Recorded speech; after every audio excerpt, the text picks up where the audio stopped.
Hi, I'm Mitch, your host for Sleep Audiobooks. I have a feeling we're not in Kansas anymore. One of the most iconic lines in American cinema, spoken by Dorothy when she first arrives in the fantastical world of Oz. The first in a successful series of children's books by L. Frank Baum, The Wonderful Wizard of Oz follows Dorothy and her dog Toto. After a tornado uproots her family house with her inside it, Dorothy finds herself in the magical kingdom of Oz. Being thrust into this unknown world, Dorothy journeys forth, encountering mystical inhabitants, witches, and making many special and quirky friends along the way in her quest to return home. Published in 1900 to critical acclaim, The Wonderful Wizard of Oz is a fantastic story of a journey to find oneself. Whether you are the Tin Man in need of a heart, a scarecrow wishing for a brain, a lion searching for courage, or a night owl in need of some sleep, it's easy to relate to all of the characters in their quest to meet the Wizard of Oz and fulfill their dreams. So let's follow the yellow brick road and hopefully reach the Emerald City before sunrise. I am pleased to present The Wonderful Wizard of Oz by L. Frank Baum, read by Phebe Carroll, exclusively for Sleep Audiobooks. A Sleep Audiobooks exclusive. The Wonderful Wizard of Oz by L. Frank Baum, read by Phebe Carroll for sleepaudiobooks.com and the Sleep Audiobooks YouTube channel. Chapter 1: The Cyclone. Dorothy lived in the midst of the great Kansas prairies with Uncle Henry, who was a farmer, and Aunt Em, who was the farmer's wife. Their house was small, for the lumber to build it had to be carried by wagon many miles. There were 4 walls, a floor, and a roof, which made one room, and this room contained a dusty-looking cook stove, a cupboard for the dishes, a table, 3 or 4 chairs, and the beds. Uncle Henry and Aunt Em had a big bed in one corner, and Dorothy a little bed in another corner. There was no garret at all, and no cellar, except a small hole dug in the ground, called a cyclone cellar, where the family could go in case one of those great whirlwinds arose, mighty enough to crush any building in its path. It was reached by a trap door in the middle of the floor, from which a ladder led down into a small, dark hole. When Dorothy stood in the doorway and looked around, she could see nothing but the great gray prairie on every side. Not a tree nor a house broke the broad sweep of flat country that reached to the edge of the sky in all directions. The sun had baked the plowed land into a gray mass, with little cracks running through it. Even the grass was not green, for the sun had burned the tops of the long blades until they were the same gray color to be seen everywhere. Once the house had been painted, but the sun blistered the paint, and the rain washed it away, and now the house was as dull and gray as everything else. When Aunt Em came there to live, she was a young, pretty wife. The sun and wind had changed her, too. They had taken the sparkle from her eyes and left them a sober gray. They'd taken the red from her cheeks and lips, and they were gray also. She was thin and gaunt, and never smiled now. When Dorothy, who was an orphan, first came to her, Aunt Em had been so startled by the child's laughter that she would scream and press her hand upon her heart whenever Dorothy's merry voice reached her ears. And she still looked at the little girl with wonder that she could find anything to laugh at. Uncle Henry never laughed. He worked hard from morning till night and did not know what joy was. He was gray also, from his long beard to his rough boots, and he looked stern and solemn and rarely spoke. It was Toto that made Dorothy laugh and saved her from growing as gray as her other surroundings. Toto was not gray. He was a little black dog with long silky hair and small black eyes that twinkled merrily on either side of his funny wee nose. Toto played all day long, and Dorothy played with him and loved him dearly. Today, however, they were not playing. Uncle Henry sat upon the doorstep and looked anxiously at the sky, which was even grayer than usual. Dorothy stood in the door with Toto in her arms and looked at the sky too. Aunt Em was washing the dishes. From the far north they heard a low wail of the wind, and Uncle Henry and Dorothy could see where the long grass bowed in the waves before the coming storm. There now came a sharp whistling in the air from the south, and as they turned their eyes that way they saw ripples in the grass coming from that direction also. Suddenly Uncle Henry stood up. "There's a cyclone coming, Em," he called to his wife. "I'll go look after the stock." Then he ran towards the sheds where the cows and horses were kept.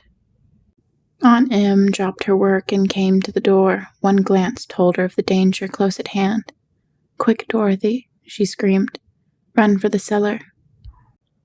Toto jumped out of Dorothy's arms and hid under the bed, and the girl started to get him.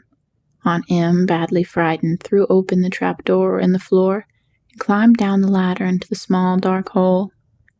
Dorothy caught Toto at last and started to follow her aunt. When she was halfway across the room, there came a great shriek from the wind, and the house shook so hard that she lost her footing and sat down suddenly upon the floor. Then a strange thing happened. The house whirled around 2 or 3 times and rose slowly through the air. Dorothy felt as if she was going up in a balloon. The north and south winds met where the house stood and made it the exact center of the cyclone. In the middle of a cyclone, the air is generally still, but the great pressure of the wind on every side of the house raised it up higher and higher, until it was at the very top of the cyclone, and there it remained, and was carried miles and miles away as easily as you could carry a feather. It was very dark, and the wind howled horribly around her, but Dorothy found she was riding quite easily. After the first few whirls around, and one other time when the house tipped badly, she felt as if she were being rocked gently, like a baby in a cradle. Toto did not like it. He ran about the room, now here, now there, barking loudly. But Dorothy sat quite still on the floor and waited to see what would happen.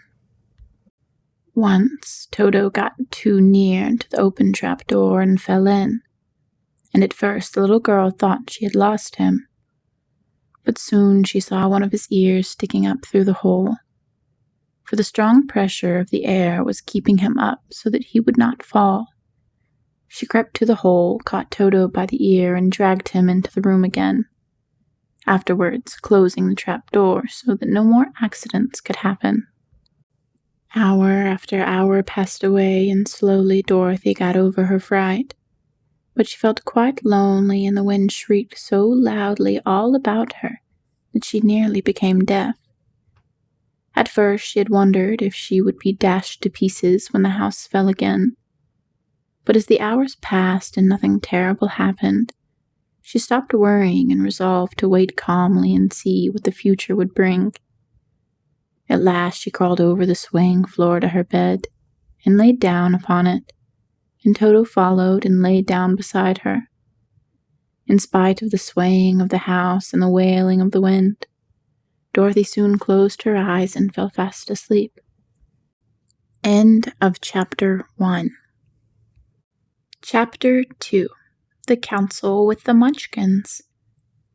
She was awakened by a shock so sudden and severe that if Dorothy had not been lying on the soft bed, she might have been hurt.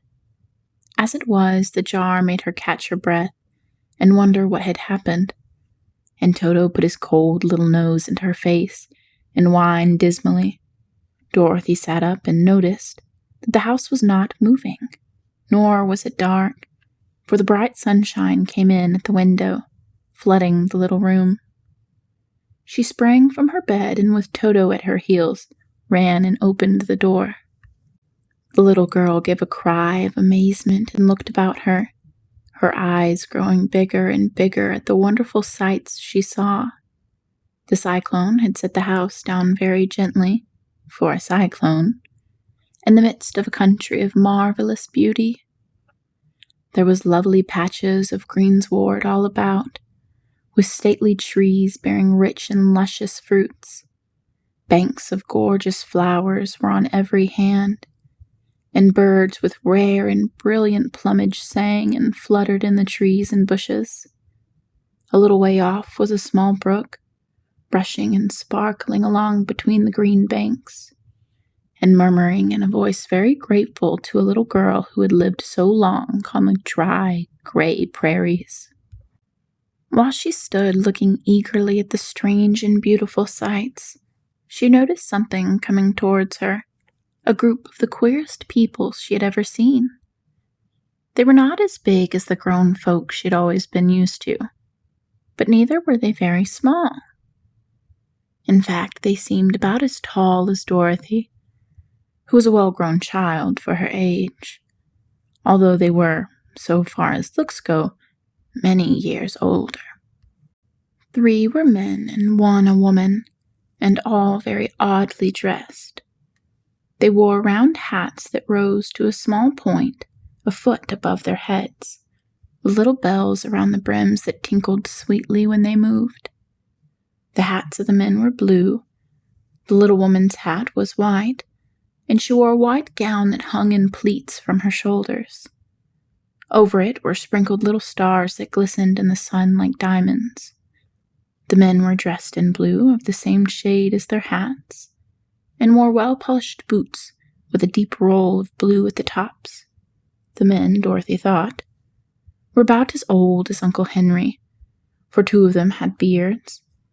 But the little woman was doubtless much older. Her face was covered with wrinkles.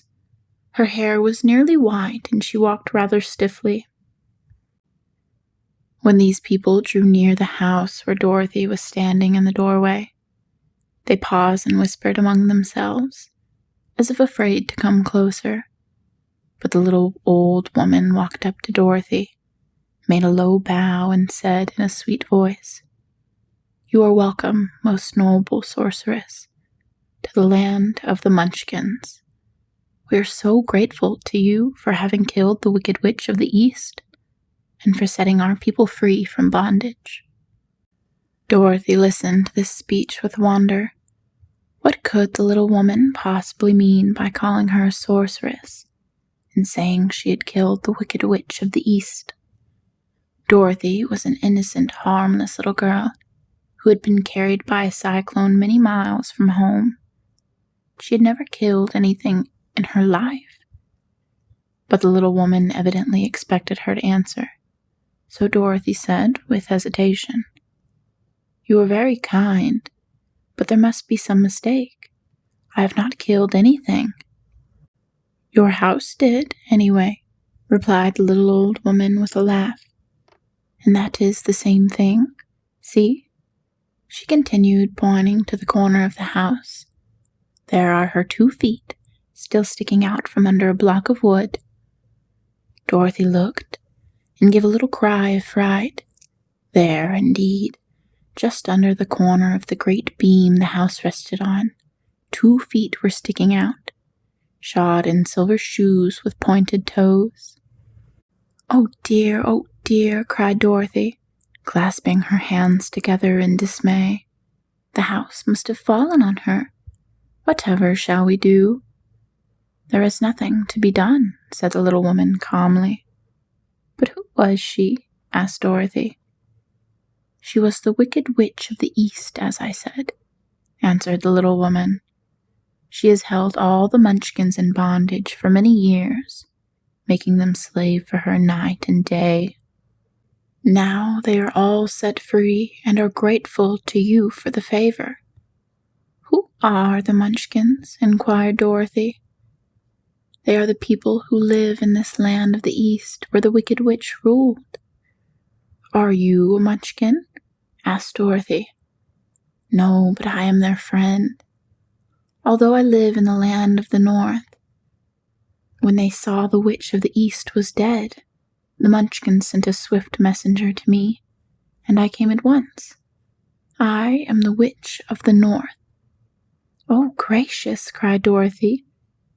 "Are you a real witch?" "Yes, indeed," answered the little woman. but I am a good witch, and the people love me. I am not as powerful as the wicked witch was who ruled here, or I should have set the people free myself." "But I thought all witches were wicked," said the girl, who was half frightened at facing a real witch. "Oh no, that is a great mistake. There were only 4 witches in all of the land of Oz, and 2 of them, those who live in the north and the south, are good witches. I know this is true, for I am one of them myself, and cannot be mistaken. Those who dwelt in the east and the west were, indeed, wicked witches. But now that you have killed one of them, there is but one wicked witch in all of the land of Oz, the one who lives in the west." "But," said Dorothy after a moment's thought, "Aunt Em has told me that the witches were all dead, years and years ago." "Who is Aunt Em?" inquired the little old woman. "She is my aunt who lives in Kansas, where I came from." The witch of the north seemed to think for a time, with her head bowed and her eyes upon the ground. Then she looked up and said, "I do not know where Kansas is, for I have never heard of that country mentioned before. But tell me, is it a civilized country?" "Oh, yes," replied Dorothy. "Then that accounts for it. In the civilized countries, I believe there are no witches left, nor wizards, nor sorceresses, nor magicians. But you see, the land of Oz has never been civilized, for we are cut off from the rest of the world. Therefore, we still have witches and wizards amongst us." "Who are the wizards?" asked Dorothy. "Oz himself is the great wizard," answered the witch, sinking her voice to a whisper. "He is more powerful than all the rest of us together. He lives in the City of Emeralds." Dorothy was going to ask another question, but just then the Munchkins, who had been standing silently by, gave a loud shout and pointed to the corner of the house where the wicked witch had been lying. "What is it?" asked the little old woman, and looked, and began to laugh. The feet of the dead woman had disappeared entirely, and nothing was left but the silver shoes. "She was so old," explained the witch of the north, "that she dried up quickly in the sun. That is the end of her. But the silver shoes are yours, and you shall have them to wear." She reached down and picked up the shoes, and after shaking the dust out of them, handed them to Dorothy. "The witch of the east was proud of those shoes," said one of the Munchkins, "and there is some charm connected with them, but what it is we shall never know." Dorothy carried the shoes into the house and placed them on the table. Then she came out again to the Munchkins and said, "I am anxious to get back to my aunt and uncle, for I am sure they will worry about me. Can you help me find my way?" The Munchkins and the witch first looked at one another, and then at Dorothy, and then shook their heads. "At the east, not far from there," said one, "there is a great desert, and none could live to cross it." "It is the same to the south," said another, "for I've been there and seen it. The south is the country of the Quadlings." "I am told," said the third man, "that it is the same at the west, and that country where the Winkies live is ruled by the wicked witch of the west, who would make you her slave if you passed her way. The north is my home," said the old lady, "and at its edge is the same great desert that surrounds this land of Oz. I'm afraid, my dear, you will have to live with us." Dorothy began to sob at this, for she felt lonely among all of these strange people. Her tears seemed to grieve the kind-hearted Munchkins, for they immediately took out their handkerchiefs and began to weep also.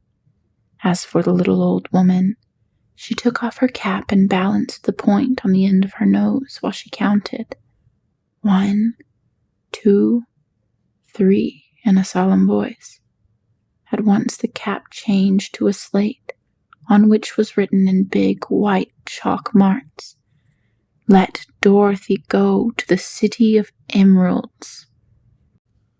The little old woman took the slate from her nose, and having read the words on it, asked, "Is your name Dorothy, my dear?" "Yes," answered the child, looking up and drying her tears. "Then you must go to the City of Emeralds. Perhaps Oz will help you."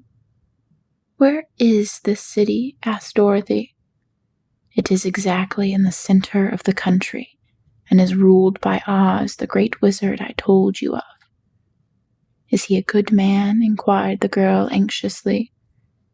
"He is a good wizard. Whether he is a man or not, I cannot tell, for I have never seen him." "How can I get there?" asked Dorothy. "You must walk. It is a long journey through a country that is sometimes pleasant and sometimes dark and terrible. However, I will use all the magic arts I know of to keep you from harm." "Won't you go with me?" pleaded the girl, who had begun to look upon the little old woman as her only friend. "No, I cannot do that," she replied, "but I will give you my kiss, and no one will dare injure a person who has been kissed by the Witch of the North." She came close to Dorothy and kissed her gently on the forehead. Where her lips touched the girl, they left a round, shining mark, as Dorothy found out soon after. "The road to the City of Emeralds is paved with yellow brick," said the witch, "so you cannot miss it. When you get to Oz, do not be afraid of him, but tell your story and ask him to help you. Goodbye, my dear." The three Munchkins bowed low to her and wished her a pleasant journey, after which they walked away through the trees. The witch gave Dorothy a friendly little nod, whirled around on her heel 3 times, and straightway disappeared, much to the surprise of little Toto, who barked after her loudly enough when she had gone, because he had been afraid to even growl while she stood by.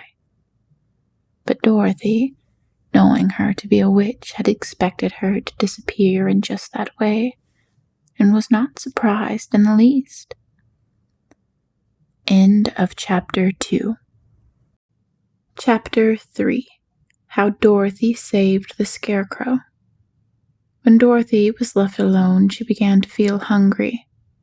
So she went to the cupboard and cut herself some bread, which she spread with butter. She gave some to Toto, and taking a pail from the shelf, she carried it to the little brook and filled it with clear, sparkling water. Toto ran over to the trees and began to bark at the birds sitting there. Dorothy went to get him, and saw such delicious fruit hanging from the branches that she gathered some of it, finding it just what she wanted to help out her breakfast. Then she went back to the house, and having helped herself and Toto to a good drink of the cool, clear water, she set about making ready for the journey to the City of Emeralds. Dorothy had only one other dress, but that happened to be clean and was hanging on a peg beside her bed. It was gingham with checks of white and blue, and all the blue was somewhat faded with many washings. It was still a pretty frock. The girl washed herself carefully, dressed herself in the clean gingham, and tied her pink sunbonnet on her head. She took a little basket and filled it with bread from the cupboard, laying a white cloth over the top. Then she looked down at her feet and noticed how old and worn her shoes were. "They surely will never do for a long journey, Toto," she said, and Toto looked up in her face with his little black eyes and wagged his tail to show he knew what she meant. At that moment Dorothy saw lying on the table the silver shoes that had belonged to the Witch of the East. "I wonder if they will fit me," she said to Toto. "They would be just the thing to take a long walk in, or they could not wear out." She took off her old leather shoes and tried on the silver ones, which fitted her as well as if they had been made for her. Finally, she picked up her basket. "Come along, Toto," she said. "We will go to the Emerald City and ask the Great Oz how to get back to Kansas again." She closed the door, locked it, and put the key carefully in the pocket of her dress. And so, with Toto trotting along soberly behind her, she started on her journey. There were several roads nearby, but it did not take her long to find the one paved with yellow bricks. Within a short time, she was walking briskly towards the Emerald City, her silver shoes twinkling merrily on the hard, yellow roadbed. The sun shone bright and the birds sang sweetly, and Dorothy did not feel so nearly bad as you might think a little girl would, who had been suddenly whisked away from her own country and set down in the midst of a strange land. She was surprised as she walked along to see how pretty the country was about her. There were neat fences on the sides of the road, painted a dainty blue color, and beyond them were fields of grain and vegetables in abundance. Evidently, the Munchkins were good farmers, and able to raise large crops. Once in a while, she would pass a home, and the people came out to look at her and bow low as she went by. For everyone knew she had been the means of destroying the wicked witch and setting them free from bondage. The houses of the Munchkins were odd-looking dwellings, for each was round with a big dome for a roof. All were painted blue, for in this country of the East, blue was the favorite color. Toward evening, when Dorothy was tired with her long walk and began to wonder where she should pass the night, she came to a house rather larger than the rest. On the green lawn before it, many men and women were dancing. 5 little fiddlers played as loudly as possible, and the people were laughing and singing, while a big table nearby was loaded with delicious fruits and nuts, pies and cakes, and many other good things to eat. The people greeted Dorothy kindly and invited her to supper and to pass the night with them, for this was the home of one of the richest Munchkins in the land, and his friends were gathered with him to celebrate their freedom from the bondage of the wicked witch. Dorothy ate a hearty supper and was waited upon by the rich Munchkin himself, whose name was Bach. Then she sat upon a settee and watched the people dance. When Bach saw her silver shoes, he said, "You must be a great sorceress." "Why?" she asked. "Because you wear silver shoes and have killed the wicked witch. Besides, you have white in your frock, and only witches and sorceresses wear white." "My dress is blue and white checked," said Dorothy, smoothing out the wrinkles in it. "It is kind of you to wear that," said Bach.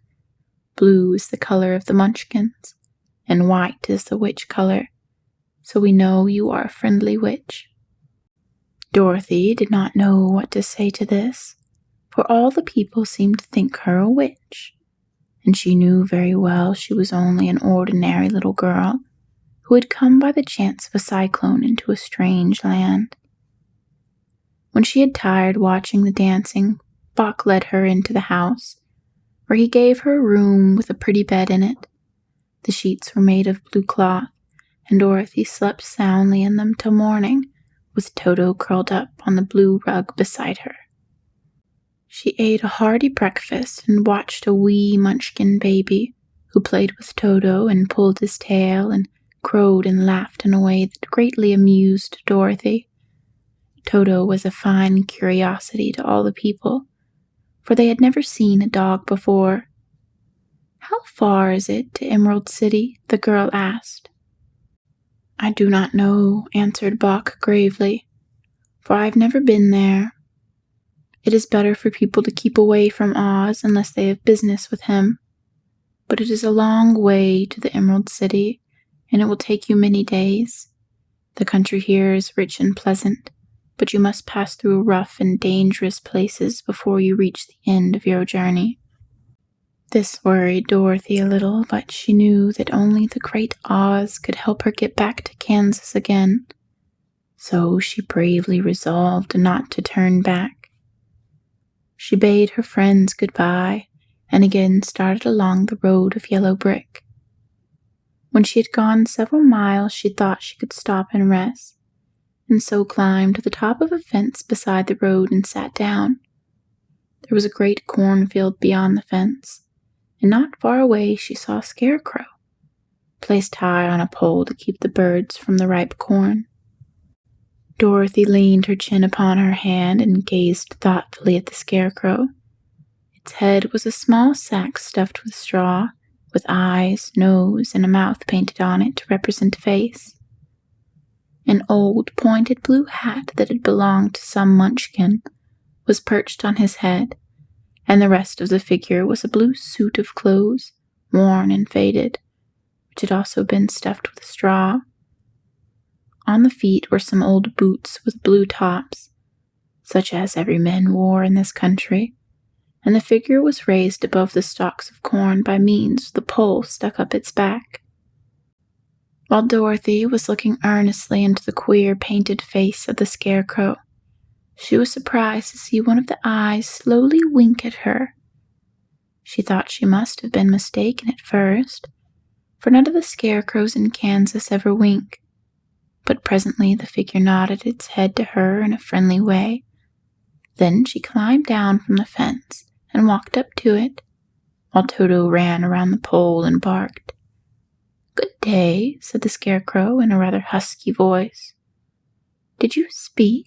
asked the girl in wonder. "Certainly," answered the scarecrow. "How do you do?" "I'm pretty well, thank you," replied Dorothy politely. "How do you do?"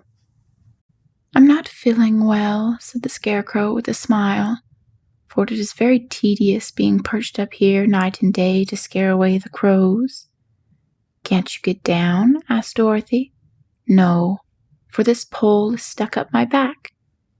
"If you will please take away the pole, I shall be greatly obliged to you."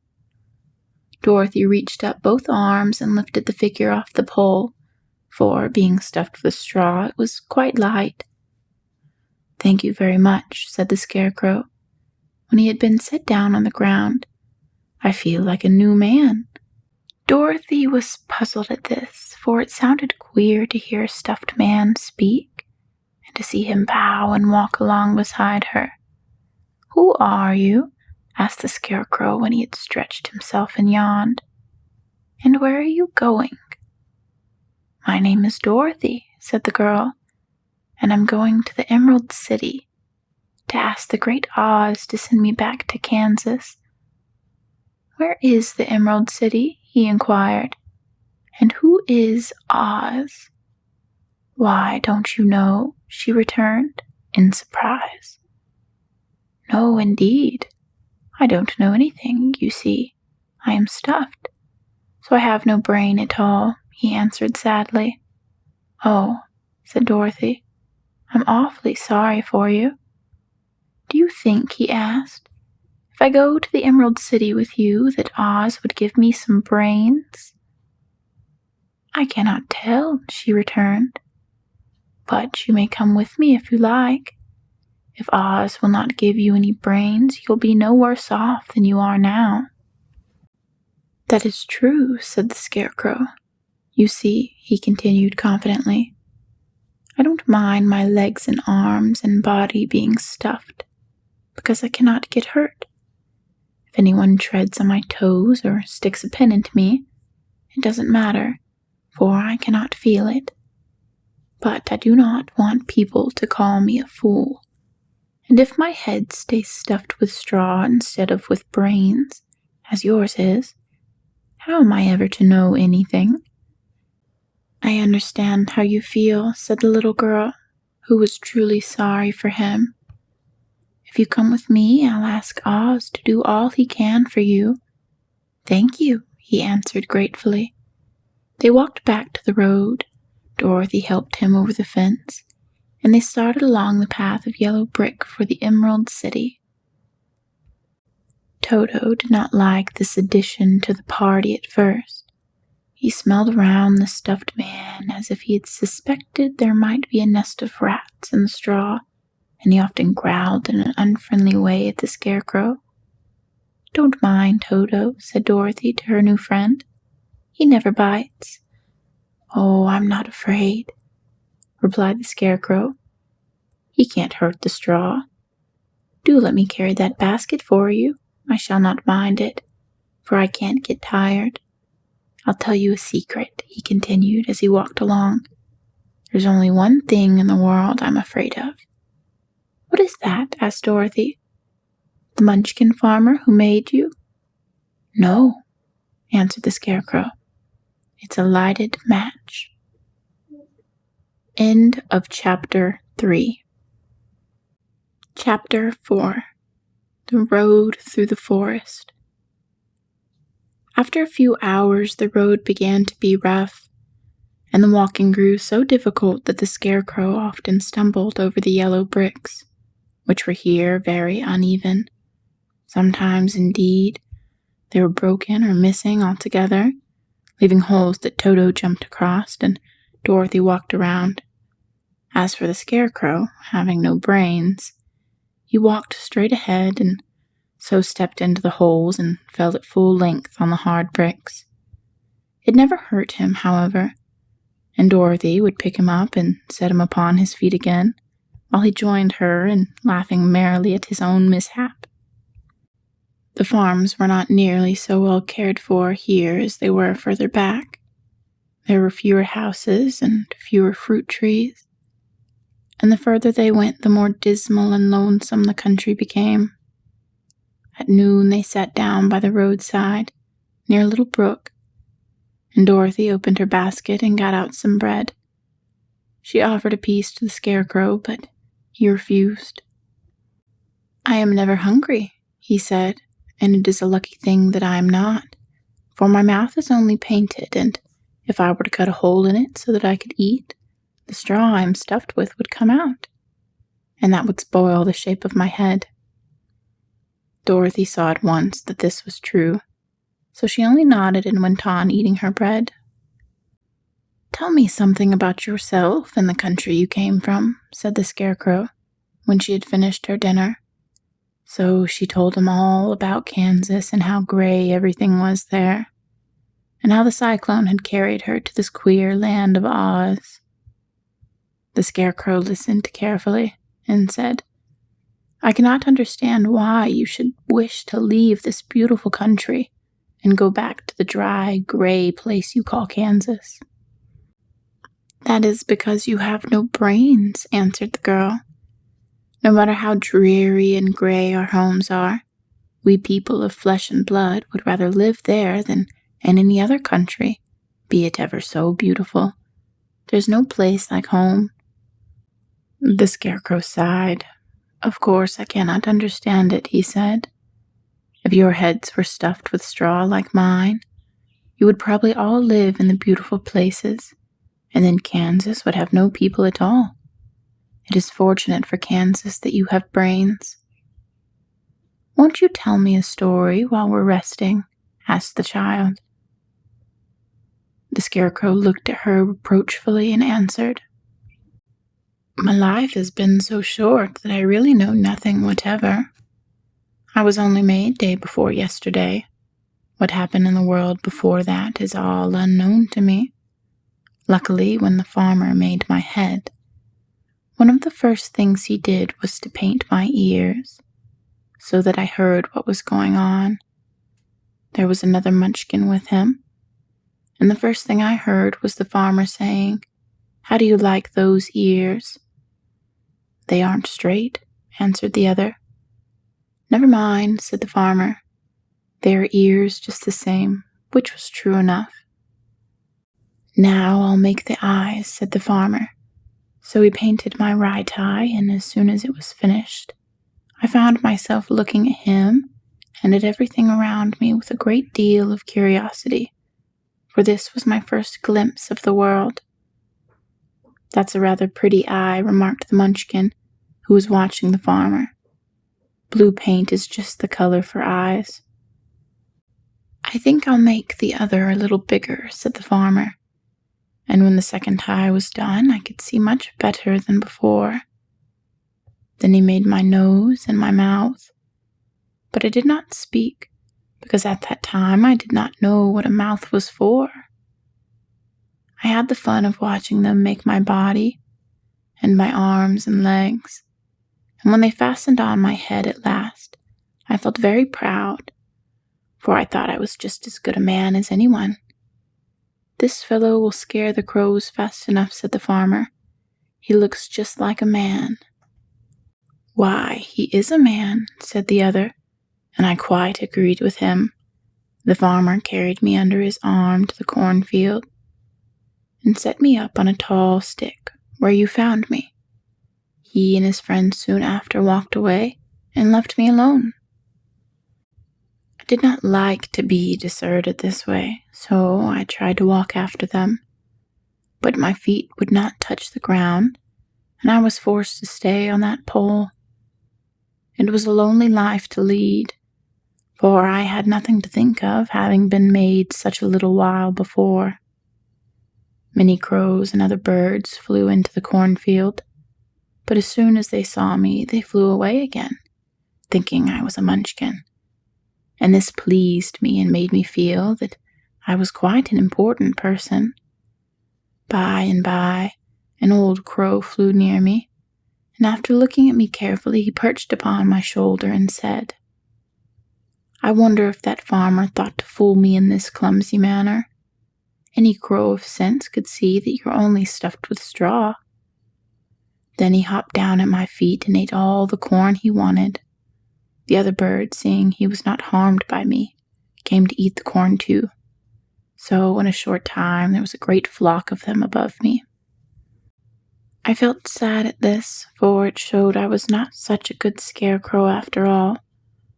But the old crow comforted me, saying, "If only you had brains in your head, you would be as good as a man as any of them, and a better man than some of them.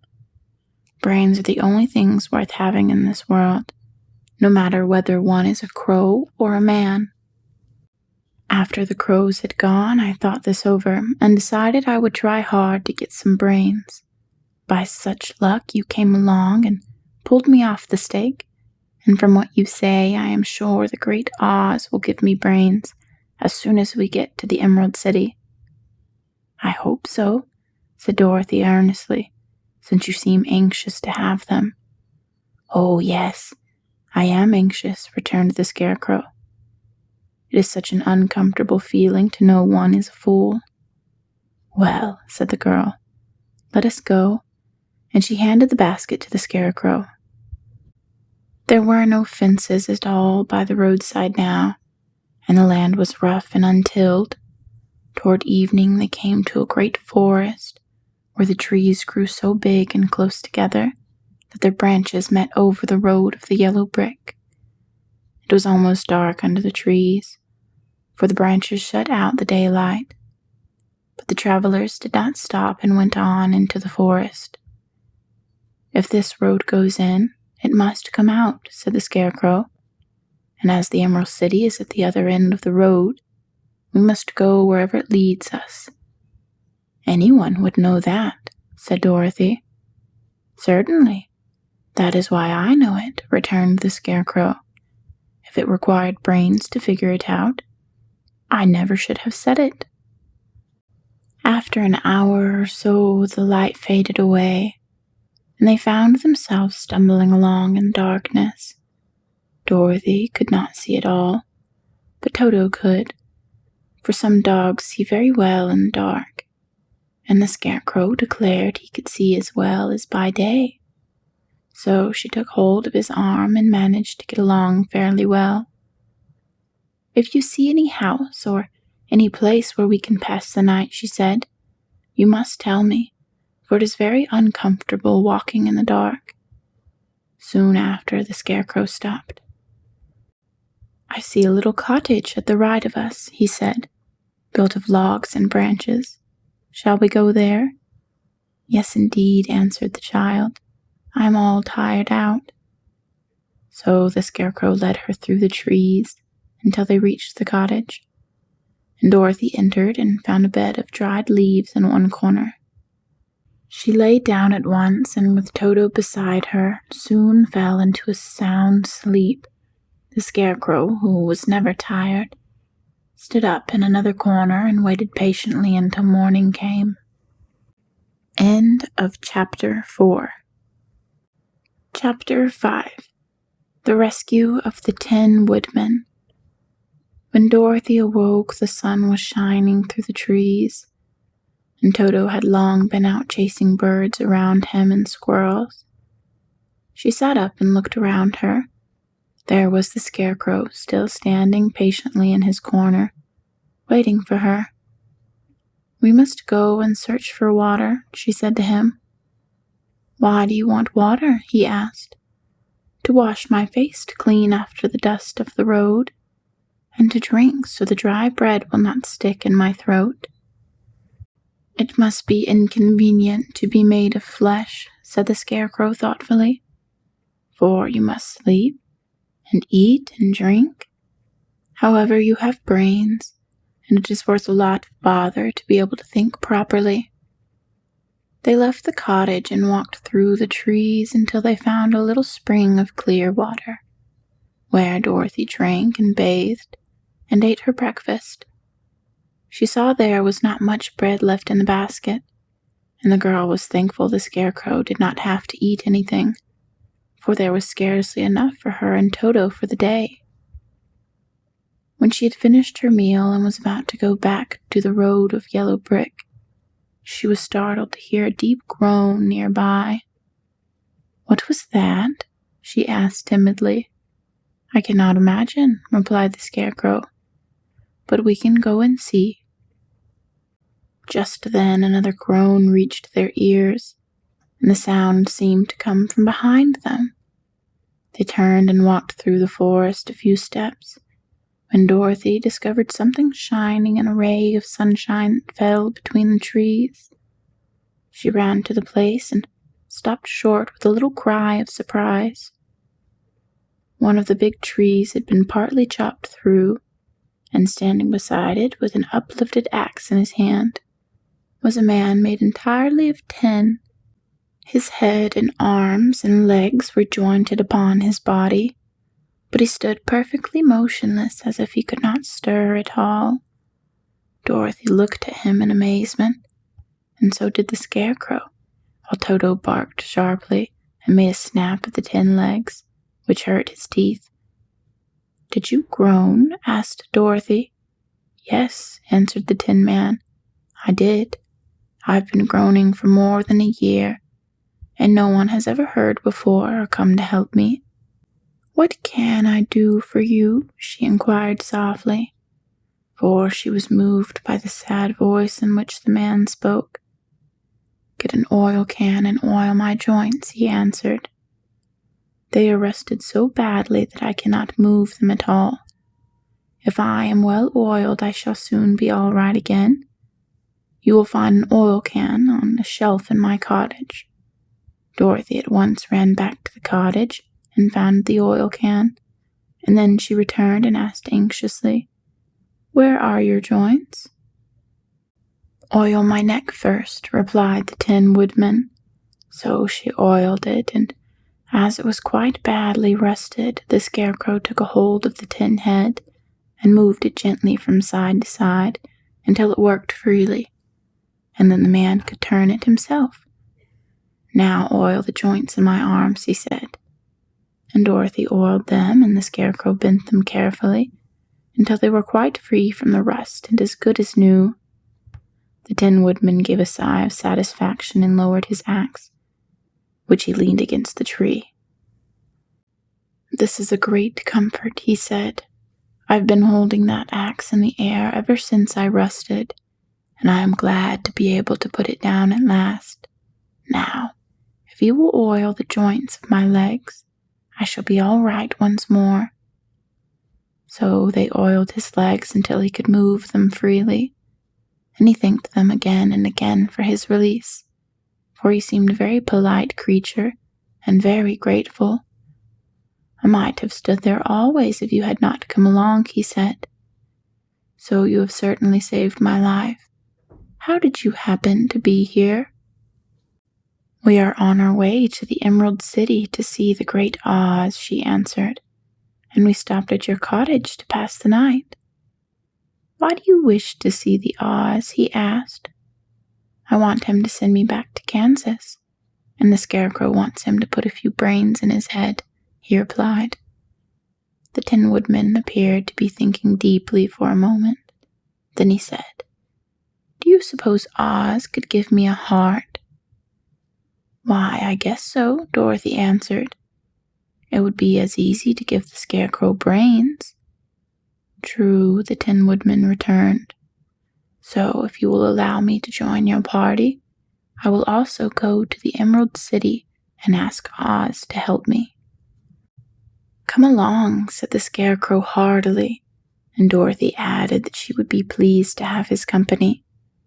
So the Tin Woodman shouldered his axe, and they all passed through the forest until they came to the road that was paved with yellow brick. The Tin Woodman had asked Dorothy to put the oil can in her basket. "For," he said, "if I should get caught in the rain and rust again, I would need the oil can badly."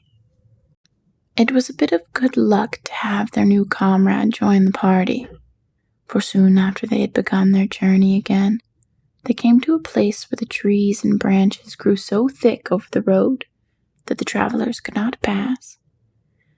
But the Tin Woodman set to work with his axe and chopped so well that soon he cleared a passage for the entire party. Dorothy was thinking so earnestly as they walked along that she did not notice when the Scarecrow stumbled into a hole and rolled over to the side of the road. Indeed, he was obliged to call to her to help him up again. "Why didn't you walk around the hole?" asked the Tin Woodman. "I don't know enough," replied the Scarecrow cheerfully. "My head is stuffed with straw, you know, and that is why I'm going to Oz to ask him for some brains." "Oh, I see," said the Tin Woodman.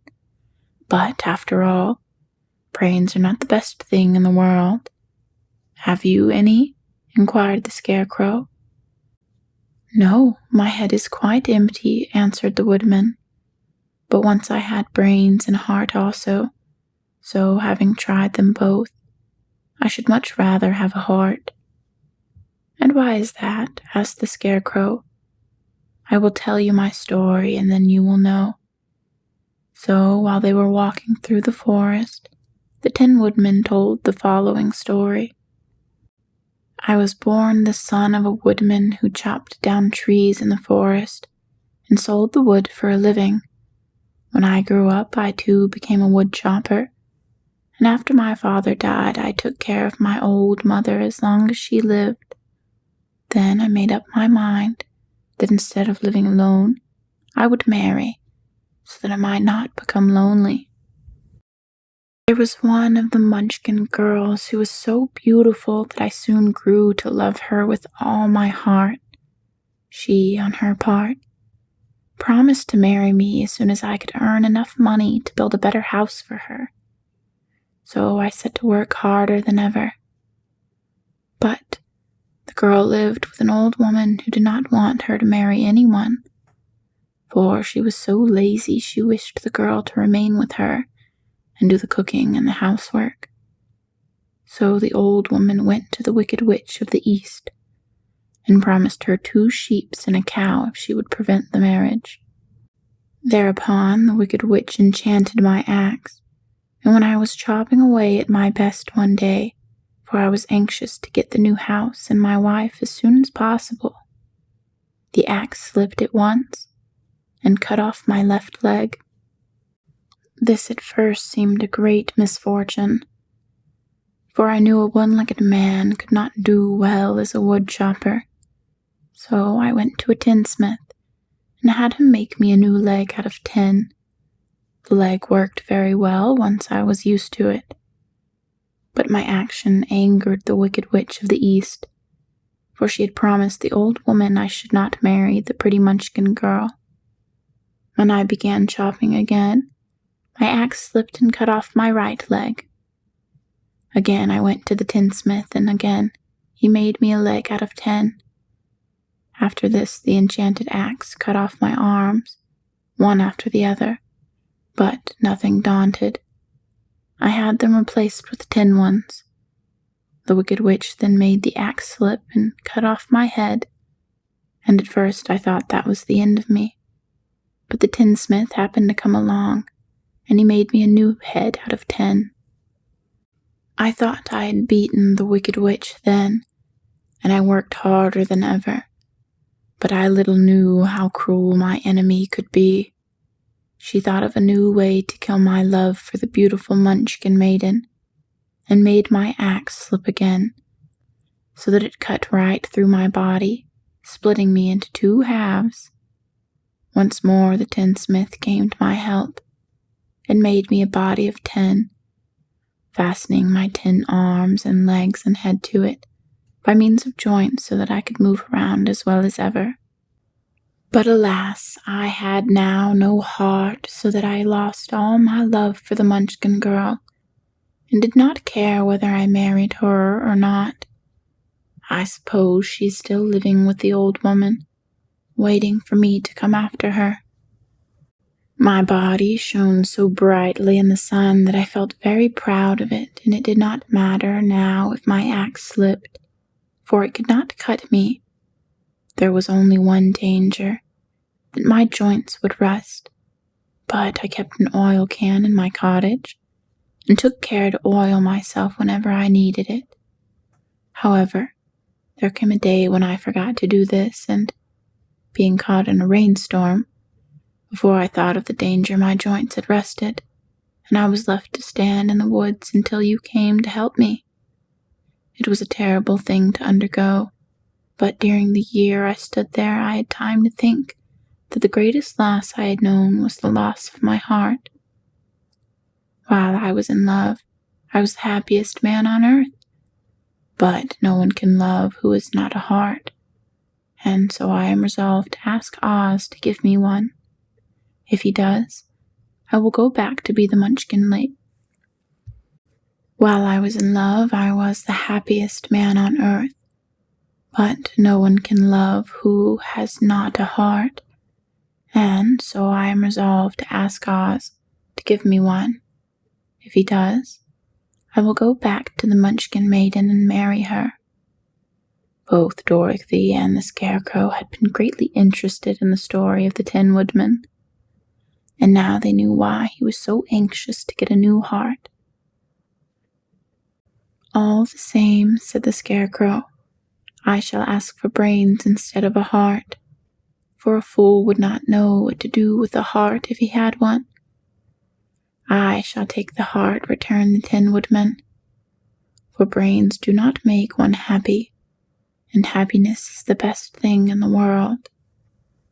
Dorothy did not say anything, for she was puzzled to know which of her 2 friends was right, and she decided if she could only get back to Kansas and Aunt Em, it did not matter so much whether the Woodman had no brains, and the Scarecrow no heart, or each got what he wanted. What worried her most was that the bread was nearly gone, and another meal for herself and Toto would empty the basket. To be sure, neither the Woodman nor the Scarecrow never ate anything, but she was not made of tin nor straw, and could not live unless she was fed. End of Chapter 5. Chapter 6. The Cowardly Lion. All this time Dorothy and her companions had been walking through the thick woods. The road was still paved with yellow brick, but these were much covered by dried branches and dead leaves from the trees, and the walking was not at all good. There were few birds in this part of the woods, for birds love the open country where there is plenty of sunshine. But now and then there came a deep growl from some wild animal hidden among the trees. These sounds made the little girl's heart beat fast, for she did not know what made them, but Toto knew, and he walked closely to Dorothy's side and did not even bark in return. "How long will it be," the child asked the Tin Woodman, "before we are out of the forest?" "I cannot tell," was the answer, "for I have never been to the Emerald City. But my father went there once, when I was a boy, and he said it was a long journey through a dangerous country. Although near to the city where Oz dwells, the country is beautiful. But I am not afraid so long as I have my oil can, and nothing can hurt the Scarecrow, while you bear upon your forehead the mark of the Good Witch's kiss, and that will protect you from harm." "But Toto," said the girl anxiously, "what will protect him?" "We must protect him ourselves if he is in danger," replied the Tin Woodman. Just as he spoke, there came from the forest a terrible roar, and the next moment a great lion bounded into the road. With one blow of his paw, he sent the Scarecrow spinning over and over to the edge of the road, and then he struck at the Tin Woodman with his sharp claws. But, to the lion's surprise, he could make no impression on the tin, although the woodman fell over in the road and lay still. Little Toto, now that he had an enemy to face, ran barking towards the lion, and the great beast had opened its mouth to bite the dog, when Dorothy, fearing Toto would be killed and heedless of danger, rushed forward and slapped the lion upon his nose as hard as she could, while she cried out, "Don't you dare to bite Toto! You ought to be ashamed of yourself, a big beast like you, to bite a poor little dog." "I didn't bite him," said the lion as he rubbed his nose with his paw where Dorothy had hit it. "No, but you tried to," she retorted. "You are nothing but a big coward." "I know it," said the lion, hanging his head in shame. "I've always known it, but how can I help it? I don't know, I'm sure. To think of you striking a stuffed man like a poor Scarecrow." "Is he stuffed?" asked the lion in surprise, as he watched her pick up the Scarecrow and set him upon his feet while she patted him into shape again. "Of course he's stuffed," replied Dorothy, who was still angry. "That's why he went over so easily," remarked the lion. "It astonished me to see him whirl around so. Is the other one stuffed also?" "No," said Dorothy. "He is made of tin." She helped the woodman up again. "That's why he nearly blunted my claws," said the lion. "When they scratched across the tin, it made a cold shiver run down my back." "What is that little animal you are so tender of?" "He is my dog, Toto," answered Dorothy. "Is he made of tin or stuffed?" asked the lion. "Neither. He's a meat dog," said the girl. "Oh, he's a curious animal, and seems remarkably small now that I look at him. No one would think of biting such a small thing, except a coward like me," continued the lion sadly. "What makes you a coward?" asked Dorothy, looking at the great beast in wonder, for he's as big as a small horse. "It's a mystery," replied the lion. "I suppose I was born that way. All the other animals in the forest naturally expect me to be brave, for the lion is everywhere thought to be the king of beasts. I learned that if I roared very loudly, every living thing was frightened and got out of my way. Whenever I've met a man, I've been awfully scared, but I've just roared at him, and he has always run away as fast as he could go. If the elephants and the tigers and the bears has ever tried to fight me, I should have ran myself. I'm such a coward. But just as soon as they hear me roar, they all try to get away from me, and of course I let them go." "But that isn't right. The king of beasts shouldn't be a coward," said the Scarecrow. "I know it," returned the lion, wiping a tear from his eye with the tip of his tail. "It is my great sorrow and makes my life very unhappy. But Whenever there is danger, my heart begins to beat fast." "Perhaps you have heart disease," said the Tin Woodman. "It may be," said the Lion. "If you have," continued the Tin Woodman, "you ought to be glad, for it proves you have a heart. For my part, I have no heart, so I cannot have heart disease." "Perhaps," said the Lion thoughtfully, "if I had no heart, I should not be a coward." "Have you brains?" asked the Scarecrow. "I suppose so. I have never looked to see," replied the Lion.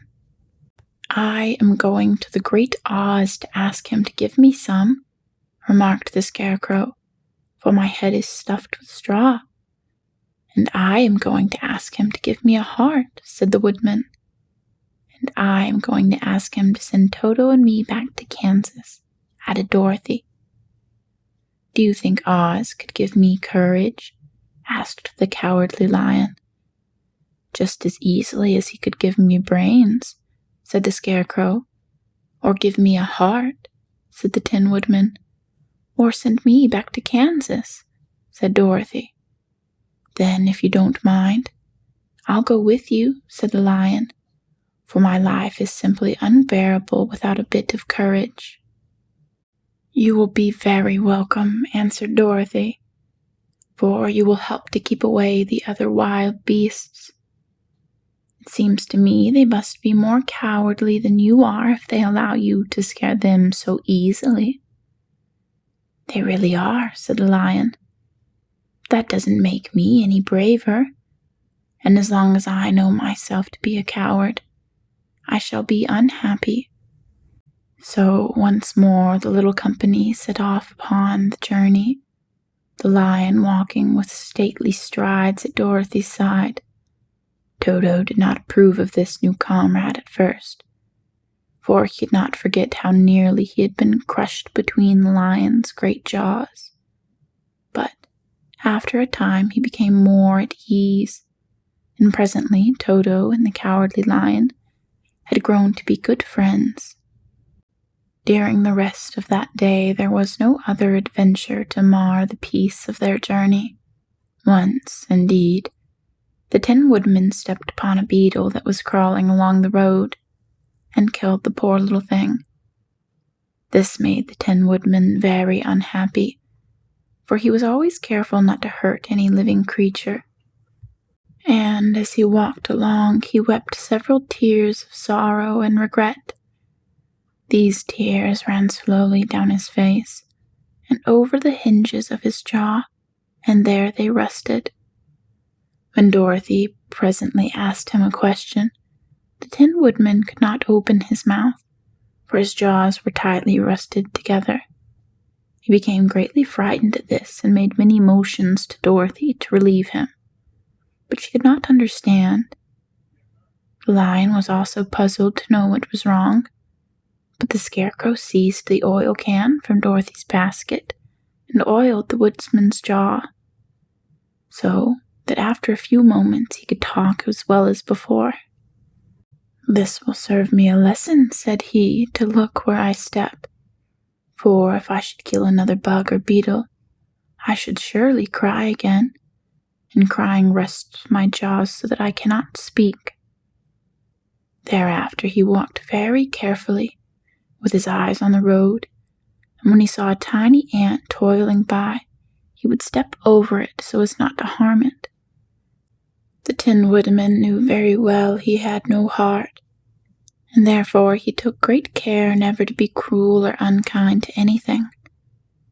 "You people with hearts," he said, "have something to guide you, and need never do wrong.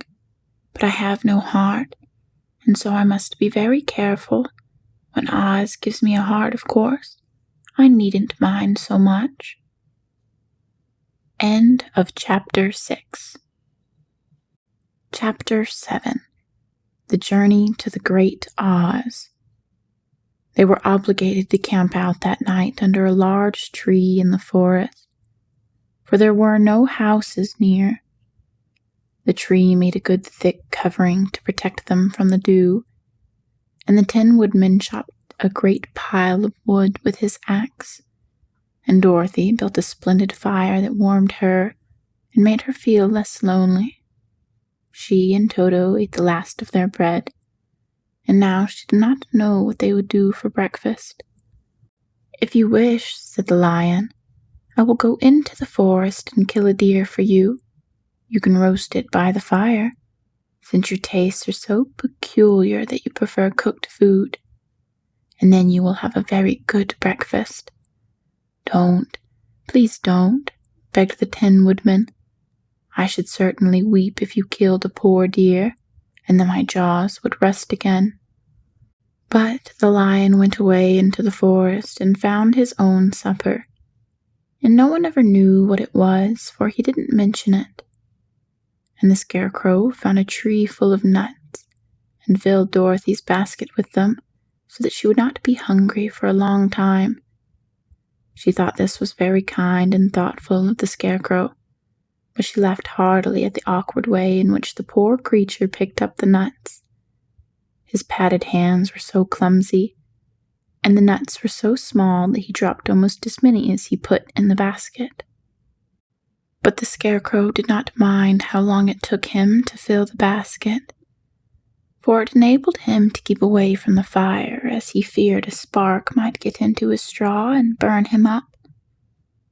So he kept a good distance away from the flames, and only came near to cover Dorothy with dry leaves when she lay down to sleep.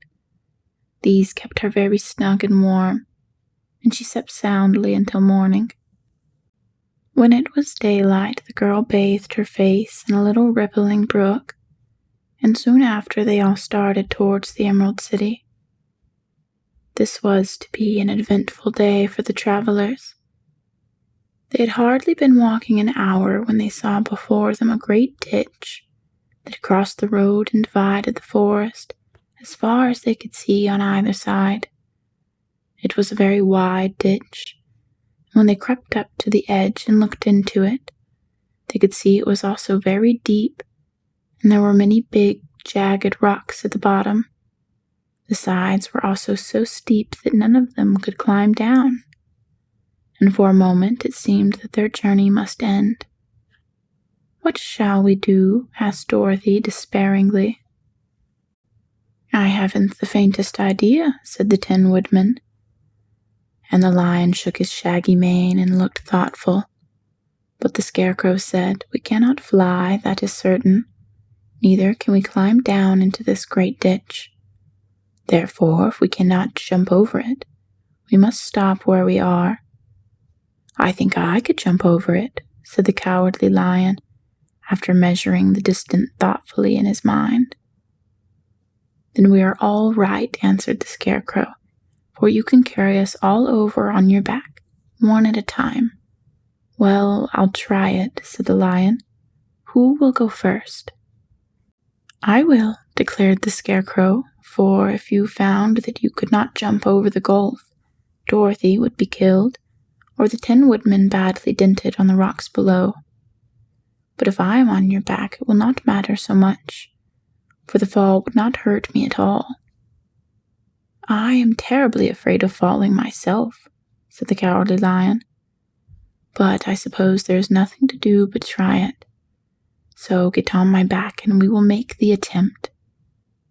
The Scarecrow sat upon the lion's back, and the big beast walked to the edge of the gulf and crouched down. "Why don't you run and jump?" asked the Scarecrow. "Because that isn't the way we lions do things," he replied. Then, giving a great spring, he shot through the air and landed safely on the other side. They were all greatly pleased to see how easily he had done it, and after the Scarecrow had gotten down from his back, the lion sprang across the ditch again. Dorothy thought she would go next, so she took Toto in her arms and climbed on the lion's back, holding tightly to his mane with one hand. The next moment it seemed as if she were flying through the air, and then, before she had time to think about it, she was safe on the other side. The lion went back a third time and got the Tin Woodman, and then they all sat down for a moment to give the beast a chance to rest, for his great leaps had made his breath short, and he panted like a big dog that had been running too long. They found the forest very thick on this side, and it looked dark and gloomy. After the lion had rested, they started along the road of yellow brick, silently wondering, each in his own mind, if ever they would come to the end of the woods and reach the bright sunshine again. To add to their discomfort, they soon heard strange noises in the depths of the forest, and the lion whispered to them that it was in this part of the country that the Callidas lived. "What are the Callidas?" asked the girl. "They are monstrous beasts, with bodies like bears and heads like tigers," replied the lion, "and with claws so long and sharp that they could tear me in two as easily as I could kill Toto. I'm terribly afraid of the Callidas." "I'm not surprised that you are," returned Dorothy. "They must be dreadful beasts." The lion was about to reply when suddenly they came to another gulf across the road, but this one was so broad and deep that the lion knew at once he could not leap across it.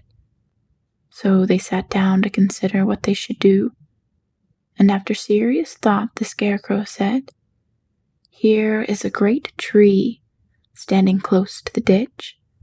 If the 10 woodmen came to chop it down so that it will fall to the other side, we can walk across it easily."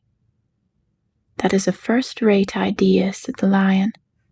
"One would almost suspect you had brains in your head instead of straw." The woodman set to work at once, and so sharp with his axe that the tree was soon chopped nearly through. Then the lion put his strong front legs against the tree and pushed with all his might, and slowly the big tree tipped and fell with a crash across the ditch, with its top branches on the other side. They had just started to cross this queer bridge when a sharp growl made them all look up, and to their horror they saw running toward them 2 great beasts with bodies like bears and heads like tigers. "They are the Callidas," said the Cowardly Lion, beginning to tremble. "Quick," cried the Scarecrow, "let us cross over." So Dorothy went first, holding Toto in her arms. The 10 woodmen followed, and the Scarecrow came next.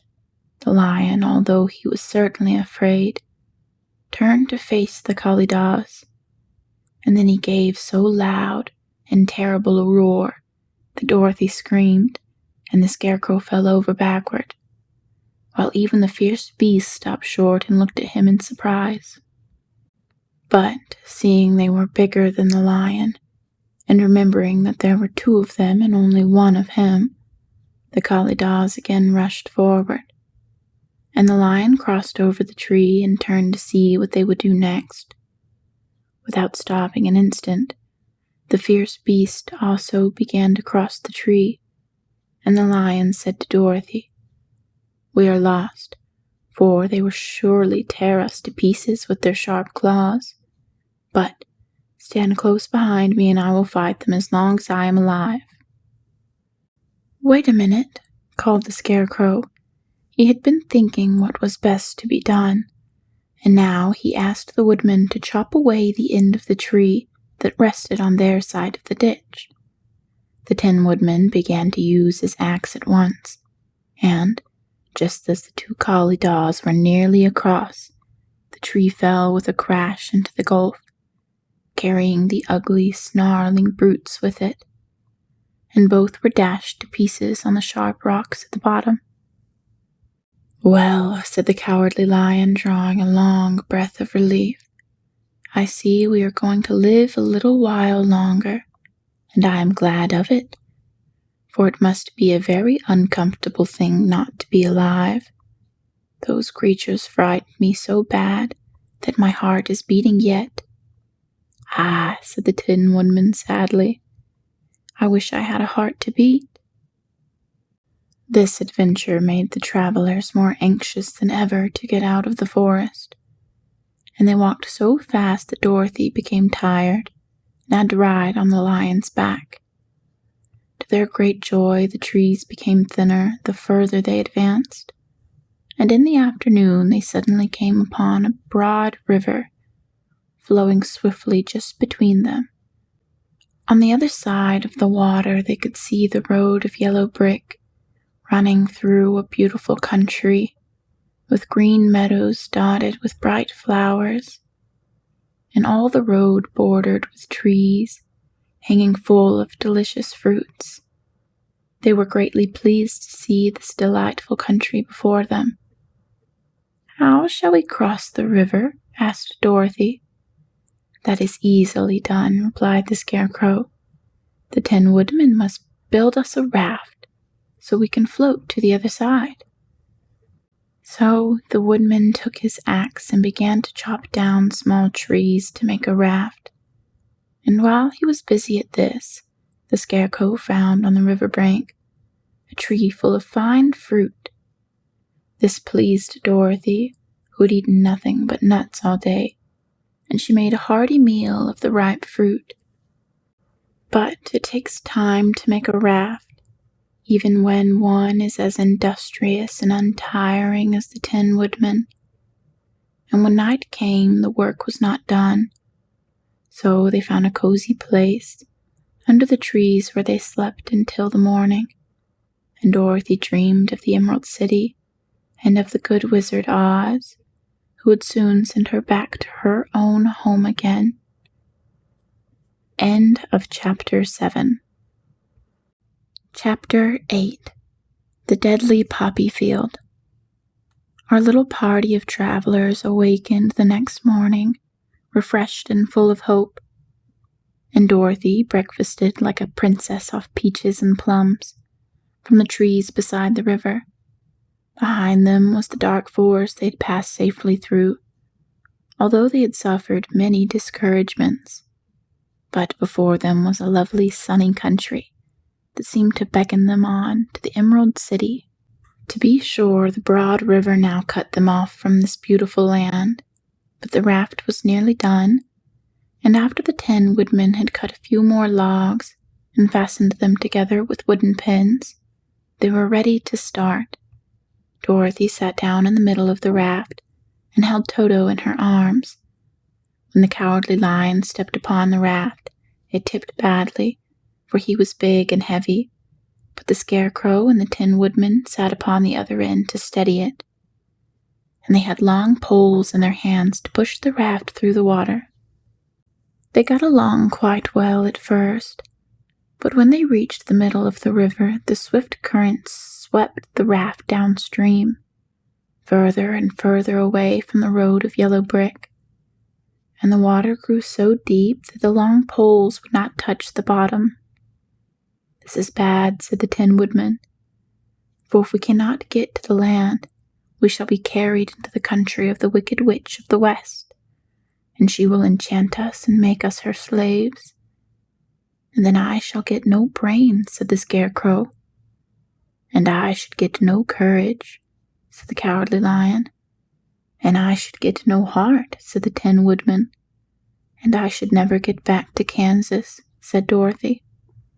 "We must certainly get to the Emerald City if we can," the Scarecrow continued, and he pushed so hard on his long pole that it stuck fast in the mud at the bottom of the river. Then, before he could pull it out again, or let go, the raft was swept away, and the poor Scarecrow was left clinging to the pole in the middle of the river. "Goodbye," he called after them, and they were very sorry to leave him. Indeed, the 10 Woodmen began to cry, but fortunately remembered that he might rust, and so dried his tears on Dorothy's apron. Of course, this was a bad thing for the Scarecrow. "I am now worse off than when I first met Dorothy," he thought. "Then I was stuck on a pole in a cornfield, where I could make believe scare the crows at any rate. But surely there is no use for a Scarecrow stuck on a pole in the middle of a river. I'm afraid I shall never have any brains after all." Down the stream the raft floated, and the poor Scarecrow was left far behind. Then the lion said, "Something must be done to save us. I think I can swim to the shore and pull the raft after me, if you will only hold fast to the tip of my tail." So he sprang into the water, and the Tin Woodman caught fast hold of his tail. Then the lion began to swim with all his might towards the shore. It was hard work, although he was so big, but by and by they were drawn out of the current, and then Dorothy took the Tin Woodman's long pole and helped push the raft to the land. They were all tired out when they reached the shore at last and stepped off upon the pretty green grass. They also knew that the stream had carried them a long way past the road of yellow brick that led to the Emerald City. "What shall we do now?" asked the Tin Woodman, as the lion lay down in the grass to let the sun dry him. "We must get back to the road in some way," said Dorothy. "The best plan will be to walk along the river bank until we come to the road again," remarked the lion. So, when they were rested, Dorothy picked up her basket, and they started along the grassy bank to the road from which the river had carried them. It was a lovely country with plenty of flowers and fruit trees and sunshine to cheer them up. And had they not felt so sorry for the poor Scarecrow, they could have been very happy. They walked along as fast as they could, Dorothy only stopping once to pick a beautiful flower, and, after a time, the Tin Woodman cried out, "Look!" Then they all looked at the river and saw the Scarecrow perched upon his pole in the middle of the water, looking very lonely and sad. "What can we do to save him?" asked Dorothy. The lion and the woodman both shook their heads, for they did not know. So they sat down upon the bank and gazed wistfully at the Scarecrow until a stork flew by, who, upon seeing them, stopped to rest at the water's edge. "Who are you, and where are you going?" asked the stork. "I am Dorothy," answered the girl, "and these are my friends, the Tin Woodman, the Cowardly Lion, and we are going to the Emerald City." "This isn't the road," said the stork, as she twisted her long neck and looked sharply at the queer party. "I know it," returned Dorothy, "but we have lost the Scarecrow and are wondering how we shall get him again." "Where is he?" asked the stork. "Over there in the river," answered the little girl. "If he wasn't so big and heavy, I would get him for you," remarked the stork. "He isn't heavy a bit," said Dorothy eagerly, "for he is stuffed with straw. And if you will bring him back to us, we shall thank you ever and ever much." "Well, I'll try," said the stork. "But if I find he is too heavy to carry, I shall have to drop him in the river again." So the big bird flew into the air and over the water till she came to where the Scarecrow was perched upon his pole. Then the stork, with her great claws, grabbed the Scarecrow by the arm and carried him up into the air and back to the bank, where Dorothy and the lion and the Tin Woodman and Toto were sitting. When the Scarecrow found himself amongst his friends again, he was so happy that he hugged them all, even the lion and Toto, and as they walked along he sang "Tol-de-ree-day-do" at every step. He felt so gay. "I was afraid I should have to stay in the river forever," he said, "but the kind stork saved me, and if I ever get any brains, I shall find the stork again and do her some kindness in return." "That's all right," said the stork, who was flying along beside them. "I always like to help anyone in trouble. But I must go now, for my babies are waiting in the nest for me. I hope you will find the Emerald City and that Oz will help you." "Thank you," replied Dorothy, and then the kind stork flew into the air and was soon out of sight. They walked along listening to the singing of the brightly colored birds and looking at the lovely flowers, which now became so thick that the ground was carpeted with them. There were big yellow and white and blue and purple blossoms, besides great clusters of scarlet poppies, which were so brilliant in color they almost dazzled Dorothy's eyes. "Aren't they beautiful?" the girl asked, as she breathed in the spicy scent of the bright flowers. "I suppose so," answered the Scarecrow. "When I have brains, I shall probably like them better."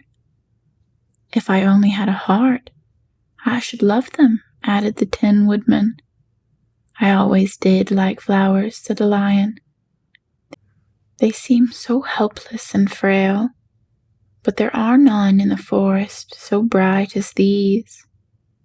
They now came upon more and more of the big scarlet poppies, and fewer of the other flowers, and soon they found themselves in the midst of a great meadow of poppies. Now, it is well known that when there are many of these flowers together, their odor is so powerful that anyone who breathes it falls asleep, and if the sleeper is not carried away from the scent of the flowers, he sleeps on and on forever. But Dorothy did not know this, nor could she get away from the bright red flowers that were everywhere about. So presently her eyes grew heavy, and she felt she must sit down to rest and to sleep. But the Tin Woodman would not let her do this. "We must hurry and get back to the road of yellow brick before dark," he said, and the Scarecrow agreed with him. So they kept walking until Dorothy could no longer stand. Her eyes closed in spite of herself, and she forgot where she was and fell among the poppies, fast asleep. "What shall we do?" asked the Tin Woodman. "If we leave her here, she will die," said the Lion. "The smell of the flowers is killing us all. I myself can scarcely keep my eyes open, and the dog is already asleep." It was true, Toto had fallen down beside his little mistress, but the Scarecrow and the Tin Woodman, not being made of flesh, were not troubled by the scent of the flowers. "Run fast," said the Scarecrow to the Lion, "and get out of this deadly flower bed as soon as you can. We will bring the little girl with us, but if you should fall asleep, you are too big to be carried." So the Lion aroused himself and bounded forward as fast as he could go. In a moment he was out of sight. "Let us make a chair with our hands and carry her," said the Scarecrow. So they picked up Toto and put the dog in Dorothy's lap, and then they made a chair with their hands for the seats and their arms for the arms, and carried the sleeping girl between them through the flowers. On and on they walked, and it seemed that the great carpet of deadly flowers that surrounded them would never end. They followed the bend of the river, and at last came upon their friend the Lion, lying fast asleep among the poppies. The flowers had been too strong for the huge beast, and he had given up at last, and fallen only a short distance from the end of the poppy bed, where the sweet grass spread in beautiful green fields before them. "We can do nothing for him," said the Tin Woodman sadly, "for he is much too heavy to lift. We must leave him here to sleep on forever, and perhaps he will dream that he has found courage at last." "I'm sorry," said the Scarecrow. "The Lion was a very good comrade for one so cowardly. But let us go on." They carried the sleeping girl to a pretty spot beside the river, far enough from the poppy fields to prevent her breathing any more of the poison. And here they laid her gently on the soft grass, and waited for the fresh breeze to waken her. End of Chapter 8. Chapter 9. The Queen of the Field Mice. "We cannot be far from the road of yellow bricks now," remarked the Scarecrow, as he stood beside the girl, "for we have come nearly as far as the river carried us away." The Tin Woodman was about to reply when he heard a low growl, and turning his head, which worked beautifully on its hinges, he saw a strange beast come bounding over the grass toward them. It was, indeed, a great yellow wild cat, and the woodman thought it must be chasing something, for its ears were lying close to its head, and its mouth was wide open, showing 2 rows of ugly teeth, while its red eyes glowed like balls of fire. As it came nearer, the Tin Woodman saw that running before the beast was a little gray field mouse, and although he had no heart, he knew it was wrong for the wild cat to try and kill such a pretty, harmless creature. So the woodman raised his axe, and as the wild cat ran by, he gave it a quick blow that cut the beast's head clean off from its body, and it rolled over at his feet in 2 pieces. The field mouse, now that it was freed from its enemy, stopped short, and coming slowly up to the woodman, it said in a squeaky little voice, "Oh, thank you.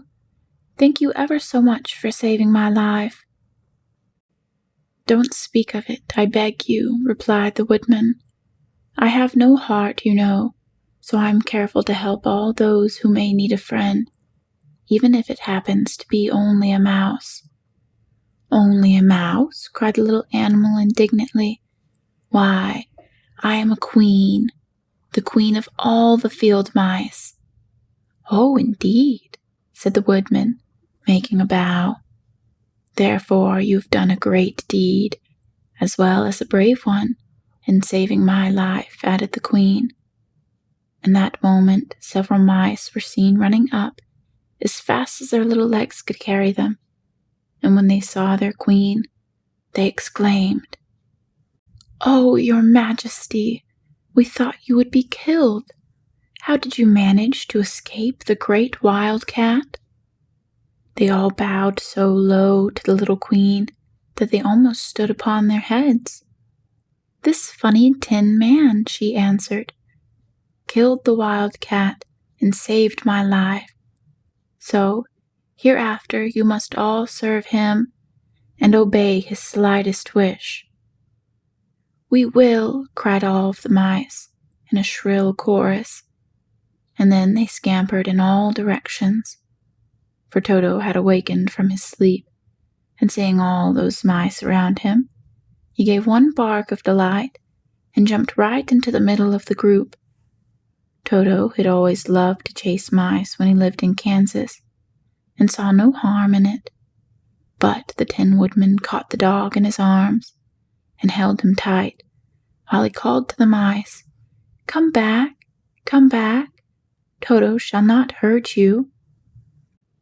At this, the queen of the mice stuck her head out from underneath a clump of grass and asked in a timid voice, "Are you sure he will not bite us?" "I will not let him," said the woodman. "Do not be afraid." One by one, the mice came creeping back, and Toto did not bark again, although he tried to get out of the woodsman's arms, and would have bitten him had he not known very well he was made of tin. Finally, all of the biggest mice spoke. "Is there anything we can do," he asked, "to repay you for saving the life of our queen?" "Nothing that I know of," answered the woodman.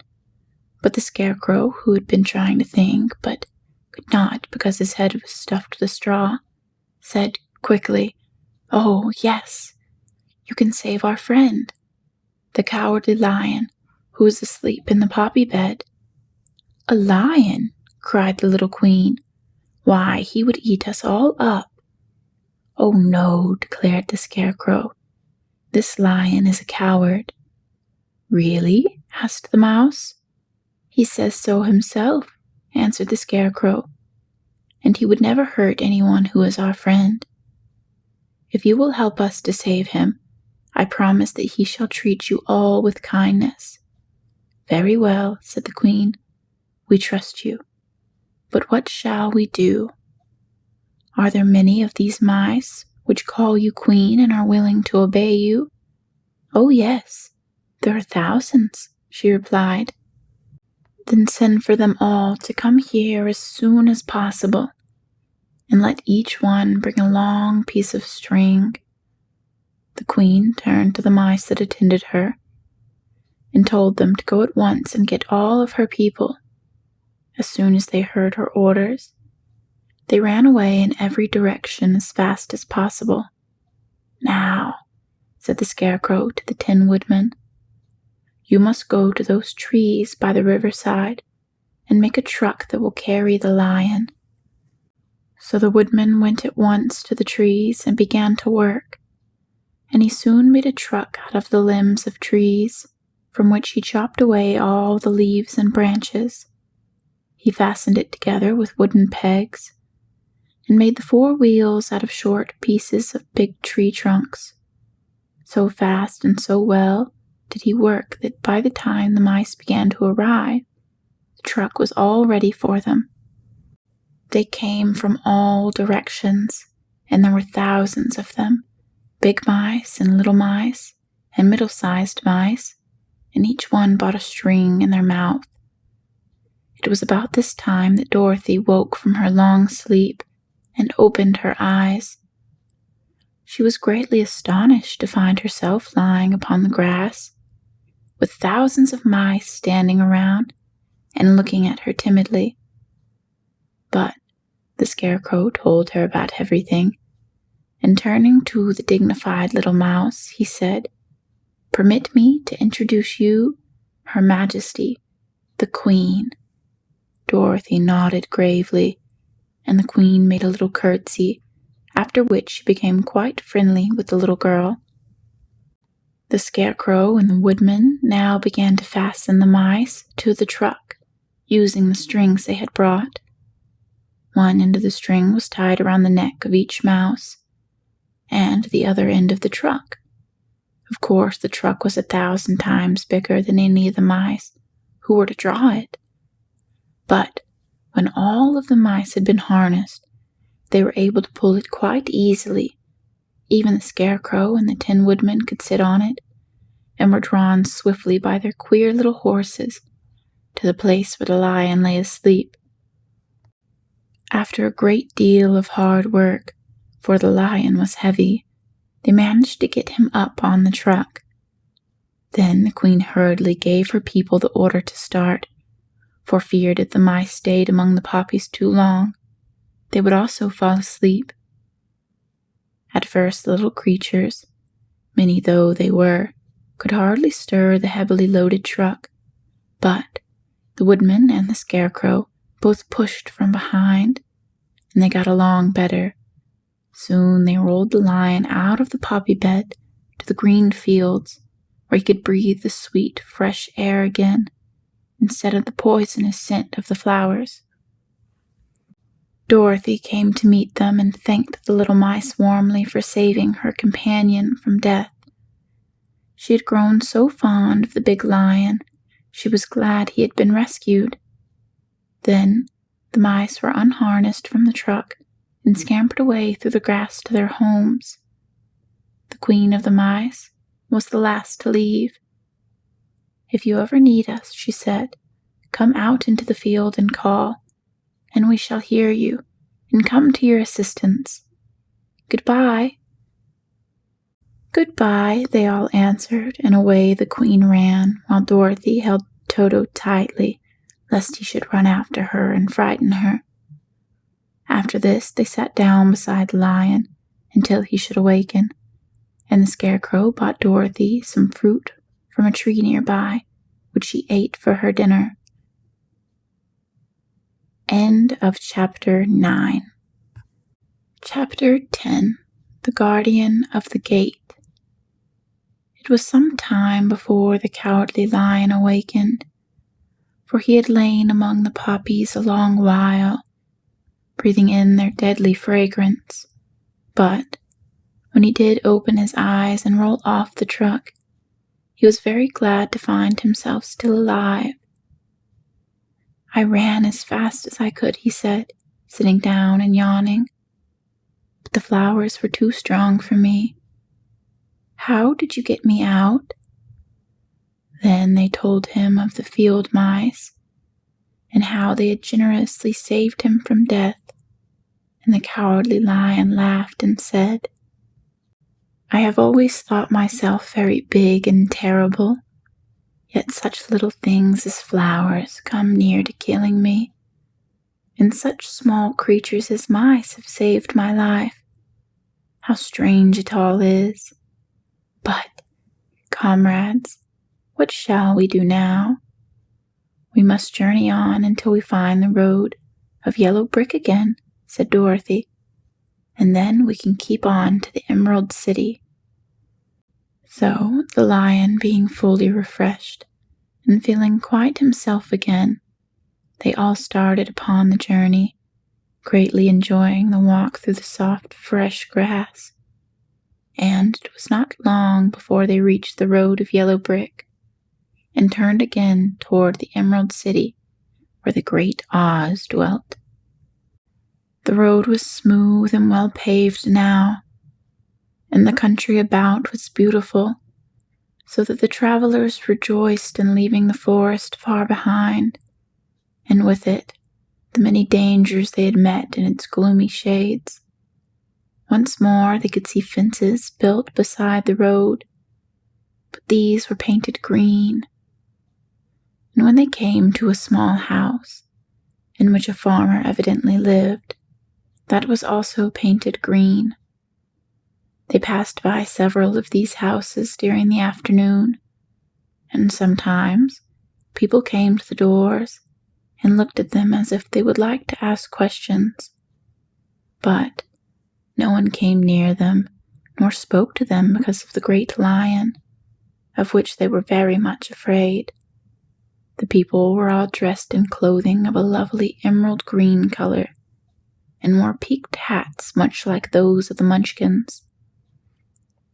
"This must be the land of Oz," said Dorothy, "and we are surely getting near the Emerald City." "Yes," answered the Scarecrow, "everything is green here, while in the country of the Munchkins, blue was the favorite color. But the people do not seem to be as friendly as the Munchkins, and I'm afraid we shall be unable to find a place to pass the night." "I should like something to eat besides fruit," said the girl, "and I'm sure Toto is nearly starved. Let us stop at the next house and talk to the people." So, when they came to a good-sized farmhouse, Dorothy walked boldly up to the door and knocked. A woman opened it just far enough to look out and said, "What do you want, child? And why is that great lion with you?" "We wish to pass the night with you, if you will allow us," answered Dorothy, "and the lion is my friend and comrade, and would not hurt you for the world." "Is he tame?" asked the woman, opening the door a little wider. "Oh, yes," said the girl, "and he is a great coward, too. He will be more afraid of you than you are of him." "Well," said the woman, after thinking it over and taking another peep at the lion, "if that is the case, you may come in, and I will give you some supper and a place to sleep." So they all entered the house, where there were, besides the woman, 2 children and a man. The man had hurt his leg and was lying on the couch in a corner. They seemed greatly surprised to see so strange a company, and while the woman was busy laying the table, the man asked, "Where are you all going?" "To the Emerald City," said Dorothy, "to see the great Oz." "Oh, indeed," exclaimed the man. "Are you sure that Oz will see you?" "Why not?" she replied. Why, it is said that he never lets anyone come into his presence. I have been to the Emerald City many times, and it is a beautiful and wonderful place, but I have never been permitted to see the Great Oz, nor do I know of any living person that has seen him." "Does he never go out?" asked the Scarecrow. "Never. He sits day after day in the great throne room of his palace, and even those who wait upon him do not see him face to face." "What is he like?" asked the girl. "That is hard to tell," said the man thoughtfully. "You see, Oz is a great wizard and can take on any form he wishes. So, some say he looks like a bird, and some say he looks like an elephant, and some say he looks like a cat. To others he appears as a beautiful fairy, or a brownie, or in any other form that pleases him. But who the real Oz is, when he is in his own form, no living person can tell." "That is very strange," said Dorothy. "But must we try in some way to see him, or we shall have made our journey for nothing?" "Why do you wish to see the terrible Oz?" asked the man. "I want him to give me some brains," said the Scarecrow eagerly. "Oh, Oz could do that easily enough," declared the man. "He has more brains than he needs." "And I want him to give me a heart," said the Tin Woodman. "That will not trouble him," continued the man, "for Oz has a large collection of hearts, of all sizes and shapes. And I want him to give me courage," said the Cowardly Lion. "Oz keeps a great pot of courage in his throne room," said the man, "which he has covered with a golden plate to keep it from running over. He will be glad to give you some." "And I want him to send me back to Kansas," said Dorothy. "Where is Kansas?" asked the man with surprise. "I don't know," replied Dorothy sorrowfully. "But it is my home, and I'm sure it's somewhere." "Very likely. Well, Oz can do anything. So I suppose he will find Kansas for you. But first you must get to see him, and that will be a hard task, for the Great Wizard does not like to see anyone, and he usually has his own way. But what do you want?" he continued, speaking to Toto. Toto only wagged his tail, for a strange way to say he could not speak. The woman now called to them that supper was ready, so they gathered around the table, and Dorothy ate some delicious porridge, and a dish of scrambled eggs, and a plate of nice white bread, and enjoyed her meal. The lion ate some of the porridge, but did not care for it, saying it was made from oats, and oats were food for horses, not for lions. The Scarecrow and the Tin Woodman ate nothing at all. Toto ate a little of everything, and was glad to get a good supper again.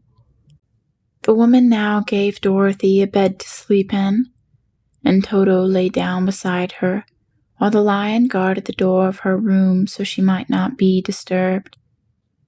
The Scarecrow and the Tin Woodman stood up in a corner and kept quiet all night, although of course they could not sleep. The next morning, as soon as the sun was up, they started on their way, and soon saw a beautiful green glow in the sky just before them. "That must be the Emerald City," said Dorothy. As they walked on, the green glow became brighter and brighter, and it seemed that at last they were nearing the end of their travels. Yet it was afternoon before they came to the great wall that surrounded the city. It was high and thick, and of a bright green color. In front of them, and at the end of the road of yellow brick, was a big gate, all studded with emeralds that glittered so in the sun that even the painted eyes of the Scarecrow were dazzled by their brilliancy. There was a bell beside the gate, and Dorothy pushed the button and heard a silvery tinkle sound within. Then the big gate swung slowly open, and they all passed through and found themselves in a high arched room, the walls of which glistened with countless emeralds.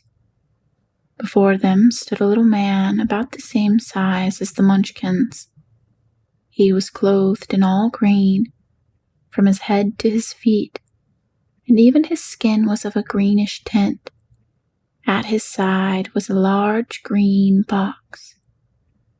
When he saw Dorothy and her companions, the man asked, "What do you wish in the Emerald City?" "We came here to see the Great Oz," said Dorothy. The man was so surprised at this answer that he sat down to think it over.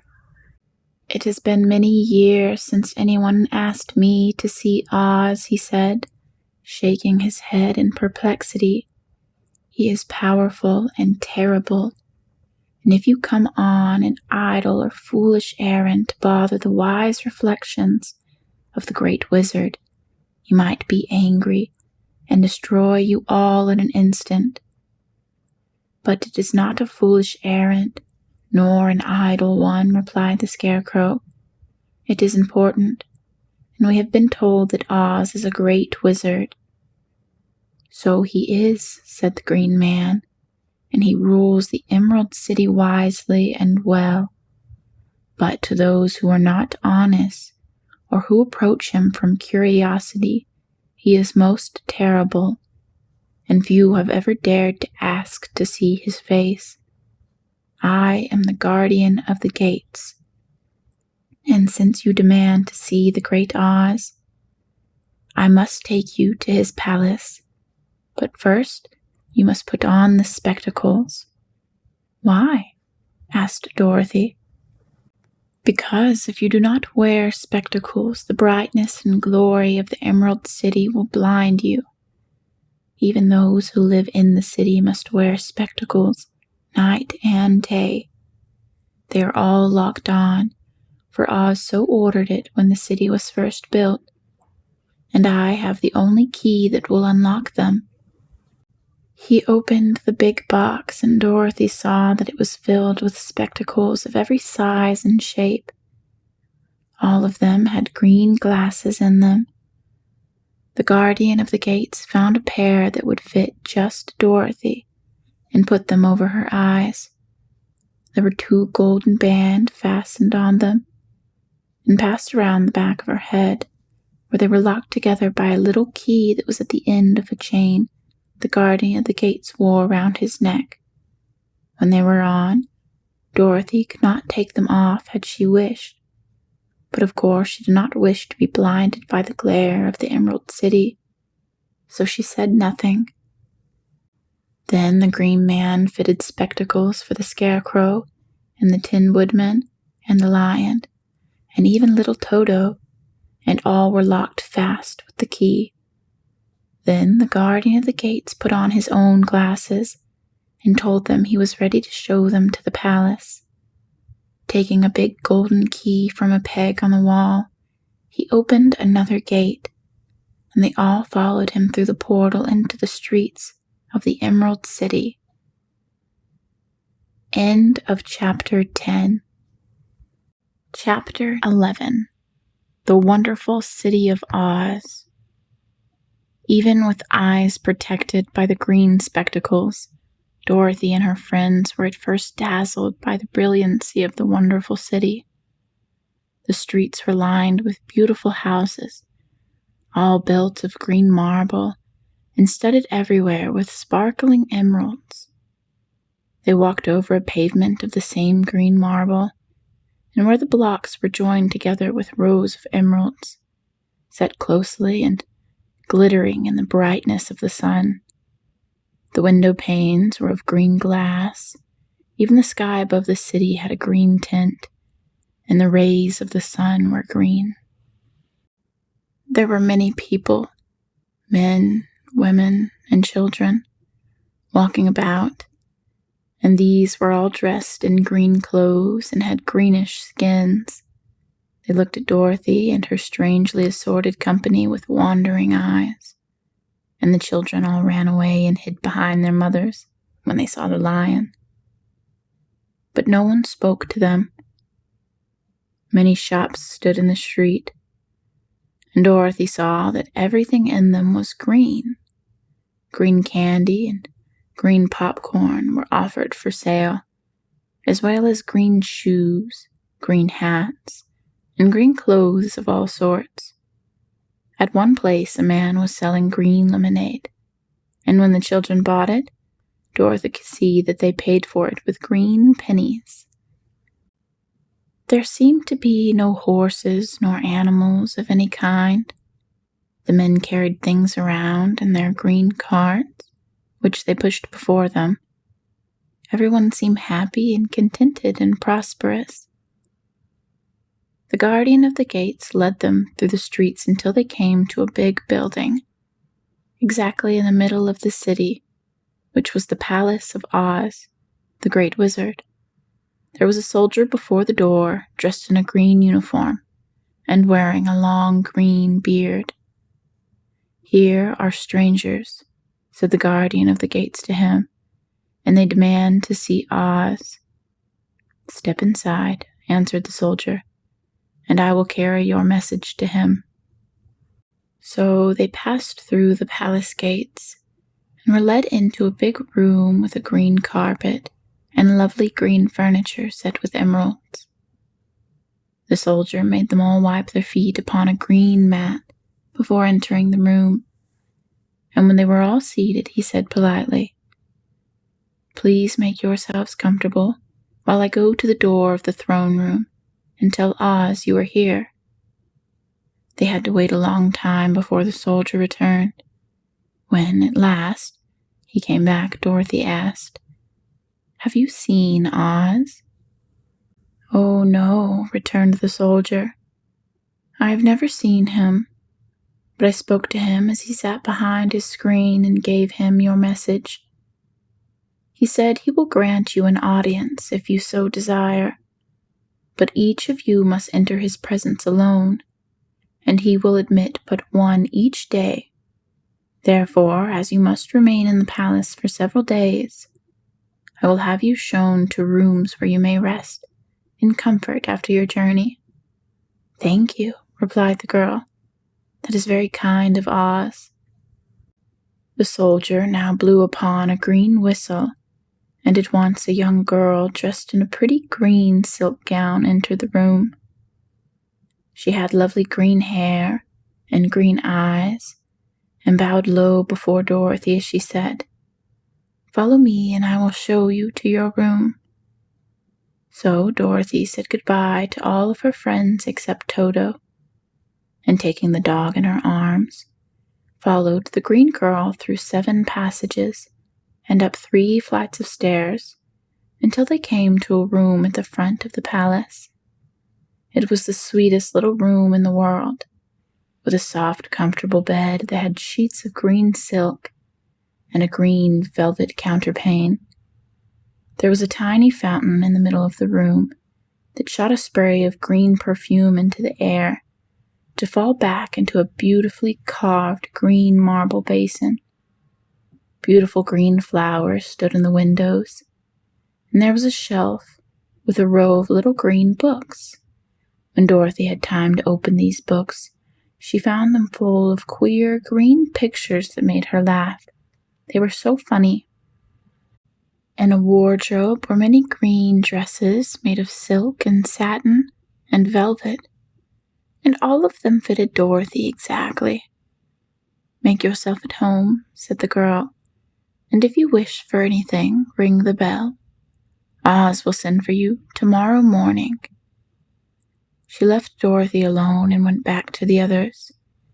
These she also led to rooms, and each one of them found himself lodged in a very pleasant part of the palace. Of course, this politeness was wasted on the Scarecrow, for he found himself alone in his room. He stood stupidly in one spot, just within the doorway, to wait till morning. It would not rest him to lie down, and he could not close his eyes, so he remained all night, staring at a little spider which was weaving its web in the corner of the room, just as if it were not one of the most beautiful rooms in the world. The Tin Woodman lied down on his bed from force of habit, for he remembered when he was made of flesh.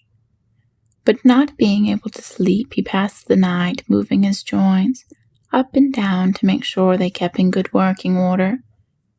The Lion would have preferred a bed of dried leaves in the forest, and did not like being shut up in a room.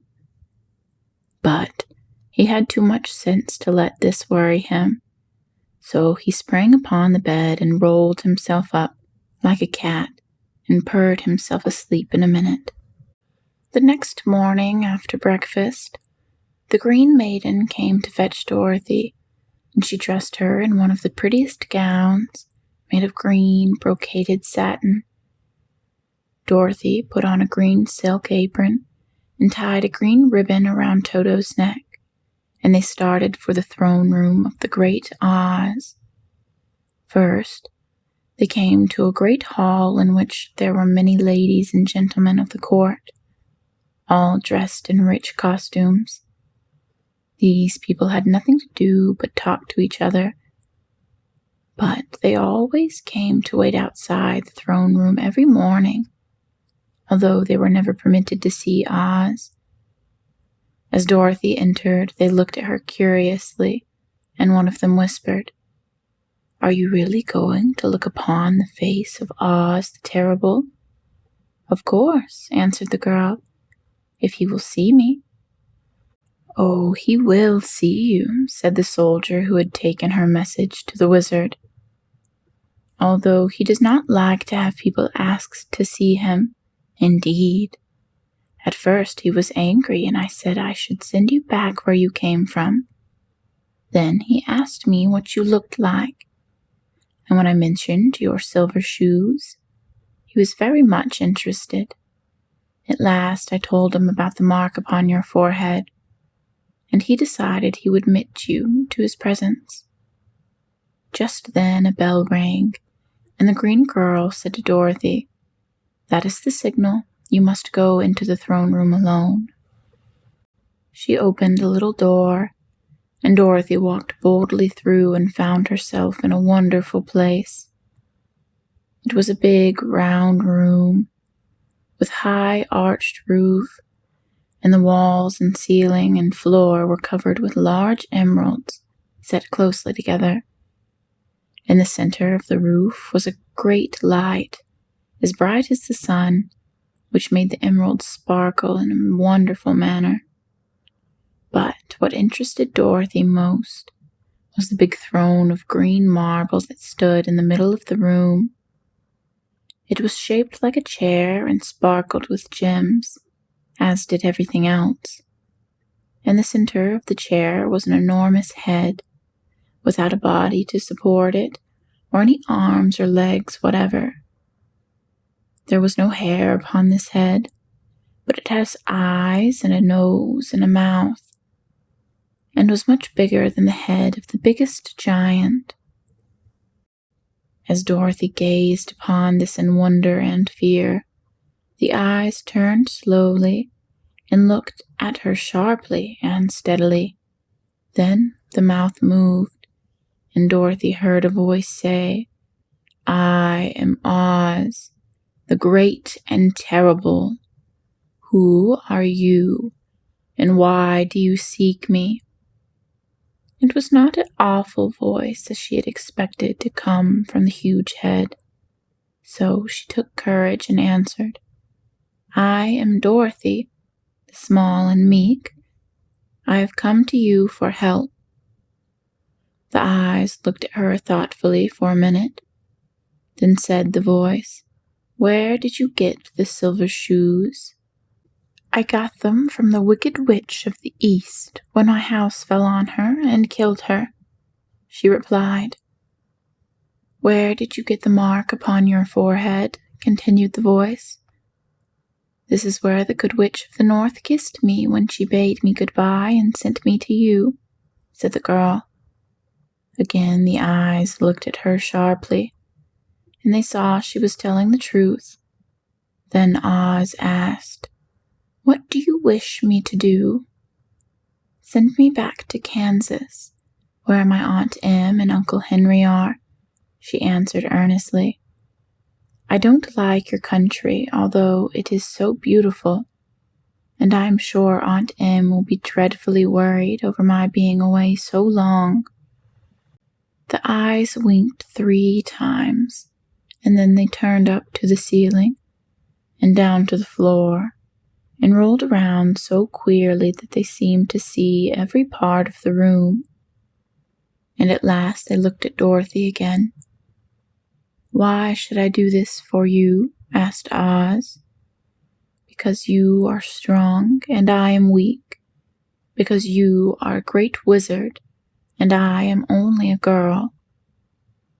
"But you were strong enough to kill the Wicked Witch of the East," said Oz. "That just happened," responded Dorothy simply. "I could not help it." "Well," said the head, "I will give you my answer. You have no right to expect me to send you back to Kansas unless you do something for me in return. In this country, everyone must pay for everything he gets. If you wish me to use my magic power to send you home again, you must do something for me first. Help me, and I will help you." "What must I do?" asked the girl. "Kill the Wicked Witch of the West," answered Oz. "But I cannot," exclaimed Dorothy, greatly surprised. "You killed the Witch of the East, and you wear the silver shoes which bear a powerful charm. There is now but one Wicked Witch left in all of this land, and when you can tell me she is dead, I will send you back to Kansas. But not before." The little girl began to weep. She was so much disappointed, and the eyes winked again and looked upon her anxiously, as if the great Oz felt that she could help him if she would. "I never killed anything willingly," she sobbed. "Even if I wanted to, how could I kill the Wicked Witch? If you, who are great and terrible, cannot kill her yourself, how do you expect me to do it?" "I do not know," said the head, "but that is my answer. And until the Wicked Witch dies, you will not see your uncle and aunt again. Remember that the witch is wicked, tremendously wicked, and ought to be killed.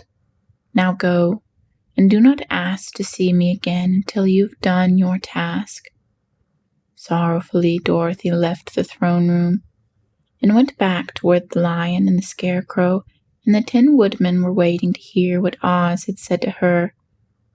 "There is no hope for me," she said sadly, "for Oz will not send me home until I have killed the Wicked Witch of the West, and that I can never do." Her friends were sorry, but could do nothing to help her. So Dorothy went to her own room and lay down on the bed and cried herself to sleep. The next morning, the soldier with the green whiskers came to the Scarecrow and said, "Come with me, for Oz has sent for you." So the Scarecrow followed him and was admitted into the great throne room, where he saw sitting in the emerald throne a most lovely lady. She was dressed in green silk gauze, and wore upon her flowing green locks a crown of jewels. Growing from her shoulder were wings, gorgeous in color, and so light that they fluttered if the slightest breath of air reached them. When the Scarecrow had bowed, as prettily as his straw stuffing would let him, before this beautiful creature, she looked upon him sweetly and said, "I am Oz, the great and terrible. Who are you, and why do you seek me?" Now the Scarecrow, who had expected to see the great head Dorothy had told him of, was much astonished, but he answered her bravely. I am only a scarecrow stuffed with straw. Therefore I have no brains, and I came to you praying that you will put brains in my head instead of straw, so that I may become as much a man as any other in your dominions. Why should I do this for you? Asked the lady. Because you are wise and powerful, and no one else can help me, answered the Scarecrow. I never grant favors without some return, said Oz. But this much I will promise. If you will kill for me the Wicked Witch of the West, I will bestow upon you a great many brains, and such good brains that you will be the wisest man in all of the land of Oz. I thought you asked Dorothy to kill the witch, said the Scarecrow in surprise. So I did. I don't care who kills her, but until she is dead I will not grant your wish. Now go, and do not seek me again until you've earned the brains you so greatly desire. The Scarecrow went sorrowfully back to his friends and told them what Oz had said, and Dorothy was surprised to find that the great wizard was not a head, as she had seen him, but a lovely lady. All the same, said the Scarecrow, she needs a heart as much as the Tin Woodman. On the next morning, the soldier with the green whiskers came to the Tin Woodman and said, Oz has sent for you. Follow me. So the Tin Woodman followed him and came to the great throne room. He did not know whether he would find Oz a lovely lady or a head, but he hoped it would be the lovely lady, for he said to himself, if it is the head, I am sure I will not be given a heart, since a head has no heart of its own, and therefore cannot feel for me. But if it is the lovely lady, I shall beg hard for a heart, for all ladies are themselves said to be kindly hearted. But when the woodman entered the great throne room, he saw neither the head nor the lady, for Oz had taken the shape of a most terrible beast. It was nearly as big as an elephant, and the green throne room seemed hardly strong enough to hold its weight. The beast had a head like that of a rhinoceros, only there were 5 eyes in its face. There were 5 long arms growing out of its body, and it also had 5 long, slim legs.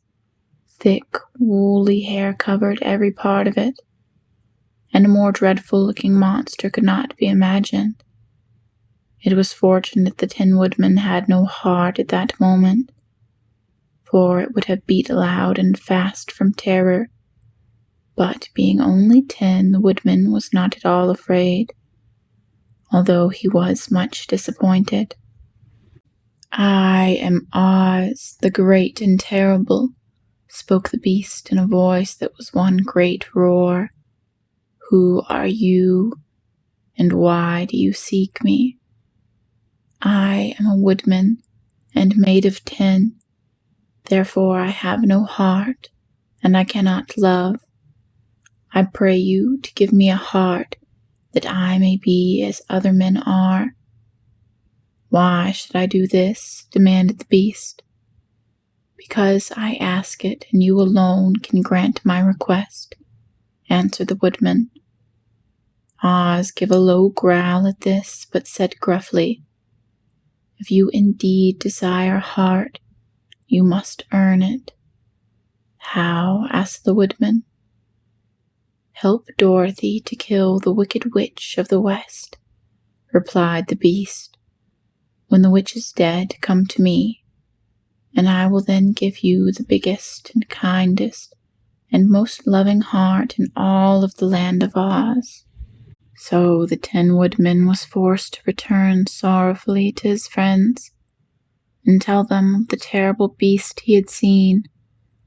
They all wondered greatly at the many forms the great Oz could take upon himself, and the lion said, "If he is a beast when I go to see him, I shall roar my loudest, and so frighten him that he will grant all I ask.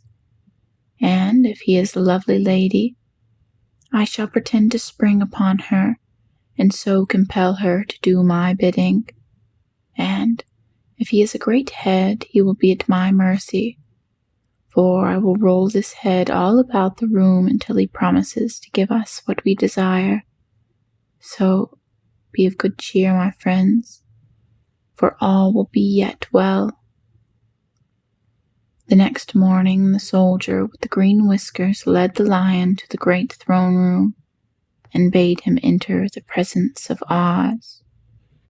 The lion at once passed through the door, and glancing about saw to his surprise that before the throne was a ball of fire, so fierce and glowing he could scarcely bear to gaze upon it. His first thought was that Oz had by accident caught on fire and was burning up. But when he tried to go nearer, the heat was so intense that it singed his whiskers, and he crept back trembling to a spot near the door. And a low, quiet voice came from the ball of fire, and these were the words it spoke. "I am Oz, the great and terrible. Who are you, and why do you seek me?" And the lion answered, "I am a cowardly lion, afraid of everything. I come to you to beg that you give me courage, so that in reality I may become the king of beasts, as all men call me." "Why should I give you courage?" demanded Oz. "Because of all wizards, you are the greatest, and alone have the power to grant my request," answered the lion. The ball of fire burned fiercely for a time, and the voice said, "Bring me proof that the wicked witch is dead. In that moment I will give you courage. But as long as the witch lives, you must remain a coward." The lion was angry at this speech, but could say nothing in reply. And while he stood silently gazing at the ball of fire, it became so furiously hot that he turned tail and rushed from the room. He was glad to find his friends waiting for him, and told them of his terrible interview with the wizard. "What shall we do now?" asked Dorothy sadly. "There is only one thing we can do," returned the lion, "and that is to go to the land of the Winkies, seek out the wicked witch, and destroy her." "But suppose we cannot?" said the girl. "Then I shall never have courage," declared the lion. "And I shall never have brains," added the Scarecrow. "And I shall never have a heart," spoke the Tin Woodman. "And I shall never see Aunt Em and Uncle Henry," said Dorothy, beginning to cry. "Be careful," cried the green girl. "The tears will fall on your green silk gown and spot it." So Dorothy dried her eyes and said, "I suppose we must try it, but I am sure I do not want to kill anybody, even to see Aunt Em again." "I will go with you, but I'm too much of a coward to kill the witch," said the lion. "I will go too," declared the Scarecrow, "but I shall not be of much help to you. I am such a fool." "I haven't the heart to harm even a witch," remarked the Tin Woodman, "but if you go, I certainly shall go with you." Therefore, it was decided to start upon their journey the next morning, and the woodman sharpened his axe on a green grindstone and had all of his joints properly oiled. The Scarecrow stuffed himself with fresh straw, and Dorothy put new paint on his eyes that he might see better. The green girl, who was very kind to them, filled Dorothy's basket with good things to eat and fastened a little bell around Toto's neck with a green ribbon. They went to bed quite early and slept soundly until daylight, when they were awakened by the crowing of a green cock that lived in the backyard of the palace, and the cackling of a hen that had laid a green egg. End of Chapter 11. Chapter 12. The Search for the Wicked Witch.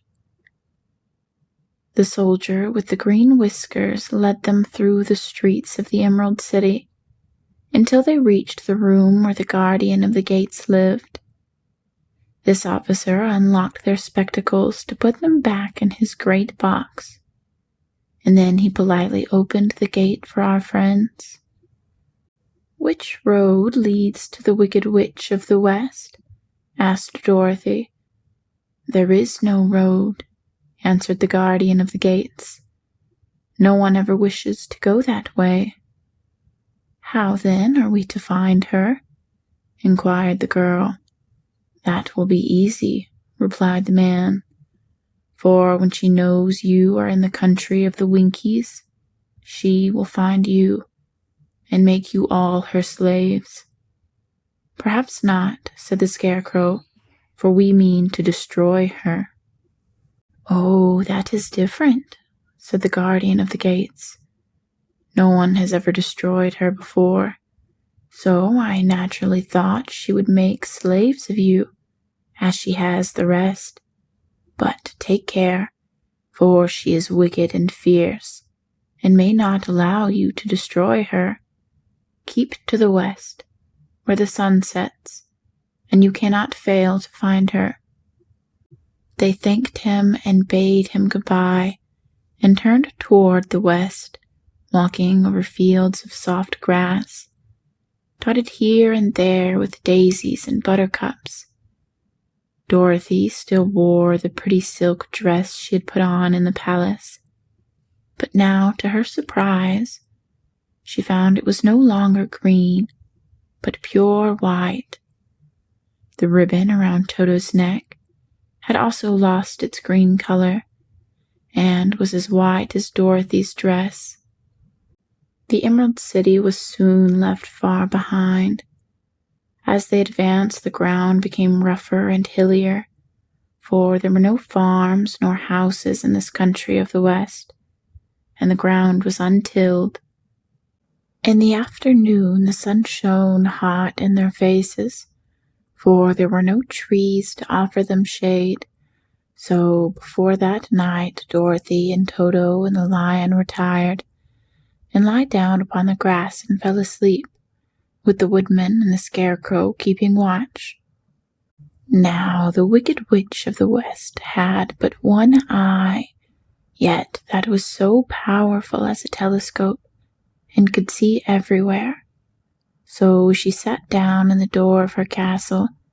She happened to look around and saw Dorothy lying asleep, with her friends all about her. They were a long distance off, but the Wicked Witch was angry to find them in her country. So she blew upon a silver whistle that hung around her neck. At once there came running to her, from all directions, a pack of great wolves. They had long legs, and fierce eyes, and sharp teeth. "Go to these people," said the witch, "and tear them to pieces." "Are you not going to make them your slaves?" asked the leader of the wolves.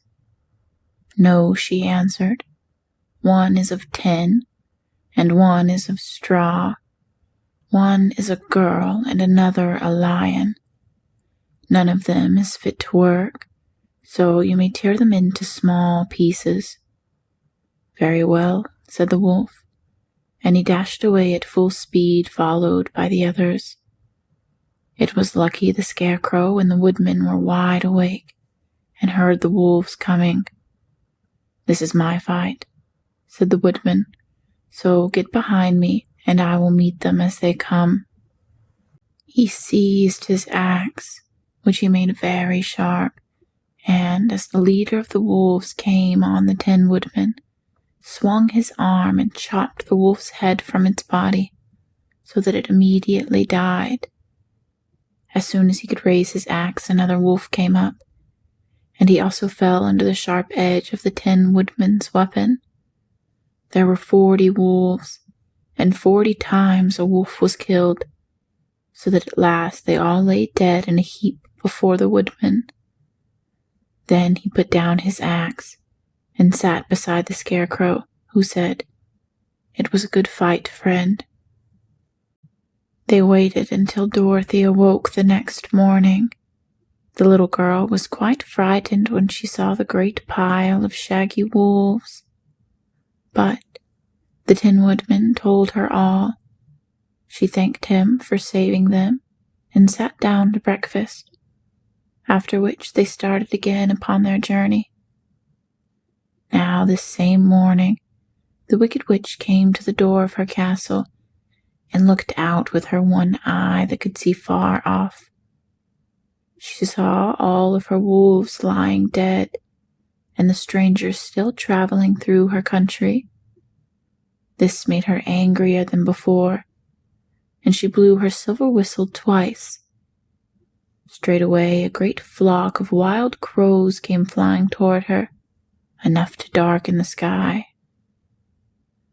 And the Wicked Witch said to the King Crow, "Fly at once to the strangers, pick out their eyes and tear them to pieces." The wild crows flew in one great flock toward Dorothy and her companions. When the little girl saw them coming, she was afraid.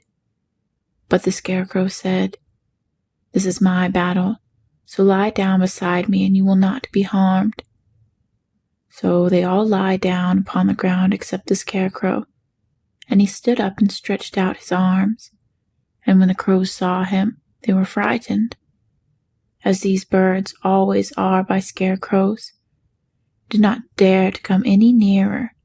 But the King Crow said, "It is only a stuffed man. I will peck his eyes out." The King Crow flew at the Scarecrow, who caught it by the head and twisted its neck until it died. And then another crow flew at him, and the Scarecrow twisted its neck also. There were 40 crows, and 40 times the Scarecrow twisted a neck, until at last they were all lying dead beside him. Then he called to his companions to rise, and again they went upon their journey. When the Wicked Witch looked out again and saw all of her crows lying in a heap, she got into a terrible rage, and blew 3 times upon her silver whistle. Forthwith there was a herd of great buzzing in the air, and a swarm of black bees came flying toward her. "Go to the strangers and sting them to death," commanded the witch. And the bees turned and flew rapidly until they came upon to where Dorothy and her friends were walking. But the woodman had seen them coming, and the Scarecrow had decided what to do. "Take out my straw and scatter it over the little girl and the dog and the lion," he said to the woodman, "and the bees cannot sting them." This the woodman did, and as Dorothy lay close beside the lion and held Toto in her arms, the straw covered them entirely. The bees came and found no one but the woodman to sting, so they flew at him and broke off all their stings against the tin without hurting the woodman at all. And as bees cannot live when their stings are broken, that was the end of the black bees, and they lay scattered thick about the woodman like little heaps of fine coal. Then Dorothy and the lion got up, and the girl helped the Tin Woodman put the straw back into the Scarecrow again until he was as good as ever. So they started upon their journey once more. The Wicked Witch was so angry when she saw her black bees in little heaps, like fine coal, that she stamped her foot and tore her hair, and gnashed her teeth. And then she called a dozen of her slaves, who were the Winkies, and gave them sharp spears, telling them to go to the strangers and destroy them. The Winkies were not a brave people, but they had to do as they were told, so they marched away until they came near to Dorothy. Then the lion gave a great roar and sprang towards them, and the poor Winkies were so frightened that they ran back as fast as they could. When they returned to the castle, the Wicked Witch beat them well with a strap and sent them back to their work, after which she sat down to think what she should do next. She could not understand how all of her plans to destroy these strangers had failed. But she was a powerful witch, as well as a wicked one, and she soon made up her mind how to act. There was in her cupboard a golden cap with a circle of diamonds and rubies running around it. This golden cap had a charm. Whoever owned it could call 3 times upon the winged monkeys, who would obey any order they were given. But no person could command these strange creatures more than 3 times. Twice already the Wicked Witch had used the charm of the cap. Once was when she had made the Winkies her slave and set herself to rule over their country. The winged monkeys had helped her do this. The second time was when she had fought against the great Oz himself and driven him out of the land of the West. The winged monkeys had also helped her do this.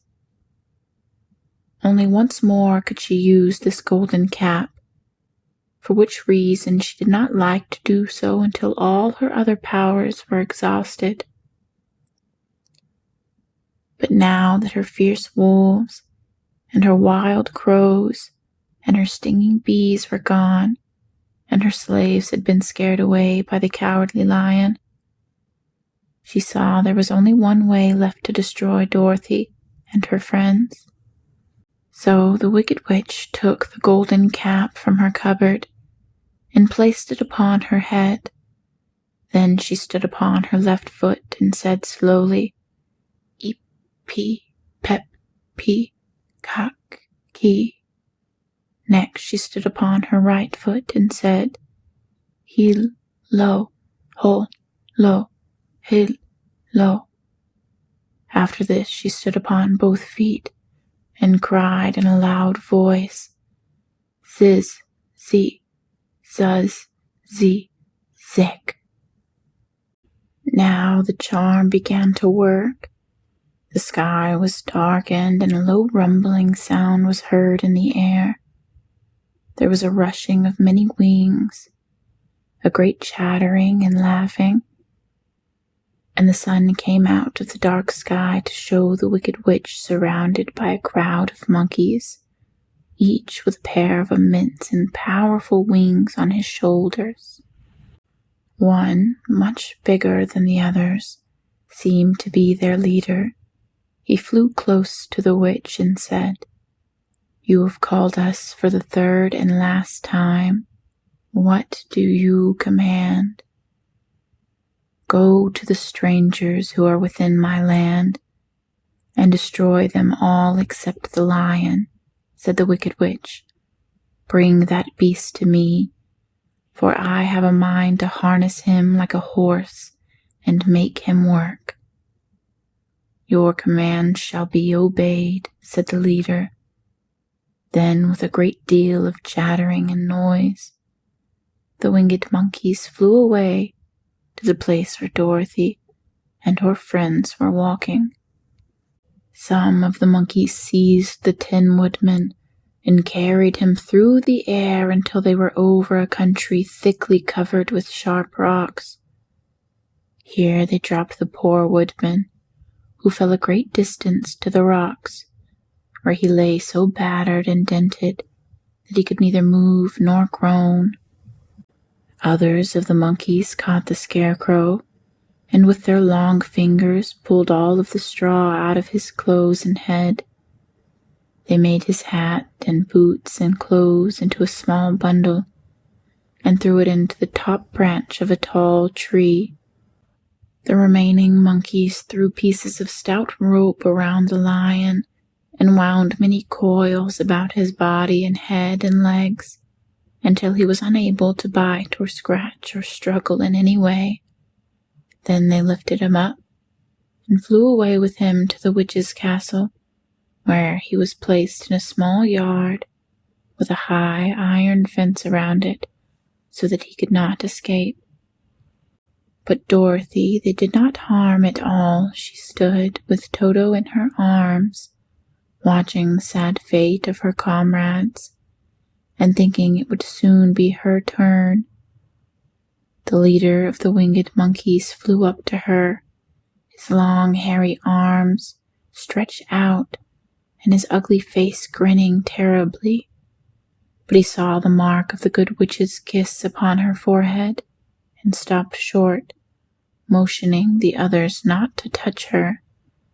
"We dare not harm this little girl," he said to them, "for she is protected by the power of good, and that is greater than the power of evil. All we can do is to carry her to the castle of the Wicked Witch and leave her there." So, carefully and gently, they lifted Dorothy in their arms and carried her swiftly through the air until they came to the castle, where they set her down upon the front doorstep. Then the leader said to the witch, "We have obeyed you as far as we are able. The 10 woodmen and the Scarecrow are destroyed, and the lion is tied up in your yard. The little girl we dare not harm, nor the dog she carries in her arms. Your power over our band is now ended, and you will never see us again." Then all the winged monkeys, with much laughing and chattering and noise, flew into the air and were soon out of sight. The Wicked Witch was both surprised and worried when she saw the mark on Dorothy's forehead, for she knew well that neither the winged monkeys nor herself dare hurt the girl in any way. She looked down at Dorothy's feet, and seeing the silver shoes began to tremble with fear, for she knew what a powerful charm belonged to them. At first the witch was tempted to run away from Dorothy, but she appeared to look into the child's eyes and saw how simple the soul behind them was, and that the little girl did not know of the wonderful power the silver shoes gave her. So the Wicked Witch laughed to herself and thought, "I can still make her my slave, for she does not know how to use her power." Then she said to Dorothy, harshly and severely, "Come with me and see that you mind everything I tell you, for if you do not, I will make an end of you, as I did of the 10 woodmen and the Scarecrow." Dorothy followed her through many of the beautiful rooms in her castle until they came to the kitchen, where the witch bade her clean the pots and kettles and sweep the floor and keep the fire fed with wood. Dorothy went to work meekly, with her mind made up to work as hard as she could, for she was glad the Wicked Witch had decided not to kill her. With Dorothy hard at work, the witch thought she would go into the courtyard and harness the cowardly lion like a horse. It would amuse her, she was sure, to make him draw her chariot whenever she wished to go to drive. But as she opened the gate, the lion gave a loud roar and bounded at her so fiercely that the witch was afraid and ran out and shut the gate again.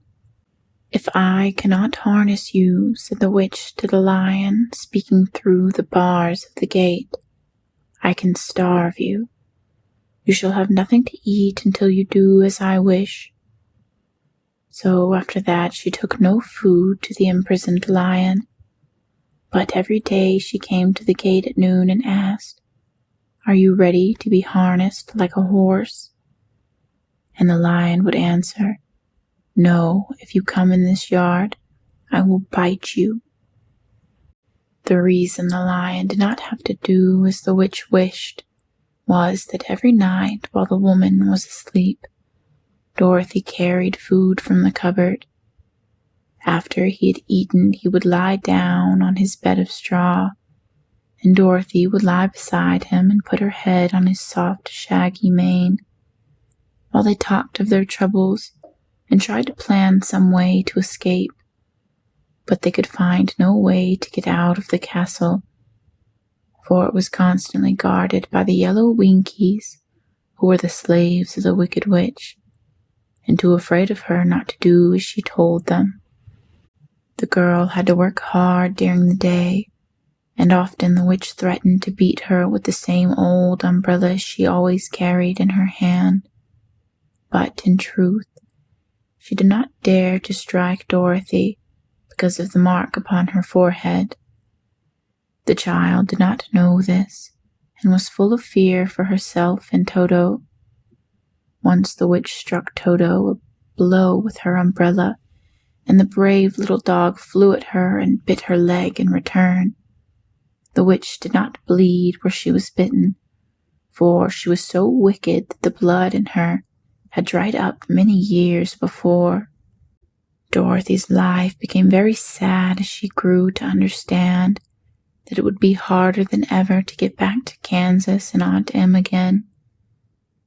Sometimes she would cry bitterly for hours, with Toto sitting at her feet and looking into her face, whining dismally to show how sorry he was for his little mistress. Toto did not really care whether he was in Kansas or in the land of Oz, so long as Dorothy was with him. But he knew the little girl was unhappy, and that made him unhappy too. Now the Wicked Witch had a great longing to have for her own silver shoes which the girl always wore. Her bees and her crows and her wolves were lying in heaps and drying up, and she had used all of the power of the golden cap. But if she could only get hold of the silver shoes, they would give her more power than all of the other things she had lost. She watched Dorothy carefully to see if she ever took off her shoes, thinking she might steal them. But the child was so proud of her pretty shoes that she never took them off, except at night and when she took her bath. The witch was much too afraid of the dark to dare to go into Dorothy's room at night to take the shoes, and her dread of water was greater than her fear of the dark, so she never came near when Dorothy was bathing. Indeed, the old witch never touched water, nor ever let water touch her in any way. But the wicked creature was very cunning, and she finally thought of a trick that would give her what she wanted. She placed a bar of iron in the middle of the kitchen floor, and then by her magic arts made the iron invisible to human eyes, so that when Dorothy walked across the floor, she stumbled over the bar, not being able to see it, and fell at full length. She was not much hurt, but in her fall one of the silver shoes came off, and before she could reach it, the witch had snatched it away and put it on her own skinny foot. The wicked woman was greatly pleased with the success of her trick, for as long as she had one of the shoes she owned half the power of their charm, and Dorothy could not use it against her, even had she known how to do so. The little girl, seeing she had lost one of her pretty shoes, grew angry and said to the witch, "Give me back my shoe." "I will not," retorted the witch, "for it is now my shoe, and not yours." "You are a wicked creature," cried Dorothy. "You have no right to take my shoe from me." "I shall keep it just the same," said the witch, laughing at her, "and some day I shall get the other one from you too." This made Dorothy so very angry that she picked up the bucket of water that stood near and dashed it over the witch, wetting her from head to foot. Instantly the wicked woman gave a loud cry of fear, and then, as Dorothy looked in wonder, the witch began to shrink and fall away. "See what you have done," she cried. "In a minute I shall melt away." "I'm very sorry indeed," said Dorothy, who was truly frightened to see the witch actually melting away like brown sugar before her eyes. "Didn't you know water would be the end of me?" asked the witch in a wailing, desperate voice. "Of course not," answered Dorothy. "How should I?" "Well, in a few minutes I shall be all melted, and you will have the castle to yourself. I've been wicked in my day, but I never thought a little girl like you would be able to melt me and end my wicked deeds. Look out! Here I go." With these words, the witch fell down in a brown, melted, shapeless mass and began to spread over the clean boards of the kitchen floor. Seeing that she had really melted into nothing, Dorothy drew another bucket of water and threw it over the mess. She then swept it all out the door. After picking out the silver shoe, which was all that was left of the old woman, she cleaned and dried it with a cloth and put it on her foot again. Then, being at last free to do as she chose, she ran out to the courtyard to tell the lion that the Wicked Witch of the West had come to an end, and that they were no longer prisoners in a strange land. End of Chapter 12. Chapter 13. The Rescue. The Cowardly Lion was much pleased to hear that the Wicked Witch had been melted by a bucket of water, and Dorothy at once unlocked the gate of his prison and set him free.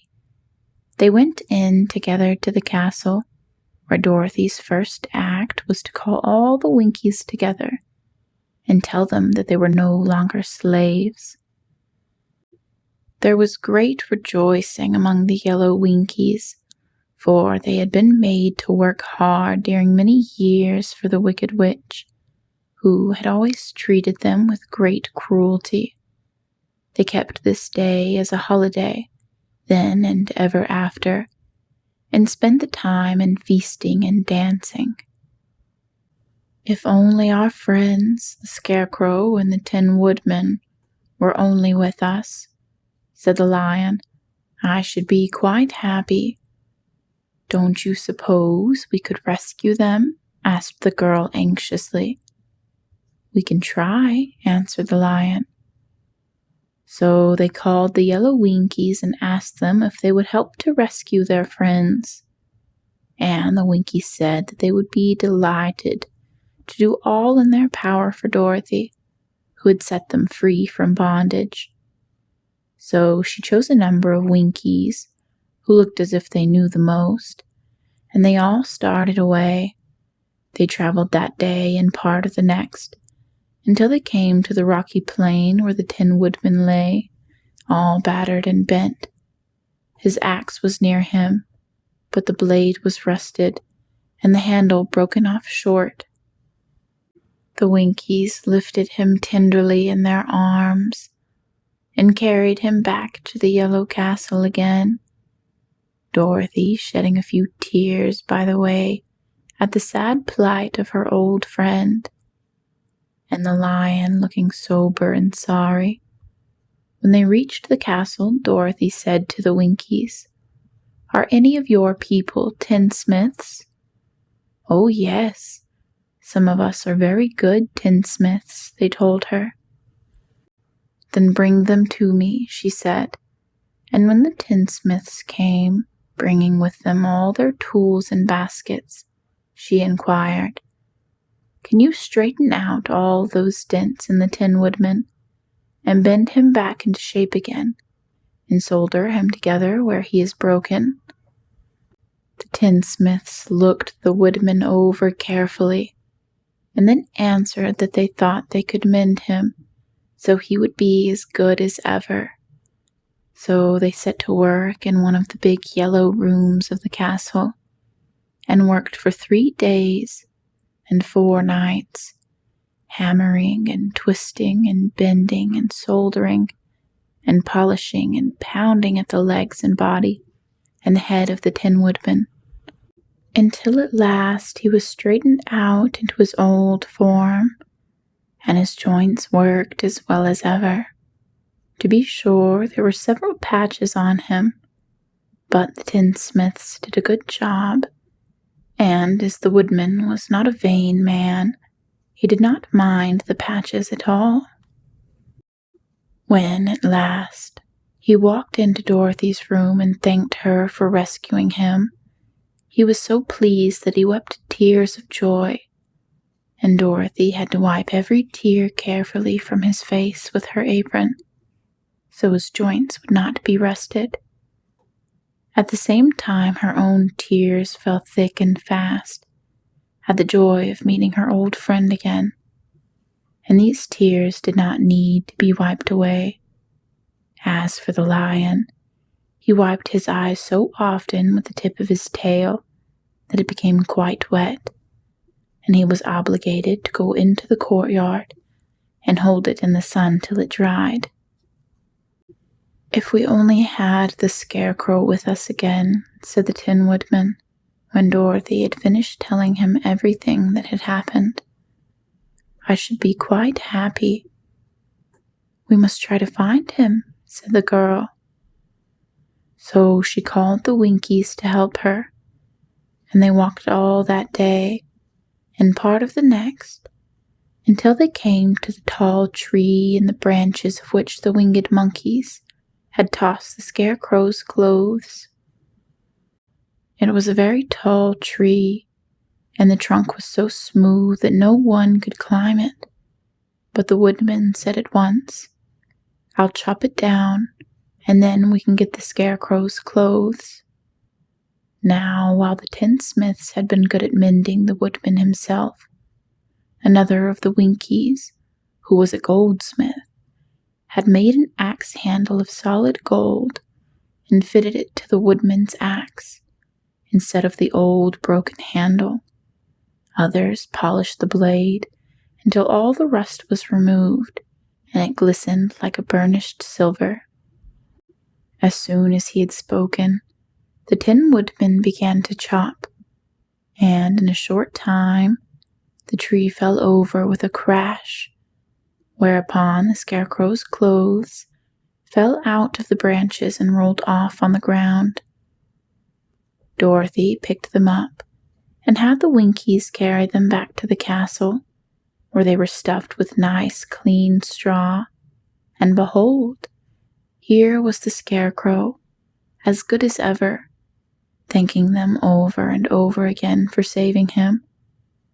Now that they were reunited, Dorothy and her friends spent a few happy days at the Yellow Castle, where they found everything they needed to make them comfortable.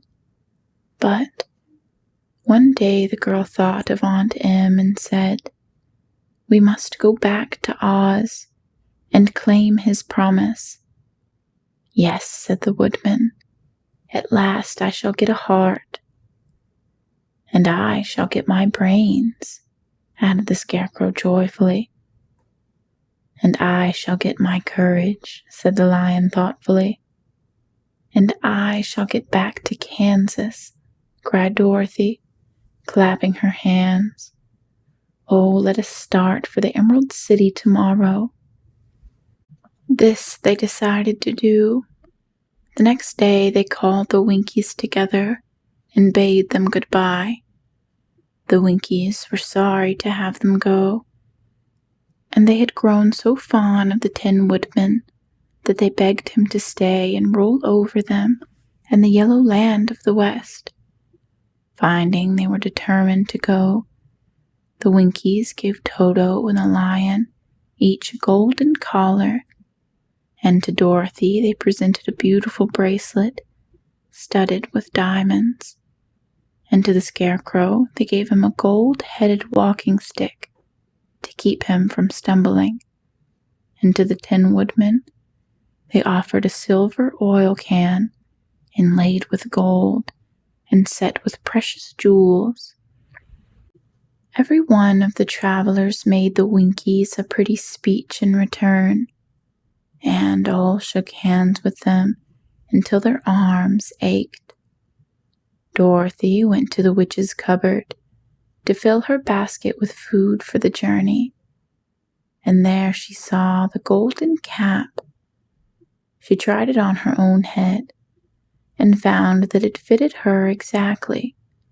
She did not know anything about the charm of the golden cap, but she saw that it was pretty, so she made up her mind to wear it and carry her sunbonnet in the basket. Then, being prepared for the journey, they all started for the Emerald City, and the Winkies gave them 3 cheers and many good wishes to carry with them. End of Chapter 13. Chapter 14. The Winged Monkeys. You will remember there was no road, not even a pathway, between the castle of the Wicked Witch and the Emerald City. When the 4 travelers went in search of the witch, she had seen them coming, and so sent the winged monkeys to bring them to her. It was much harder to find their way back through the fields of buttercups and yellow daisies than it was being carried. They knew, of course, they must go straight east toward the rising sun, and they started off in the right way. But at noon, when the sun was over their heads, they did not know which was east and which was west, and that was the reason they were lost in the great fields. They kept on walking, however, and at night the moon came out and shone brightly, so they lay down among the sweet-smelling yellow flowers and slept soundly until morning, all but the Scarecrow and the Tin Woodman. The next morning the sun was behind a cloud, but they started on as if they were quite sure which way they were going. "If we walk far enough," said Dorothy, "I am sure we shall sometime come to some place." But day by day passed away, and they still saw nothing before them but the scarlet fields. The Scarecrow began to grumble a bit. "We have surely lost our way," he said, "and unless we find it again in time to reach the Emerald City, I shall never get my brains." "Nor I my heart," declared the Tin Woodman. "It seems to me I can scarcely wait till I can get to Oz, and you must admit this is a very long journey." "You see," said the Cowardly Lion with a whimper, "I haven't the courage to keep tramping forever without getting anywhere at all." Then Dorothy lost heart.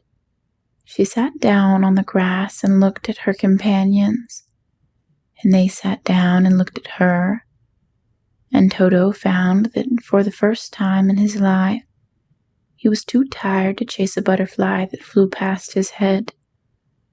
So he put out his tongue and panted and looked at Dorothy as if to ask what they should do next. "Suppose we call the field mice," she suggested. "They could probably tell us the way to the Emerald City." "To be sure they could," cried the Scarecrow. "Why didn't we think of that before?" Dorothy blew the little whistle she had always carried about her neck since the Queen of Mice had given it to her. In a few minutes they heard the pattering of tiny feet, and many of the small gray mice came running up to her. Among them was the Queen herself, who asked in her squeaky little voice, "What can I do for my friends?" "We have lost our way," said Dorothy. "Can you tell us where the Emerald City is?"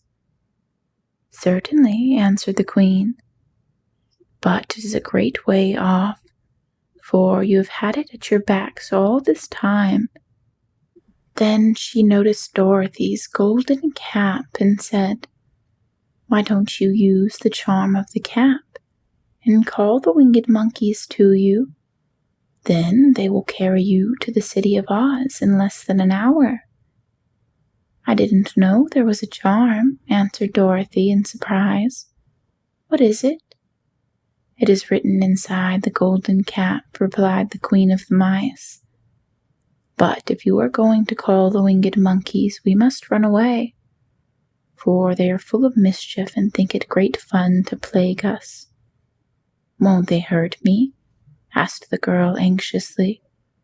"Oh no, they must obey the wearer of the cap. Goodbye." And she scampered out of sight with all the mice hurrying after her. Dorothy looked inside the golden cap and saw some words written upon the lining. These, she thought, must be the charm, so she read the directions carefully and put the cap upon her head. "Eep, pe, pep, pe, cock, ke," she said, standing on her left foot. "What did you say?" asked the Scarecrow, who did not know what she was doing. "He, lo, ho, lo, he, lo," Dorothy went on, standing this time on her right foot. "Hello," replied the Tin Woodman calmly. "Ziz, see, zuz, see, sick," said Dorothy, who was now standing on both feet. This ended the saying of the charm, and they heard a great chattering and flapping of wings as the band of winged monkeys flew up to them. The king bowed low before Dorothy and asked, "What is your command?" "We wish to go to the Emerald City," said the child, "and we have lost our way."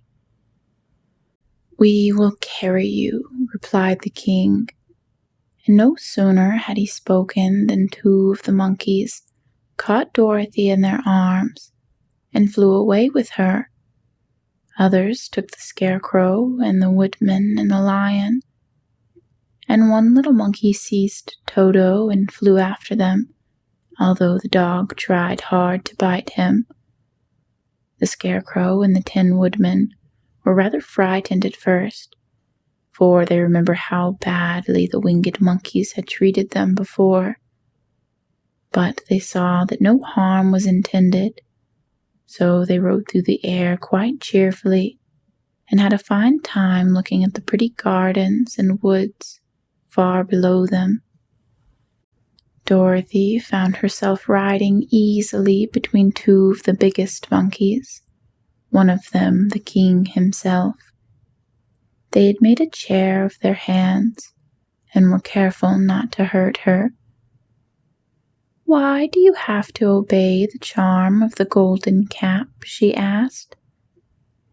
"That is a long story," answered the king, with a winged laugh. "But as we have a long journey before us, I will pass the time by telling you about it, if you wish." "I shall be glad to hear it," she replied. "Once," began the leader, "we were a free people, living happily in the great forest, flying from tree to tree, eating nuts and fruit, and doing just as we pleased without calling anybody master. Perhaps some of us were rather too full of mischief at times, flying down to pull the tails of the animals that had no wings, chasing birds and throwing nuts at the people who walked in the forest. But we were careless and happy and full of fun and enjoyed every minute of the day. This was many years ago, long before Oz came about out of the clouds to rule over this land. There lived here then, away in the north, a beautiful princess who was also a powerful sorceress. All her magic was used to help the people, and she was never known to hurt anyone who was good. Her name was Galette, and she lived in a handsome palace built from the great blocks of ruby. Everyone loved her, but her greatest sorrow was that she could find no one to love in return, since all of the men were much too stupid and ugly to mate with one so beautiful and wise. At last, however, she found a boy who was handsome and manly and wise beyond his years.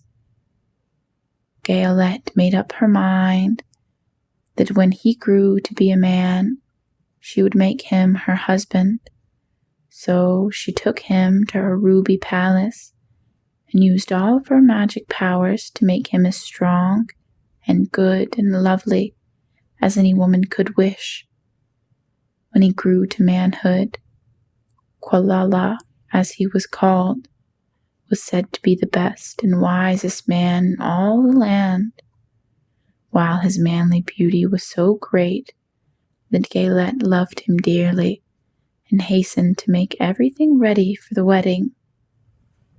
My grandfather was at the time the king of the winged monkeys, which lived in the forest near Galette's palace, and the old fellow loved a joke better than a good dinner. One day, just before the wedding, my grandfather was flying out with his band when he saw Quilala walking beside the river. He was dressed in a rich costume of pink silk and purple velvet, and my grandfather thought he would see what he could do. At his word, the band flew down and seized Quilala, carried him in their arms until they were over the middle of the river, and then dropped him into the water. "Swim out, my fine fellow," cried my grandfather, "and see if the water has spotted your clothes." Quilala was much too wise not to swim, and he was not in the least spoiled by all this good fortune. He laughed when he came to the top of the water and swam in to shore. But when Galette came running out to him, she found his silks and velvet all ruined by the river. The princess was angry, and she knew, of course, who did it. She had all the winged monkeys brought before her, and she said at first that their wings should be tied, and they should be treated as they had treated Quilala, and dropped in the river. But my grandfather pleaded hard, for he knew the monkeys would drown in the river with their wings tied, and Quilala said a kind word for them also, so that Galette finally spared them, on condition that the winged monkeys should ever after do 3 times the bidding of the owner of the golden cap. This cap had been made for the wedding present to Quilala, and as it is said to have cost the princess half her kingdom. Of course, my grandfather and all the other monkeys at once agreed to the condition, and that is how it happens that we are 3 times the slaves of the owner of the golden cap, whosoever he may be.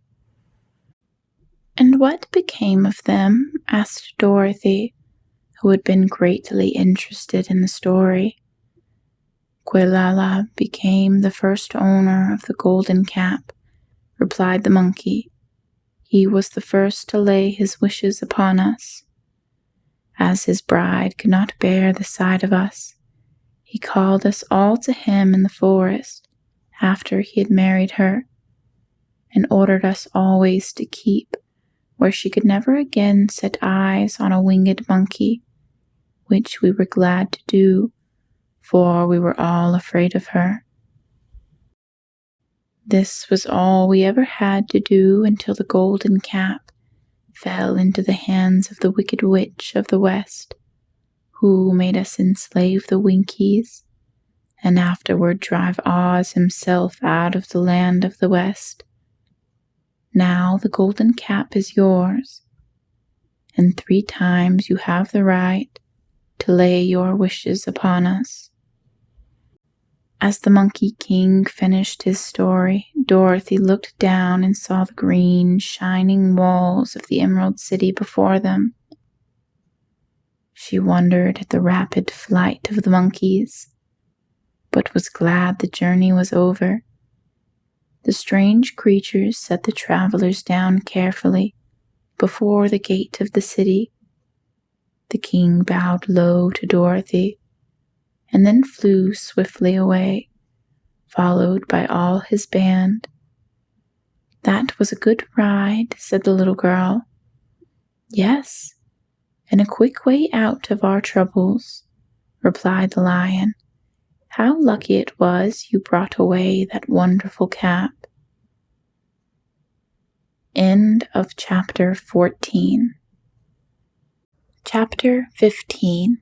The Discovery of Oz the Terrible. The 4 travelers walked up to the great gate of the Emerald City and rang the bell. After ringing several times, it was opened by the same guardian of the gates they had met before. "What? Are you back again?" he asked in surprise. "Do you not see us?" answered the Scarecrow. "But I thought you had gone to visit the Wicked Witch of the West." "We did visit her," said the Scarecrow. "And she let you go again?" asked the man in wonder. "She could not help it, for she is melted," explained the Scarecrow. "Melted? Well, this is good news indeed," said the man. "Who melted her?" "It was Dorothy," said the lion gravely. "Good gracious," exclaimed the man, and he bowed very low indeed before her. Then he led them into his little room and locked the spectacles from the great box on all their eyes, just as he had done before. Afterward, they passed on through the gate into the Emerald City. When the people heard from the guardian of the gates that Dorothy had melted the Wicked Witch of the West, they all gathered around the travelers and followed them in a great crowd to the palace of Oz. The soldier with the green whiskers was still on guard before the door, but he let them in at once, and they were again met by the beautiful green girl, who showed each of them to their old rooms at once, so they might rest until the great Oz was ready to receive them. The soldier had the news carried straight to Oz that Dorothy and the other travelers had come back again after destroying the Wicked Witch. But Oz made no reply. They thought the great wizard would send for them at once, but he did not. They had no word from him the next day, nor the next, nor the next. The waiting was tiresome and wearing, and at last they grew vexed that Oz would treat them in so poor a fashion after sending them to undergo hardships and slavery. So the Scarecrow at last asked the green girl to take another message to Oz, saying if he did not let them in to see him at once, they would call the winged monkeys to help them and find out whether he kept his promises or not. When the wizard was given this message, He was so frightened that he sent word for them to come to the throne room at 4 minutes after 9 o'clock the next morning. He had once met the winged monkeys in the land of the West, and did not wish to meet them again. The 4 travelers passed a sleepless night, each thinking of the gift Oz had promised to bestow on them. Dorothy fell asleep only once, and then she dreamed she was in Kansas, where Aunt Em was telling her how glad she was to have her little girl at home again. Promptly at 9 o'clock the next morning, the green-whiskered soldier came to them, and 4 minutes later they all went into the throne room of the great Oz. Of course, each one of them expected to see the wizard in the shape he had taken before, and all were greatly surprised when they looked about and saw no one at all in the room. They kept close to the door and closer to one another, for the stillness of the empty room was more dreadful than any of the forms they had seen Oz take. Presently they heard a solemn voice that seemed to come from somewhere near the top of the great dome, and it said, "I am Oz, the great and terrible. Why do you seek me?" They looked again in every part of the room, and then, seeing no one, Dorothy asked, "Where are you?" "I am everywhere," answered the voice. "But to the eyes of common mortals, I am invisible. I will now seat myself upon my throne, that you may converse with me." Indeed, the voice seemed just then to come straight from the throne itself. So they walked toward it and stood in a row while Dorothy said, "We have come to claim our promise, O Oz." "What promise?" asked Oz. "You promised to send me back to Kansas when the Wicked Witch was destroyed," said the girl. "And you promised to give me brains," said the Scarecrow. "And you promised to give me a heart," said the Tin Woodman. "And you promised to give me courage," said the Cowardly Lion. "Is the Wicked Witch really destroyed?" asked the voice, and Dorothy thought it trembled a little. "Yes," she answered. "I melted her with a bucket of water." "Dear me," said the voice. "How sudden. Well, come to me tomorrow, for I must have time to think it over." "You've had plenty of time already," said the Tin Woodman angrily. "We shan't wait a day longer," said the Scarecrow.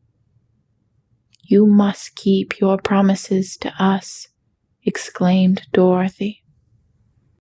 The lion thought it might be as well to frighten the wizard, so he gave a large, loud roar, which was so fierce and dreadful that Toto jumped away from him in alarm and tipped over the screen that stood in a corner. As it fell with a crash, they looked that way, and the next moment all of them were filled with wonder, for they saw, standing in just the spot the screen had been hidden, a little old man with a bald head and a wrinkled face, who seemed to be as much surprised as they were.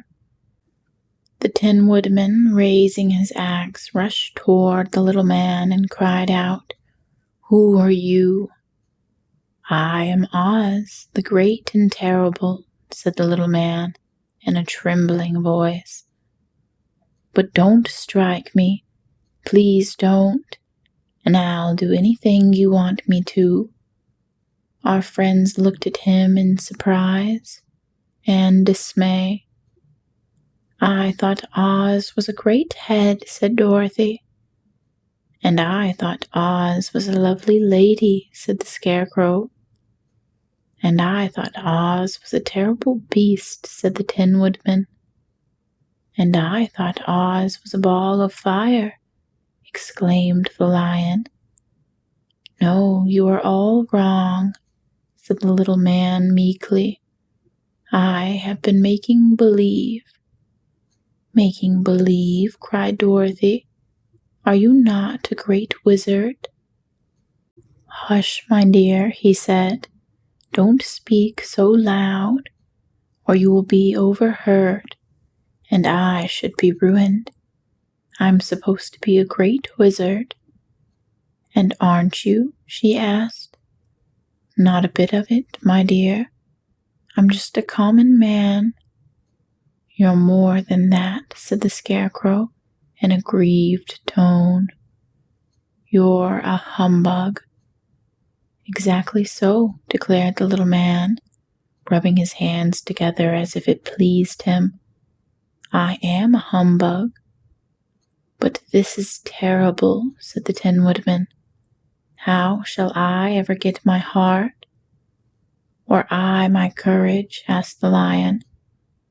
Or I my brains? Wailed the Scarecrow, wiping the tears from his eyes with his coat sleeve. My dear friend, said Oz, I pray you not to speak of these little things. Think of me and the terrible trouble I'm in at being found out.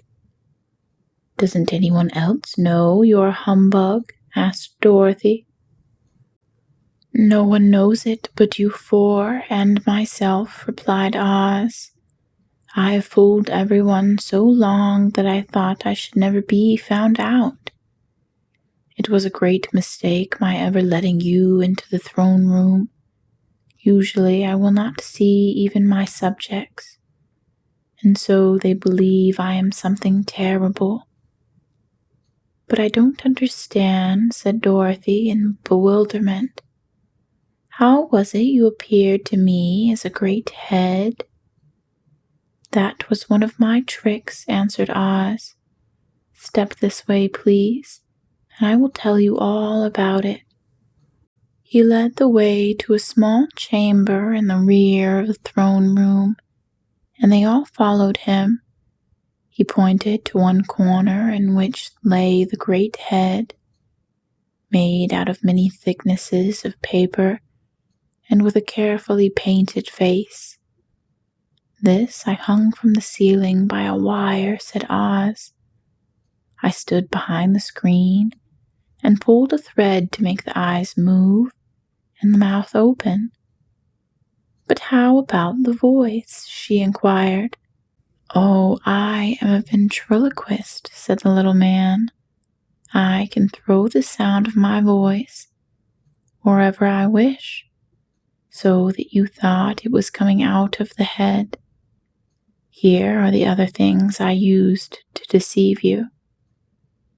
He showed the Scarecrow the dress and the mask he had worn when he seemed to be the lovely lady, and the Tin Woodman saw that his terrible beast was nothing but a lot of skins sewn together with slats to keep their sides out.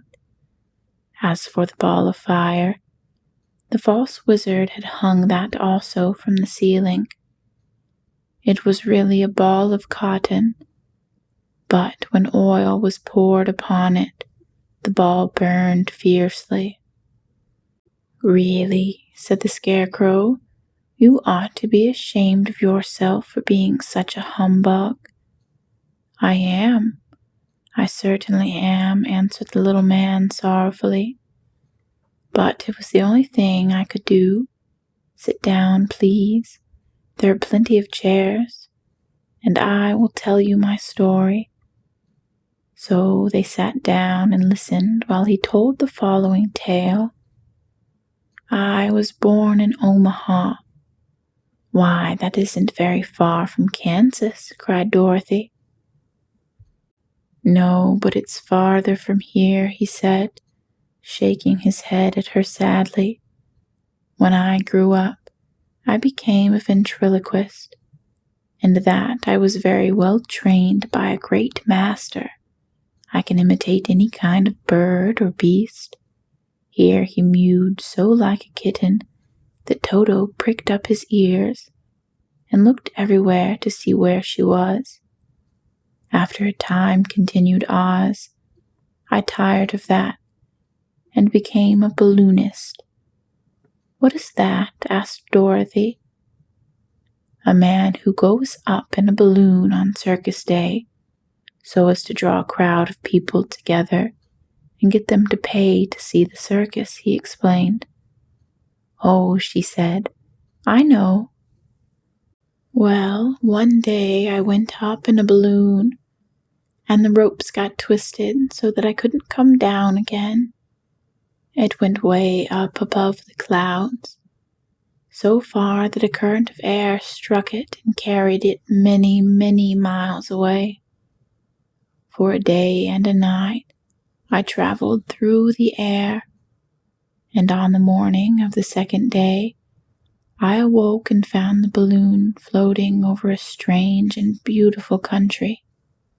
It came down gradually, and I was not hurt a bit, but I found myself in the midst of a strange people who, seeing me come from the clouds, thought I was a great wizard. Of course, I let them think so, because they were afraid of me and promised to do anything I wished them to. Just to amuse myself and keep the good people busy, I ordered them to build this city and my palace, and they did it all willingly and well. Then I thought, as the country was so green and beautiful, I would call it the Emerald City, and to make the name fit better, I put green spectacles on all the people, so that everything they saw was green. But isn't everything here green? Asked Dorothy. No more than in any other city, replied Oz. But when you wear green spectacles, why, of course, everything you see looks green to you. The Emerald City was built a great many years ago, for I was a young man when the balloon brought me here, and I am a very old man now. But my people have worn green glasses on their eyes so long that most of them think it really is an Emerald City. And it certainly is a beautiful place, abounding in jewels and precious metals, and every good thing that is needed to make one happy. I have been good to the people, and they like me. But ever since this palace was built, I have shut myself up and would not see any of them. One of my greatest fears was the witches, for while I had no magical powers at all, I soon found out that the witches were really able to do wonderful things. There were 4 of them in this country, and they ruled the people who lived in the north and south and east and west. Fortunately, the witches of the north and south were good, and I know that they would do me no harm. But the witches of the east and west were terribly wicked, and had they not thought I was more powerful than they themselves, they would surely have destroyed me. As it was, I lived in deadly fear of them for many years. So you can imagine how pleased I was when I heard your house had fallen on the wicked witch of the east. When you came to me, I was willing to promise anything if you would only do away with the other witch. But now that you have melted her, I am ashamed to say that I cannot keep my promises. I think you are a very bad man, said Dorothy. Oh no, my dear. I'm really a very good man, but I'm a very bad wizard, I must admit. "Can't you give me brains?" asked the Scarecrow. "You don't need them. You are learning something every day. A baby has brains, but it doesn't know much. Experience is the only thing that brings knowledge. And the longer you are on Earth, the more experiences you are sure to get." "That may all be true," said the Scarecrow, "but I shall be very unhappy unless you give me brains." The false wizard looked at him carefully. "Well," he said with a sigh, "I'm not much of a magician, as I said, but if you will come to me tomorrow morning, I will stuff your head with brains. I cannot tell you how to use them. However, you must find that out for yourself." "Oh, thank you, thank you," cried the Scarecrow. "I'll find a way to use them, never fear." "But how about my courage?" asked the Lion anxiously. "You have plenty of courage, I am sure," answered Oz. "All you need is confidence in yourself. There is no living thing that is not afraid when it faces danger. The true courage is in facing danger when you are afraid. And that kind of courage you have in plenty." "Perhaps I have, but I'm scared just the same," said the Lion. "I shall really be very unhappy unless you give me the sort of courage that makes one forget he is afraid." "Very well. I will give you that sort of courage tomorrow," replied Oz. "How about my heart?" asked the Tin Woodman. "Why, as for that," answered Oz, "I think you are wrong to want a heart. It makes most people unhappy. If you only knew it, you are in luck not to have a heart." "That must be a matter of opinion," said the Tin Woodman. "For my part, I will bear all the unhappiness without a murmur, if you will give me the heart." "Very well," answered Oz meekly. "Come to me tomorrow, and I shall have you a heart. I have played wizard for so many years that I may as well continue the part a little longer." "And now," said Dorothy, "how am I to get back to Kansas?" "We shall have to think about that," replied the little man. "Give me 2 or 3 days to consider the matter, and I'll try to find a way to carry you over the desert. In the meantime, you shall all be treated as my guests, and while you live in the palace, my people will wait upon you and obey your slightest wish. There is only one thing I ask in return for my help.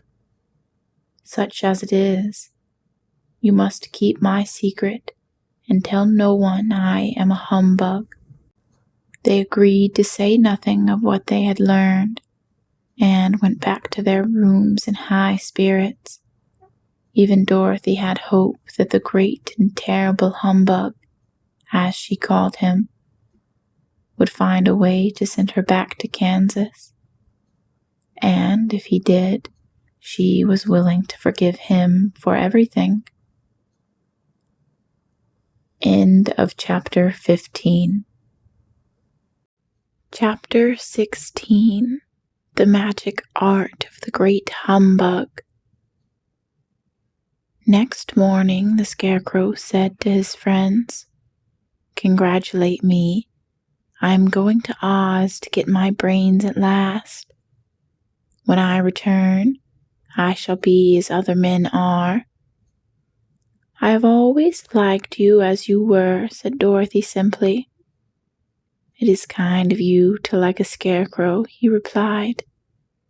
"But surely you will think more of me when you hear the splendid thoughts my new brain is going to turn out." Then he said goodbye to them, all in a cheerful voice, and went to the throne room, where he rapped upon the door. "Come in," said Oz. The Scarecrow went in and found the little man sitting down by the window, engaged in deep thought. "I have come for my brains," remarked the Scarecrow, a little uneasy. "Oh, yes, sit down in that chair, please," replied Oz. "You must excuse me for taking your head off, but I shall have to do it in order to put your brains in their proper place." "That's all right," said the Scarecrow. "You are quite welcome to take my head off, as long as it will be a better one when you put it on again." So the wizard unfastened his head and emptied out the straw. Then he entered the back room and took up a measure of bran, which he mixed with a great many pins and needles. Having shaken them together thoroughly, he filled the top of the Scarecrow's head with the mixture and stuffed the rest of the space with straw to hold it in place. When he had fastened the Scarecrow's head on his body again, he said to him, "Hereafter you will be a great man, for I have given you a lot of brand new brains." The Scarecrow was both pleased and proud at the fulfillment of his greatest wish, and having thanked Oz warmly, he went back to his friends. Dorothy looked at him curiously. His head was quite bulged out at the top with brains. "How do you feel?" she asked. "I feel wise indeed," he answered earnestly. "When I get used to my brains, I shall know everything." "Why are those needles and pins sticking out of your head?" asked the Tin Woodman. "That is proof that he is sharp," remarked the Lion. "Well, I must go to Oz and get my heart," said the Woodman. So he walked to the throne room and knocked at the door. "Come in," called Oz, and the Woodman entered and said, "I have come for my heart." "Very well," answered the little man, "but I shall have to cut a hole in your breast, so I can put your heart in the right place. I hope it won't hurt you." "Oh no," answered the Woodman, "I shall not feel it at all." So Oz brought a pair of tinsmith's shears and cut a small square hole in the left side of the Tin Woodman's breast. Then, going to a chest of drawers, he took out a pretty heart, made entirely of silk and stuffed with sawdust. "Isn't it a beauty?" he asked. "It is indeed," replied the Woodman, who was greatly pleased. "But is it a kind heart?" "Oh, very," answered Oz. He put the heart in the Woodman's breast, and then replaced the square of tin, soldering it neatly together where it had been cut. "There," said he, "now you have a heart that any man might be proud of. I'm sorry I had to put a patch on your breast, but it really couldn't be helped." "Never mind the patch," exclaimed the happy Woodman. "I am very grateful to you, and shall never forget your kindness." "Don't speak of it," replied Oz. Then the Tin Woodman went back to his friends, who wished him every joy on account of his new fortune. The Lion now walked to the throne room and knocked at the door. "Come in," said Oz. "I have come for my courage," announced the Lion, entering the room. "Very well," answered the little man. "I will get it for you." He went to the cupboard and, reaching up to a high shelf, took down a square green bottle, the contents of which he poured into a green gold dish, beautifully carved. Placing this before the Cowardly Lion, who sniffed at it as if he did not like it, the wizard said, "Drink." "What is it?" asked the lion. "Well," answered Oz, "if it were inside of you, it would be courage. You know, of course, that courage is always inside one. So that this really cannot be called courage until you have swallowed it. Therefore, I advise you to drink it as soon as possible." The lion hesitated no longer, but drank till the dish was empty. "How do you feel now?" asked Oz. "Full of courage," replied the lion, who went joyfully back to his friends to tell them of his good fortune. Oz, left to himself, smiled to think of his success in giving the Scarecrow and the Tin Woodman and the lion exactly what they thought they wanted. "How can I help being a humbug," he said, "when all these people make me do things that everybody knows can't be done?" It was easy to make the Scarecrow and the lion and the woodman happy, because they imagined I could do anything. But it will take more than imagination to carry Dorothy back to Kansas, and I'm sure I don't know how it can be done. End of Chapter 16. Chapter 17. How the Balloon Was Launched. For 3 days Dorothy heard nothing from Oz. These were sad days for the little girl. Although her friends were all quite happy and contented, the Scarecrow told them there were wonderful thoughts in his head, but he would not say what they were because he knew no one could understand them but himself. When the Tin Woodman walked about, he felt his heart rattling around in his breast, and he told Dorothy he had discovered it to be a kinder and more tender heart than the one he had owned when he was made of flesh. The lion declared he was afraid of nothing on earth, and would gladly face an army or a dozen of the fierce Kalidas. Thus each of the little party was satisfied except Dorothy, who longed more than ever to get back to Kansas. On the 4th day, to her great joy, Oz sent for her, and when she entered the throne room, he greeted her pleasantly. "Sit down, my dear. I think I have found the way to get you out of this country." "And back to Kansas?" she asked eagerly. "Well, I'm not sure about Kansas," said Oz, "for I haven't the faintest notion which way it lies. But the first thing to do is to cross the desert, and then it should be easy to find your way home." "How can I cross the desert?" she inquired. "Well, I'll tell you what I think," said the little man. "You see, when I came to this country, it was in a balloon. You also came through the air, being carried by a cyclone. So, I believe the best way to get across the desert will be through the air. Now, it is quite beyond my powers to make a cyclone, but I've been thinking the matter over, and I believe I can make a balloon." "How?" asked Dorothy.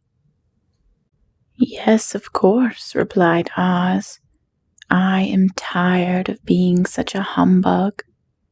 If I should go out of this palace, my people would soon discover I'm not a wizard.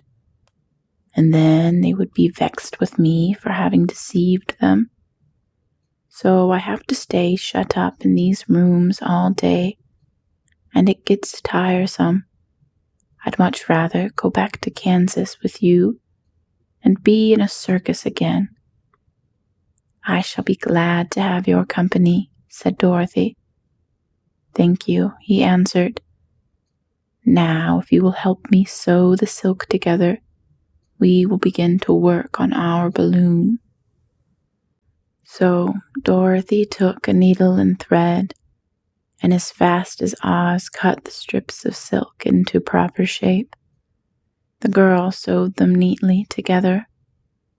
First there was a strip of light green silk, then a strip of dark green, and then a strip of emerald green, for Oz had a fancy to make the balloon in different shades of the color about them. It took 3 days to sew all of the strips together, but when it was finished, they had a big bag of green silk more than 20 feet long. Then Oz painted it on the inside with a coat of thin glue to make it airtight, after which he announced that the balloon was ready. "But we must have a basket to ride in," he said. So he sent the soldier with the green whiskers for a big clothes basket, which he fastened with many ropes to the bottom of the balloon. When it was all ready, Oz sent word to his people that he was going to make a visit to a great brother wizard who lived in the clouds. The news spread rapidly throughout the city, and everyone came to see the wonderful sight. Oz ordered the balloon carried out in front of the palace, and the people gazed upon it with much curiosity. The Tin Woodman had chopped a big pile of wood, and now he made a fire of it, and Oz held the bottom of the balloon over the fire so that the hot air that arose from it would be caught in the silken bag. Gradually, the balloon swelled out and rose into the air, until finally the basket just touched the ground. Then Oz got into the basket and said to all the people in a loud voice, "I am now going away to make a visit. While I am gone, the Scarecrow will rule over you. I command you to obey him as you would me." The balloon was, by this time, tugging hard at the rope that held it to the ground, for the air within it was hot, and this made it so much lighter in weight than the air without that it pulled hard to rise into the sky. "Come, Dorothy," cried the wizard. "Hurry up, or the balloon will fly away." "I can't find Toto anywhere," replied Dorothy, who did not wish to leave her little dog behind. Toto had run into the crowd to bark at a kitten, and Dorothy at last found him. She picked him up and ran towards the balloon. She was within a few steps of it, and Oz was holding out his hand to help her into the basket, when crack went the ropes, and the balloon rose into the air without her. "Come back," she screamed. "I want to go too." "I can't come back, my dear," called Oz from the basket. "Goodbye." "Goodbye," shouted everyone, and all eyes were turning upwards to where the wizard was riding in the basket, rising every moment further and further into the sky. And that was the last any of them ever saw of Oz, the wonderful wizard, though he may have reached Omaha safely and be there now for all we know. But the people remembered him lovingly and said to one another, "Oz was always our friend. When he was here, he built for us this beautiful Emerald City. And now he is gone. He has left the wise Scarecrow to rule over us. Still, for many days they grieved over the loss of the wonderful wizard and would not be comforted. End of Chapter 17. Chapter 18. Away to the South. Dorothy wept bitterly at the passing of her hope to get home to Kansas again. But when she thought it all over, she was glad she had not gone up in the balloon, and she also felt sorry at losing Oz, and so did her companions. The Tin Woodman came to her and said, "Truly I should be ungrateful if I failed to mourn for the man who gave me my lovely heart. I should like to cry a little because Oz is gone, if you will kindly wipe away my tears, so that I shall not rust." "With pleasure," she answered, and brought a towel at once. Then the Tin Woodman wept for several minutes, and she watched the tears carefully and wiped them away with the towel. When he had finished, he thanked her kindly and oiled himself thoroughly with his jeweled oil can to guard against mishap. The Scarecrow was now the ruler of the Emerald City, and although he was not a wizard, the people were proud of him, for, they said, there is not another city in all the world that is ruled by a stuffed man, and, so far as they knew, they were quite right. The morning after the balloon had gone up with Oz, the four travelers met in the throne room and talked matters over. The Scarecrow sat in the big throne, and the others sat respectively before him. "We are not so unlucky," said the new ruler, "for this palace and the Emerald City belong to us, and we can do just as we please. When I remember that a short time ago I was up on a pole in a farmer's cornfield, and that now I am the ruler of this beautiful city, I am quite satisfied with my lot." "I also," said the Tin Woodman, "am well pleased with my new heart, and really that was the only thing I wished in all the world. For my part, I am content in knowing I am as brave as any beast that ever lived, if not braver," said the Lion modestly. "If Dorothy would only be contented to live in the Emerald City," continued the Scarecrow, "we might all be happy together." "But I do not want to live here," cried Dorothy. "I want to go to Kansas and live with Aunt Em and Uncle Henry." "Well then, what can be done?" inquired the Woodman. The Scarecrow decided to think, and he thought so hard that the pins and needles began to stick out of his brain. Finally he said, "Why not call the winged monkeys and ask them to carry you over the desert?" "I never thought of that," said Dorothy joyfully. "It's just the thing. I'll go at once for the golden cap." When she brought it into the throne room, she spoke the magic words, and soon the band of winged monkeys flew in through the open window and stood beside her. "This is the second time you have called for us," said the Monkey King, bowing before the little girl. "What do you wish?" "I want you to fly with me to Kansas," said Dorothy.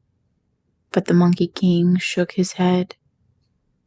"That cannot be done," he said. "We belong to this country alone and cannot leave it. There has never been a winged monkey in Kansas yet, and I suppose there never will be, for they do not belong there. We shall be glad to serve you in any way in our power, but we cannot cross the desert. Goodbye." And with another bow, the Monkey King spread his wings and flew away through the window, followed by all his band. Dorothy was ready to cry with disappointment. "I have wasted the charm of the golden cap to no purpose," she said, "for the winged monkeys cannot help me."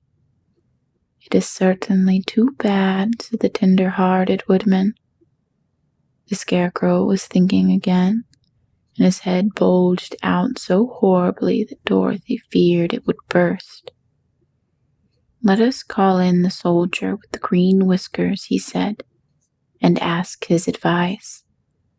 So the soldier was summoned and entered the throne room timidly, for while Oz was alive, he never was allowed to come further than the door. "This little girl," said the Scarecrow to the soldier, "wishes to cross the desert. How can she do so?" "I cannot tell," answered the soldier, "for nobody has ever crossed the desert unless it is Oz himself." "Is there no one who can help me?" asked Dorothy earnestly. "Glinda might," he suggested. "Who is Glinda?" inquired the Scarecrow. "The Witch of the South. She is the most powerful of all the witches and rules over the Quadlings. Besides, her castle stands on the edge of the desert, so she may know a way to cross it." "Glinda is a good witch, isn't she?" asked the child. "The Quadlings think she is good," said the soldier, "and she is kind to everyone. I have heard that Glinda is a beautiful woman who knows how to keep young in spite of the many years she has lived." "How can I get to her castle?" asked Dorothy. "The road is straight to the south," he answered, "but it is said to be full of dangers to travelers. There are wild beasts in the woods. A race of queer men do not like strangers to cross their country. For this reason, none of the Quadlings ever come to the Emerald City." The soldier then left them, and the Scarecrow said, "It seems, in spite of dangers, that the best thing Dorothy can do is to travel to the land of the South and ask Glinda to help her. For, of course, if Dorothy stays here, she will never get back to Kansas." "You must have been thinking again," remarked the Tin Woodman. "I have," said the Scarecrow. "I shall go with Dorothy," declared the Lion, "for I am tired of your city and long for the woods and the country again. I am really a wild beast, you know. Besides, Dorothy will need someone to protect her." "That is true," agreed the Woodman. "My axe may be of service to her, so I will also go with her to the land of the South." "When shall we start?" asked the Scarecrow. "Are you going?" they asked in surprise. "Certainly. If it wasn't for Dorothy, I should never have had my brains. She lifted me from the pole in the cornfield and brought me to the Emerald City. So my good luck is all due to her, and I shall never leave her until she starts back to Kansas for good and all." "Thank you," said Dorothy gratefully. "You are all very kind to me, but I should like to start as soon as possible." "We shall go tomorrow morning," returned the Scarecrow. "So now let us all get ready, for it will be a long journey." End of Chapter 18. Chapter 19. Attacked by the Fighting Trees. The next morning, Dorothy kissed the pretty green girl goodbye and they all shook hands with the soldier with the green whiskers, who had walked with them as far as the gate. When the guardian of the gate saw them again, he wondered greatly that they could leave the beautiful city to get into new trouble. But he at once unlocked their spectacles, which he put back into the green box, and gave them many good wishes to carry with them. "You are now our ruler," he said to the Scarecrow, "so you must come back to us as soon as possible." "I certainly shall if I am able," the Scarecrow replied, "but I must help Dorothy to get home first." As Dorothy bade the good-natured guardian a last farewell, she said, "I have been very kindly treated in your lovely city, and everyone has been good to me. I cannot tell you how grateful I am." "Don't try, my dear," he said. "We should like to keep you with us, but if it is your wish to return to Kansas, I hope you will find a way." He then opened the gate of the outer wall, and they walked forth and started upon their journey. The sun shone brightly as our friends turned their faces towards the land of the South. They were all in the best of spirits, and laughed and chatted together. Dorothy was once more filled with the hope of getting home, and the Scarecrow and the Tin Woodman were glad to be of use to her.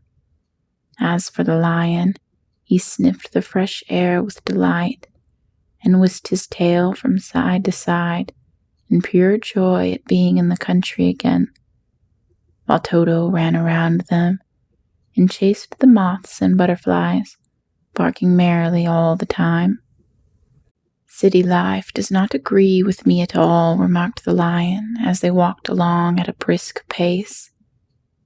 "I have lost much flesh since I lived here, and now I am anxious for a chance to show the other beast how courageous I have grown." They now turned and took a last look at the Emerald City.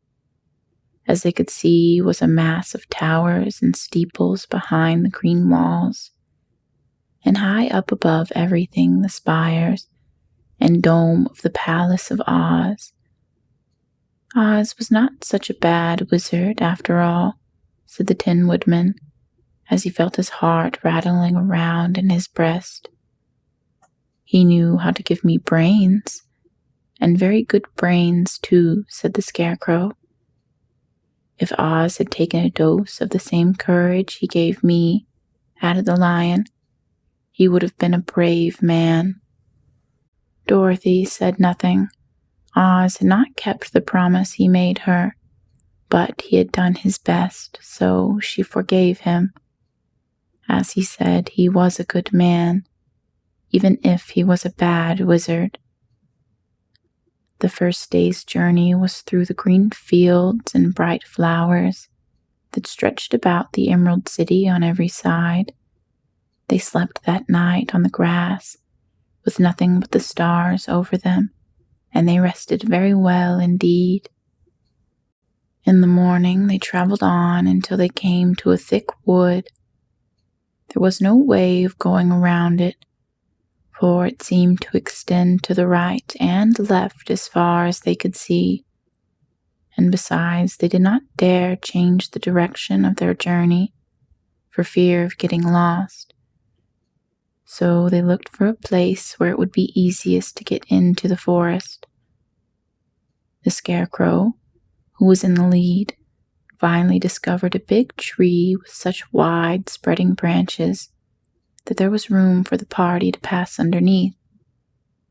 So he walked forward to the tree, but just as he came under the first branches, they bent down and twined around him, and the next minute he was raised from the ground and flung headlong among his fellow travelers. This did not hurt the Scarecrow, but it surprised him, and he looked rather dizzy when Dorothy picked him up. Here was another space between the trees, called the lion. "Let me try it first," said the Scarecrow, for it doesn't hurt me to get thrown about." He walked up to another tree as he spoke, but its branches immediately seized him and tossed him back again. "This is strange," exclaimed Dorothy. "What shall we do?" "The trees seem to have made up their minds to fight us and stop our journey," remarked the lion. "I believe I will try it myself," said the woodman, and shouldering his axe, he marched up to the first tree that handled the Scarecrow so roughly. When a big branch bent down to seize him, the woodman chopped it off so fiercely that he cut it in two. At once the tree began shaking all its branches, as if in pain, and the Tin Woodman passed safely under it. "Come on," he shouted to the others. "Be quick." They all ran forward and passed under the tree without injury, except Toto, who was caught by a small branch and shaken until he howled. But the woodman promptly chopped off the branch and set the little dog free. The other trees of the forest did nothing to keep them back, so they made up their minds that only the first row of trees could bend down their branches, and that probably these were the policemen of the forest, and given this wonderful power in order to keep strangers out of it. The four travelers walked with ease through the trees until they came to the farther edge of the wood. Then, to their surprise, they found before them a high wall which seemed to be made of white china. It was smooth, like the surface of a dish, and higher than their heads. "What shall we do now?" asked Dorothy. "I will make a ladder," said the Tin Woodman, "for we certainly must climb over the wall." End of chapter 19. Chapter 20. The Dainty China Country. While the woodman was making a ladder from the wood which he found in the forest, Dorothy lay down and slept, for she was tired by the long walk. The lion also curled himself up to sleep, and Toto lay beside him. The Scarecrow watched the woodman while he worked, and said to him, "I cannot think why this wall is here, nor what it is made of." "Rest your brains and do not worry about the wall," replied the woodman. "When we have climbed over it, we shall know what is on the other side." After a while, the ladder was finished. It looked clumsy, but the Tin Woodman was sure it was strong and would answer their purpose. The Scarecrow waked Dorothy and the lion and Toto and told them that the ladder was ready. The Scarecrow climbed up the ladder first, but he was so awkward that Dorothy had to follow close behind and keep him from falling off. When he got his head over the top of the wall, the Scarecrow said, "Oh my!" "Go on," exclaimed Dorothy. So the Scarecrow climbed further up and sat down on the top of the wall, and Dorothy put her head over and cried, "Oh my!" just as the Scarecrow had done. Then Toto came up and immediately began to bark, but Dorothy made him be still. The lion climbed the ladder next, and the Tin Woodman came last, but both of them cried, "Oh my!" as soon as they looked over the wall. When they were all sitting in a row on the top of the wall, they looked down and saw a strange sight. Before them was a great stretch of country, having a floor smooth and shining and white as the bottom of a big platter. Scattered around, there were many houses made entirely of china and painted in the brightest colors.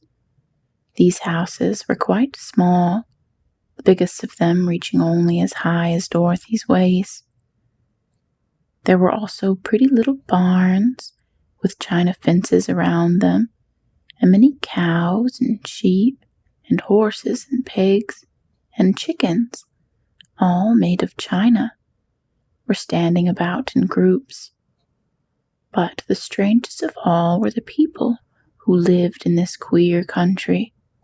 There were milkmaids and shepherdesses with brightly colored bodices and golden spots all over their gowns, and princesses with the most gorgeous frocks of silver and gold and purple. The shepherds dressed in knee breeches with pink and yellow and blue stripes down them, and gold buckles on their shoes. The princes with jeweled crowns upon their heads, wearing ermine robes and satin doublets, and funny clowns in ruffled gowns, with round red spots upon their cheeks, and tall pointed caps. And strangest of all, these people were all made of china, even to their clothes, and were all so small that the tallest of them was no higher than Dorothy's knee. No one did so much as look at the travelers at first, except one little purple china dog with an extra large head, which came to the wall and barked at them in a tiny voice, afterwards running away again. "How shall we get down?" asked Dorothy. They found the ladder so heavy they could not pull it up. So the Scarecrow fell off the wall, and the others jumped down upon him so that the hard floor would not hurt their feet. Of course, they took pains not to light on his head and get the pins in their feet. When all were safely down, they picked up the Scarecrow, whose body was quite flattened out, and patted his straw into shape again. "We must cross this strange place in order to get to the other side," said Dorothy, "for it would be unwise for us to go any other way except due south." They began walking through the country of the China people, and the first thing they came to was a China milkmaid milking a China cow. As they drew near, the cow suddenly gave a kick and kicked over the stool, the pail, and even the milkmaid herself, and all fell on the china ground with a great clatter. Dorothy was shocked to see that the cow had broken her leg off, and that the pail was laying in several pieces, while the poor milkmaid had a nick in her left elbow. "There," cried the milkmaid angrily, "see what you've done. My cow has broken her leg, and I must take her to the mender's shop and have it glued on again. What do you mean by coming here and frightening my cow?" "I'm very sorry," returned Dorothy. "Please forgive us." But the pretty milkmaid was much too vexed to make any answer. She picked up the leg sulkily and led her cow away, the poor animal limping on 3 legs. As she left them, the milkmaid cast several reproachful glances over her shoulder at the clumsy strangers, holding her nicked elbow close to her side. Dorothy was quite grieved at this mishap. "We must be very careful here," said the kind-hearted woodman, "or we may hurt these pretty little people, so they will never get over it." A little farther on, Dorothy met a most beautifully dressed young princess, who stopped short as she saw the strangers and started to run away. Dorothy wanted to see more of the princess, so she ran after her. But the China girl cried out, "Don't chase me, don't chase me." She had such a frightened little voice that Dorothy stopped and said, "Why not?" "Because," answered the princess, also stopping a safe distance away, "if I run, I may fall down and break myself." "But could you not be mended?" asked the girl. "Oh, yes, but one is never so pretty after being mended, you know," replied the princess. I suppose not, said Dorothy. Now, there is Mr. Joker, one of our clowns, continued the China lady, who is always trying to stand upon his head. He has broken himself so often that he is mended in 100 places, and doesn't look at all pretty. Here he comes now, so you can see for yourself. Indeed, a jolly little clown came walking toward them, and Dorothy could see that in spite of his pretty little clothes of red and yellow and green, he was completely covered with cracks, running every which way, and showing plainly that he had been mended in many places. The clown put his hands in his pockets, and after puffing out his cheeks and nodding his head at them saucily, he said, My lady fair, why do you stare at poor old Mr. Joker? You're quite as stiff and prim as if you'd eaten up a poker. Be quiet, sir, said the princess. Can't you see these are strangers and should be treated with respect? Well, that's respect I expect, declared the clown, and immediately stood upon his head. Don't mind Mr. Joker, said the princess to Dorothy. He is considerably cracked in his head, and that makes him foolish. Oh, I don't mind him a bit, said Dorothy. But you are so beautiful, she continued, that I am sure I could love you dearly. Won't you let me carry you back to Kansas and stand you on Aunt Em's mantle? I could carry you in my basket. That would make me very unhappy, answered the China princess. You see, here in our country, we live contentedly and can talk and move around as we please. But whenever any of us are taken away, our joints at once stiffen, and we can only stand straight and look pretty. Of course, that is all that's expected of us when we are on mantels and cabinets and drawing-room tables. But our lives are much pleasanter here in our own country. Oh, I would not make you unhappy for all the world, exclaimed Dorothy. So I'll just say goodbye. Goodbye, replied the princess. They walked carefully through the China country. The little animals and all the people scampered out of their way, fearing the strangers would break them. And after an hour or so, the travelers reached the other side of the country and came to another China wall. It was not so high as the first, however, and by standing upon the lion's back, they all managed to scramble to the top.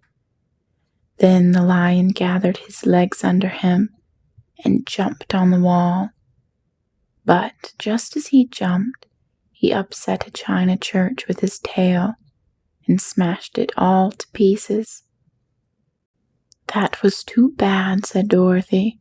But really, I think we were lucky in not doing these little people more harm than breaking a cow's leg in a church. They are all so brittle. They are indeed, said the Scarecrow, and I am thankful I am made of straw and cannot be easily damaged. There are worse things in the world than being a scarecrow. End of chapter 20. Chapter 22. The lion becomes the king of beasts. After climbing down from the China wall, the travelers found themselves in a disagreeable country, full of bogs and marshes, and covered with tall, rank grass. It was difficult to walk through without falling into muddy holes, for the grass was so thick that it hid them from sight. However, by carefully picking their way, they got safely along until they reached solid ground. But here the country seemed wilder than ever. and after a long and tiresome walk through the underbrush, they entered another forest where the trees were bigger and older than any they had ever seen. "This forest is perfectly delightful," declared the lion, looking about him with joy. "Never have I seen a more beautiful place." "It seems gloomy," said the Scarecrow. "Not a bit of it," answered the lion. "I should like to live here all my life. See how soft the dried leaves are under your feet, and how rich and green the moss is that clings to these old trees. Surely no wild beast could wish a pleasanter home." "Perhaps there are wild beasts in the forest now," said Dorothy. "I suppose there are," returned the lion, "but I do not see any of them about." They walked through the forest until it became too dark to go any further. Dorothy and Toto and the lion lay down to sleep, while the woodman and the Scarecrow kept watch over them as usual. When morning came, they started again. Before they had gone far, they heard a low rumble, as of the growling of many wild animals. Toto whimpered a little, but none of the others was frightened, and they walked along the well-trodden path until they came to an opening in the wood, in which they were gathered hundreds of beasts of every variety. There were tigers and elephants, and bears and wolves and foxes, and all the others in the natural history, and for a moment Dorothy was afraid. But the lion explained that the animals were holding a meeting, and he judged by their snarling and growling that they were in a great trouble. As he spoke, several of the beasts caught sight of him, and at once the great assemblage hushed as if by magic. The biggest of the tigers came up to the lion and bowed, saying, "Welcome, O King of Beasts. You have come in good time to fight our enemy and bring peace to all the animals of the forest once more." "What is your trouble?" asked the lion quietly. "We are all threatened," answered the tiger, "by a fierce enemy which has likely come into this forest. It is a most tremendous monster, like a great spider, with a body as big as an elephant and legs as long as a tree trunk. It has 8 of these long legs, and as the monster crawls through the forest, he seizes an animal with a leg and drags it to his mouth, where he eats it as a spider does a fly. Not one of us is safe while this fierce creature is alive, and we have called a meeting to decide how to take care of ourselves when you came among us." The lion thought for a moment. "Are there any other lions in this forest?" he asked. "No, there were some, but the monster has eaten them all.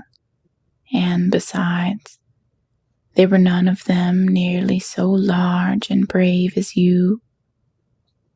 If I put an end to your enemy, will you bow down to me and obey me as king of the forest?" inquired the lion. "We will do that gladly," returned the tiger, and all the beasts roar with a mighty roar. "We will." "Where is this great spider of yours now?" asked the lion. "Yonder among the oak trees," said the tiger, pointing with his forefoot. "Take good care of these friends of mine," said the lion, "and I will go at once to fight the monster."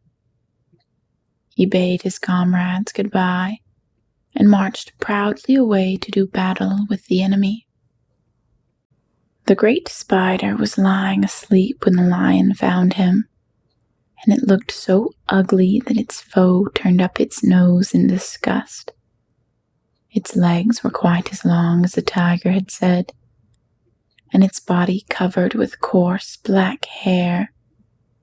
It had a great mouth with a row of sharp teeth a foot long, but its head was joined to the pudgy body by a neck as slender as a wasp's waist. This gave the lion a hint of the best way to attack the creature, and as he knew it was easier to fight it asleep than awake, he gave a great spring and landed directly upon the monster's back. Then, with one blow of his heavy paw, all armed with sharp claws, he knocked the spider's head from its body. Jumping down, he watched it until the long legs stopped wiggling, when he knew it was dead. The lion went back to the opening where the beasts of the forest were waiting for him, and said proudly, "You need fear your enemy no longer." Then the beasts bowed down to the lion as their king, and he promised to come back and rule over them as soon as Dorothy was safely on her way to Kansas. End of Chapter 21. Chapter 22. The Country of the Quadlings. The four travelers passed through the rest of the forest in safety, and when they came out of its gloom saw before them a steep hill covered from top to bottom with the greatest pieces of rock. "That will be a hard climb," said the Scarecrow, "but we must get over the hill nevertheless." So he led the way and the others followed. They had nearly reached the first rock when they heard a rough voice cry out, "Keep back!" "Who are you?" asked the Scarecrow. Then a head showed itself over the rock, and the same voice said, "This hill belongs to us, and we don't allow anyone to cross it." "But we must cross it," said the Scarecrow. "We're going to the country of the Quadlings." "But you shall not," replied the voice. And there stepped from behind the rock the strangest man the travelers had ever seen. He was quite short and stout, and had a big head, which was flat at the top, and supported a thick neck full of wrinkles. But he had no arms at all, and seeing this, the Scarecrow did not fear that so helpless a creature would prevent them from climbing a hill. So he said, "I'm sorry not to do as you wish, but we must pass over your hill, whether you like it or not." And he walked boldly forward. As quick as lightning, the man's head shot forward, and his neck stretched out until the top of his head, where it was flat, struck the Scarecrow in the middle and sent him tumbling over and over down the hill. Almost as quickly as it came, the head went back to the body, and the man laughed harshly as he said, "It isn't as easy as you think." A chorus of boisterous laughter came from the other rocks, and Dorothy saw hundreds of the armless hammerheads upon the hillside, one behind every rock. The lion became quite angry at the laughter caused by the Scarecrow's mishap, and giving a loud roar that echoed like thunder, he dashed up the hill. Again a head shot swiftly out, and the great lion went rolling down the hill as if he had been struck by a cannonball. Dorothy ran down and helped the Scarecrow to his feet, and the lion came up to her feeling rather bruised and sore, and said, "It is useless to fight people with shooting heads. No one can withstand them." "What can we do then?" she asked. "Call the winged monkeys," suggested the Tin Woodman. "You still have the right to command them once more." "Very well," she answered, and putting on the golden cap, she uttered the magic words. The monkeys were as prompt as ever, and in a few moments The entire band stood before her. "What are your commands?" inquired the king of the monkeys, bowing low. "Carry us over the hill to the country of the Quadlings," answered the girl. "It shall be done," said the king, and at once the winged monkeys caught the 4 travelers and Toto up in their arms and flew away with them. As they passed over the hill, the hammerheads yelled with vexation and shot their heads high in the air, but they could not reach the winged monkeys, which carried Dorothy and her comrades safely over the hill and set them down in the beautiful country of the Quadlings. "This is the last time you can summon us," said the leader to Dorothy. "So goodbye, and good luck to you." "Goodbye, and thank you very much," returned the girl, and the monkeys rose into the air and were out of sight in a twinkling. The country of the Quadlings seemed rich and happy. There was field upon field of ripening grain with well-paved roads running between, and pretty rippling brooks with strong bridges across them. The fences and houses and bridges were all painted bright red, just as if they had been painted yellow in the country of the Winkies and blue in the country of the Munchkins. The Quadling themselves, who were short and fat and looked chubby and good-natured, were dressed in all red, which showed bright against the green grass and the yellow grain. The monkeys had set them down near a farmhouse, and the 4 travelers walked up to it and knocked at the door. It was opened by the farmer's wife, and then Dorothy asked for something to eat. The woman gave them all a good dinner, with 3 kinds of cake and 4 kinds of cookies, and a bowl of milk for Toto. "How far is it to the castle of Glinda?" asked the child. "It is not a great way," answered the farmer's wife. "Take the road to the south, and you will soon reach it." Thanking the good woman, they started afresh and walked by the fields and across the pretty bridges until they saw before them a very beautiful castle. Before the gates there were 3 young girls, dressed in handsome red uniforms, trimmed with gold braid, and as Dorothy approached, one of them said to her, "Why have you come to the South Country?" "To see the good witch who rules here," she answered. "Will you take me to her?" "Let me ask your name, and I will ask Glinda if she will receive you." They told who they were, and the girl soldier went into the castle. After a few moments she came back to say that Dorothy and the others were to be admitted at once. End of Chapter 22. Chapter 23. Glinda the Good Witch grants Dorothy's wish. Before they went to see Glinda, however, they were taken to a room of the castle where Dorothy washed her face and combed her hair, and the lion shook the dust out of his mane, and the Scarecrow patted himself into his best shape, and the woodman polished his tin and oiled his joints. When they were all quite presentable, they followed the soldier girl into a big room where the witch Glinda sat upon a throne of rubies. She was both beautiful and young to their eyes. Her hair was a rich red in color and fell in flowing ringlets over her shoulders.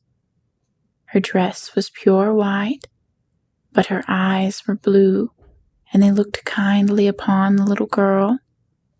"What can I do for you, my child?" she asked.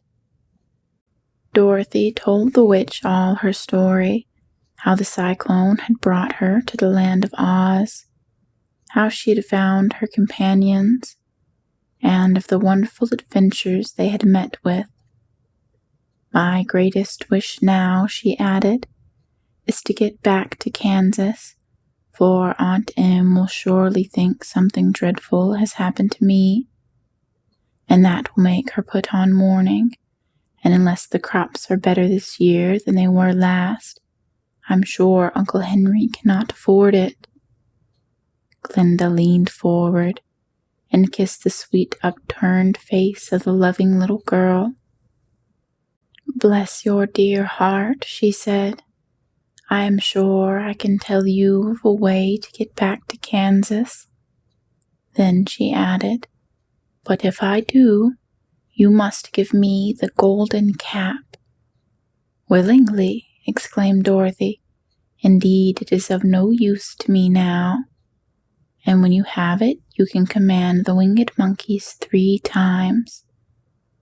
And I think I shall need their service just those 3 times, answered Glinda, smiling.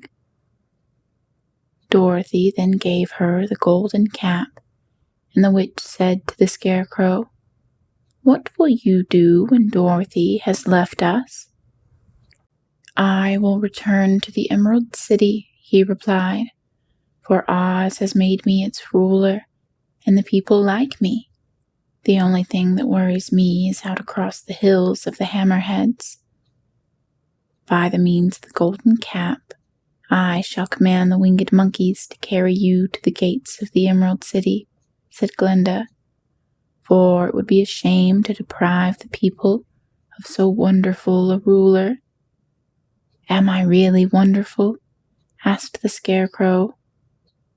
"You are unusual," replied Glinda.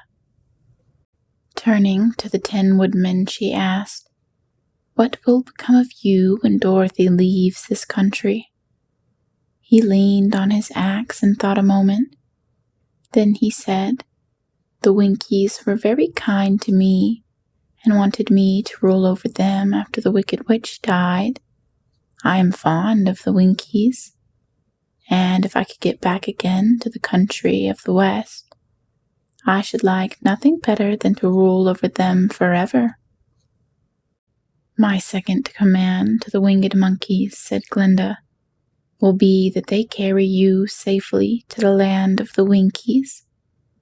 Your brain may not be so large to look at those of the Scarecrow, but you are really brighter than he is when you are all well polished, and I am sure you will rule the Winkies wisely and well." Then the witch looked at the big shaggy lion and asked, "When Dorothy has returned to her own home, what will become of you?" "Over the hill of the Hammerheads," he answered, "lies a grand old forest, and all the beasts that live there have made me their king. If I could only get back to this forest, I would pass my life very happily there." "My third command to the winged monkeys," said Glinda, "shall be to carry you to your forest. Then, having used up the powers of the golden cap, I shall give it to the King of Monkeys, that he and his band may therefore be free forevermore." The Scarecrow and the Tin Woodman and the Lion now thanked the good witch earnestly for her kindness, and Dorothy exclaimed, "You are certainly as good as you are beautiful, but you have not yet told me how you will get me back to Kansas." "Your silver shoes will carry you over the desert," replied Glinda. "If you had known their power, you could have gone back to your Aunt Em the very first day you came to this country." "But then I should not have my wonderful brains," cried the Scarecrow. "I might have passed my whole life in the farmer's cornfield." "And I should not have my lovely heart," said the Tin Woodman. "I might have stood and rusted in the forest till the end of the world." "And I should have lived a coward forever," declared the Lion. and no beast in all the forest would have had a good word to say to me." "This is all true," said Dorothy, "and I am glad I was of use to these good friends. But now that each of them has had what he most desired, and each is happy in having a kingdom to rule. Besides, I think I should like to go back to Kansas." "The silver shoes," said the good witch, "have wonderful powers, and one of the most curious things about them is that they can carry you to any place in the world in 3 steps, and each step will be made in the wink of an eye. All you have to do is knock the heels together 3 times, and command the shoes to carry you wherever you wish to go." "If that is so," said the child joyfully, "I will ask them to carry me back to Kansas at once." She threw her arms around the big lion's neck and kissed him, patting his big head tenderly. Then she kissed the Tin Woodman, who was weeping in a way most dangerous to his joints. But she hugged the soft, stuffed body of the Scarecrow in her arms instead of kissing his painted face, and found she was crying herself at this sorrowful parting from her loving comrades. Glinda the Good stepped down from her ruby throne to give the little girl a goodbye kiss, and Dorothy thanked her for all the kindness she had shown to her friends and herself. Dorothy now took Toto up solemnly in her arms, and having said one last goodbye, she clapped the heels of her shoes together 3 times, saying, "Take me home to Aunt Em." Instantly she was whirling through the air, so swiftly that all she could see or feel was the wind whistling past her ears. The silver shoes took but 3 steps, and then she stopped so suddenly that she rolled over upon the grass several times before she knew where she was. At length, however, she sat up and looked about her. "Good gracious," she cried, for she was sitting on the broad Kansas prairie, and just before her was the new farmhouse Uncle Henry bought after the cyclone had carried away the old one. Uncle Henry was milking the cows in the barnyard, and Toto had jumped out of her arms and was running toward the barn, barking furiously. Dorothy stood up and found she was in her stocking feet, for the silver shoes had fallen off in her flight through the air and were lost forever in the desert. End of chapter 23. End of The Wonderful Wizard of Oz by L. Frank Baum. Read by Phebe Carroll for sleepaudiobooks.com and the Sleep Audiobooks YouTube channel. Published on February 26th, 2023. We hope you enjoyed tonight's sleep audiobook. If you liked this audiobook and want to listen to more, please check out our channel at Sleep Audiobooks. And if you prefer to listen to each story individually, they will also be uploaded to our secondary channel at Sleep Chapters. You can access our entire catalog of bedtime story audiobooks through our web app, which can be found at sleepaudiobooks.com. There, you will also find our suite of sleep tools, including a complimentary Better Sleep Quick Guide if you sign up to our mailing list. Links are in the description below. All likes, comments, and especially subscribing help this channel grow so that we can reach more night owls in our quest to help as many people sleep easier so they can live their lives more fully during the day. We appreciate your support and wish you a very excellent night's sleep. This is Sleep Audiobooks.